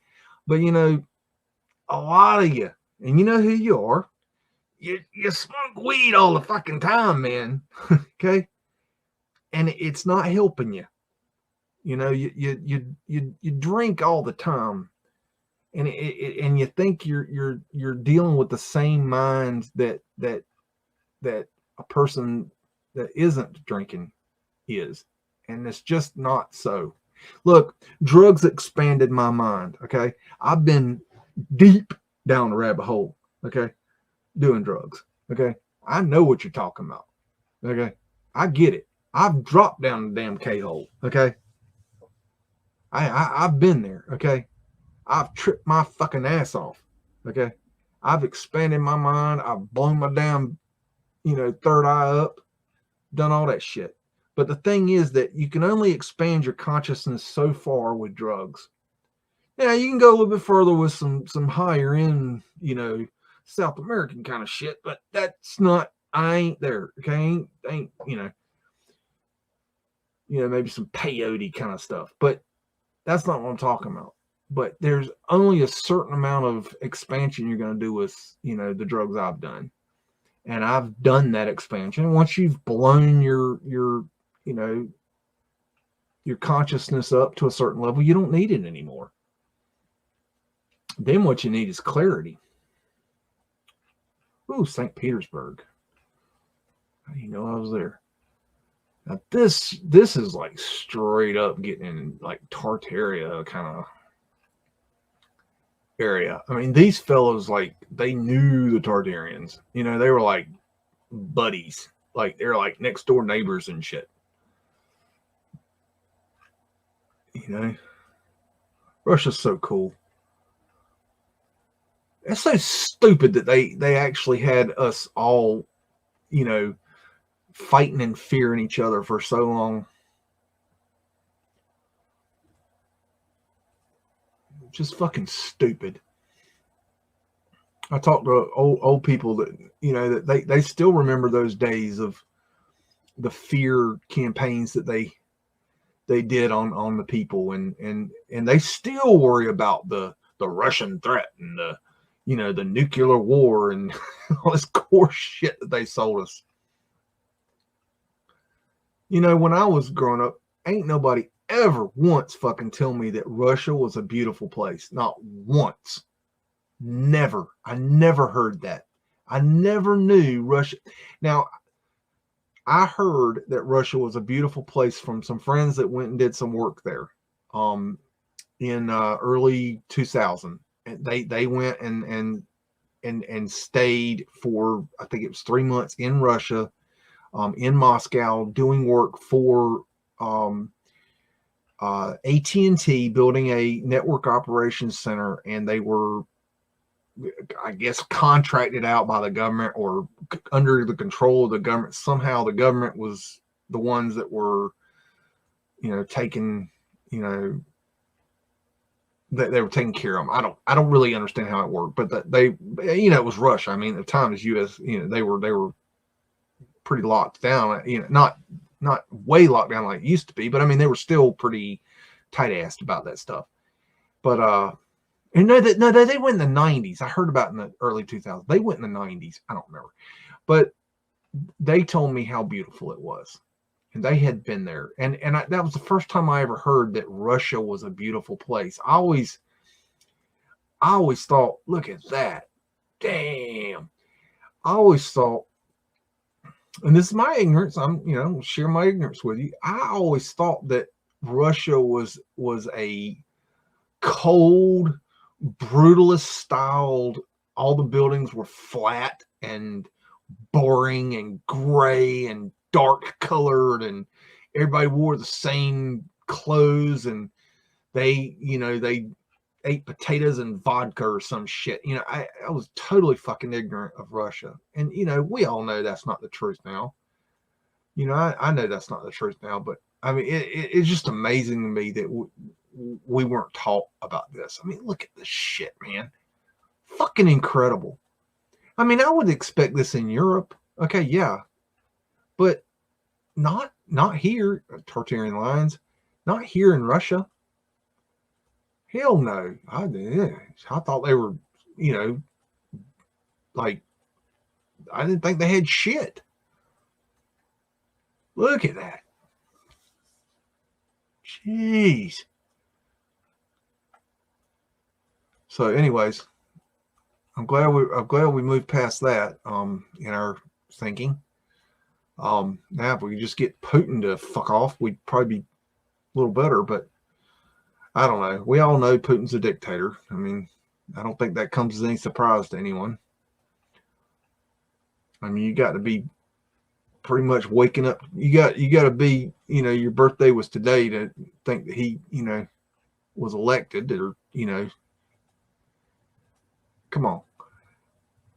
Anyways, so yeah, Russia's really fucking cool. Just totally fucking cool. Oh, this is another trick on Google. Oh, see, there's the Google camera right there. That's another trick I call this punching in. You can punch in on a window and see something sometimes you can't see. That's a trick. And I gotta admit, I'm a fan of the Fast and Furious movies. Of course, I like the originals, the earlier ones better. The newer ones, they're getting a little bit too crazy. But I still, enjoy the movies, even though they're horse shit. But, you got to have a little fun somewhere. But, and I haven't seen the new one. I think they got a new one out, but I hadn't seen it. But in one of the movies, one of the characters, I forget, the girl played by, what's her name? What's her name? The blonde girl. Oh, man. Name escaped me. You know what I'm talking about. She's the bad guy, flies around the plane. Anyways, she tells her IT guy to her techie guy, computer wiener, whatever guy, she tells him to punch in on a window so she can see him, because she can't see the guy she's trying to surveil. And so she calls it punching in. That's where I got the term from, punching in. And you can do that. Works really well. So I stole that from a movie. You can learn things from all over the place. Even though Hollywood's bad, so that's called punching in. See, I can see the other side of the road there. Punching in. That's what I call it. That's what she called it. Anyways, that's that. So, anyways, y'all have any more questions? I'm gonna stop screen sharing there. Y'all got any more questions for me? I'm getting a little ready to quit jibber jawing, so kind of close up shop here pretty soon. If you got any questions, we'll do this again soon. I don't know if there's going to be a certain day I do this, or if I may just do this whenever I feel like it.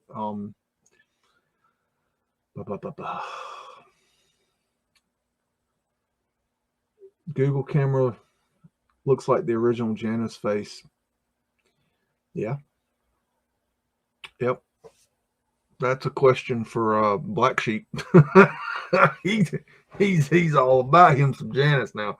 Oh, Black Sheep, he's all over that Janice. Great. Putin, an actor, playing a role world stage. They're all actors, of course. Oh yeah. If they're in power, they're yeah. They don't have the real people in power. They don't want to get shot. They don't want to be known. We probably don't want to know who really is in power. It'd probably scare the shit out of us if we really knew. It's nobody we've seen on TV. I'll assure you of that. Why stuffed beagle and not a stuffed chihuahua?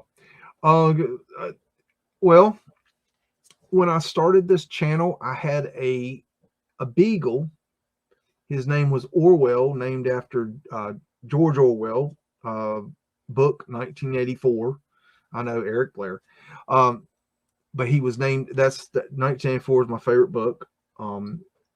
But he was named after George Orwell, and it is actually, his full dignified name was Sir George Orwell. And later on, after I started the channel, I got a rescue Chihuahua. He was somebody brought him to me and asked if I could take care of him. He was rescued from a heroin addict, and the guy was not taking care of him, and somebody found him and thought maybe I could use another dog, and asked me if I could take him. And so I took the Chihuahua in. And last summer, I haven't told you guys this, some of you guys know out there, but last summer, my beagle passed away, and he was really old. He was a rescue beagle. When I got him, I don't know how old he was. I had him for a long time. I don't even know how long I had him, but I had him for, oh man, it could have been 10 years. And he was old when I got him. He had gray hair when I got him. And so he was really old, and he had a lot of health problems because he was old, and he was just absolutely just miserable in life. And so finally he passed away, and I didn't let y'all know because that sucks to hear about that kind of stuff. Nobody wants to hear the beagle died, but in order to keep his keep him alive in my heart, I kept the beagle name. And besides, the beagle name doesn't mean anything in particular. It's just a name. It's the man's not important. I'm not important. The beagle's not important. The information is what's important. The ideas, the thoughts, the community, the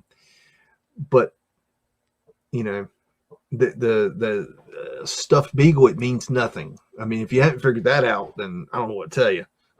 What is a stuffed beagle? It's just a fucking toy. It doesn't mean anything. And I didn't want to use a real beagle because I don't know. I didn't use a picture of my real beagle because he was so old, and he wasn't. He looked old. he was not a strapping young beagle. He was a war vet. He was a war vet beagle. He was a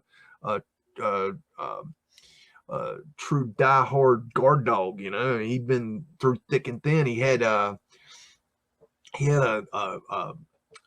don't know if you know this, but beagles, when they're puppies, they nip at each other, and a lot of times they'll bite each other's ears and rip their ears. And he had a ripped ear. His left ear was ripped in half, about halfway up, and it was gnarly looking, but I loved it. I called it his lucky ear.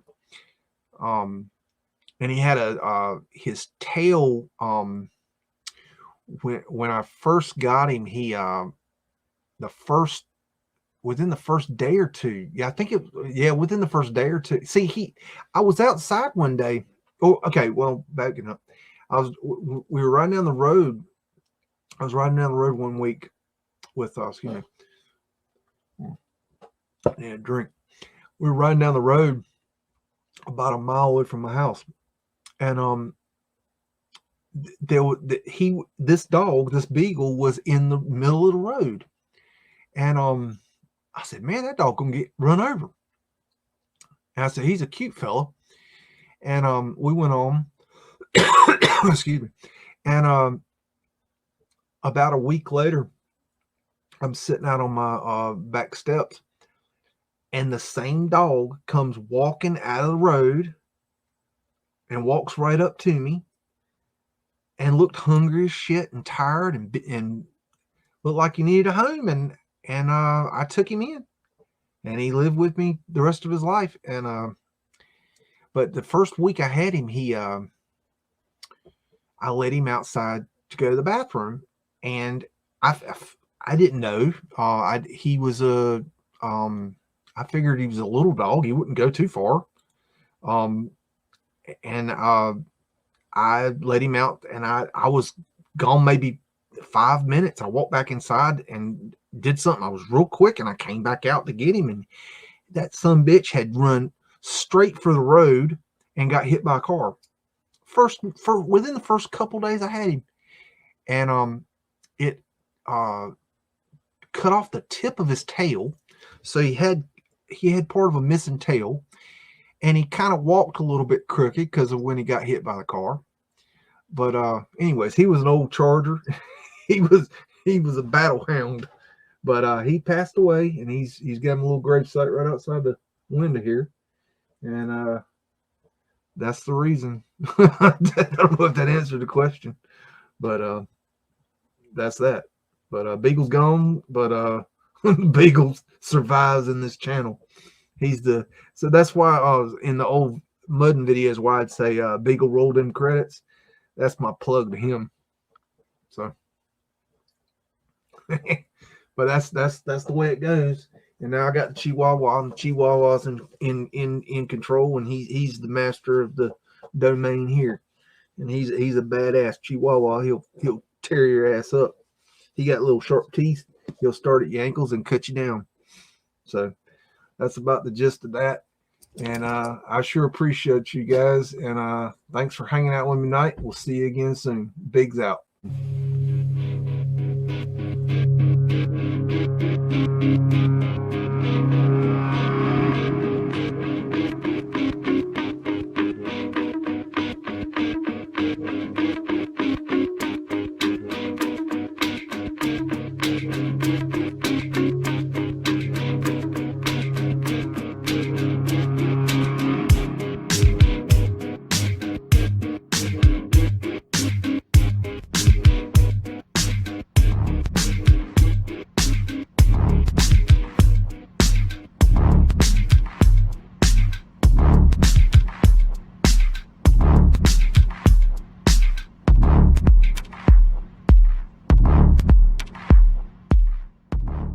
Say woof again! Say woof again! I've got one that can see.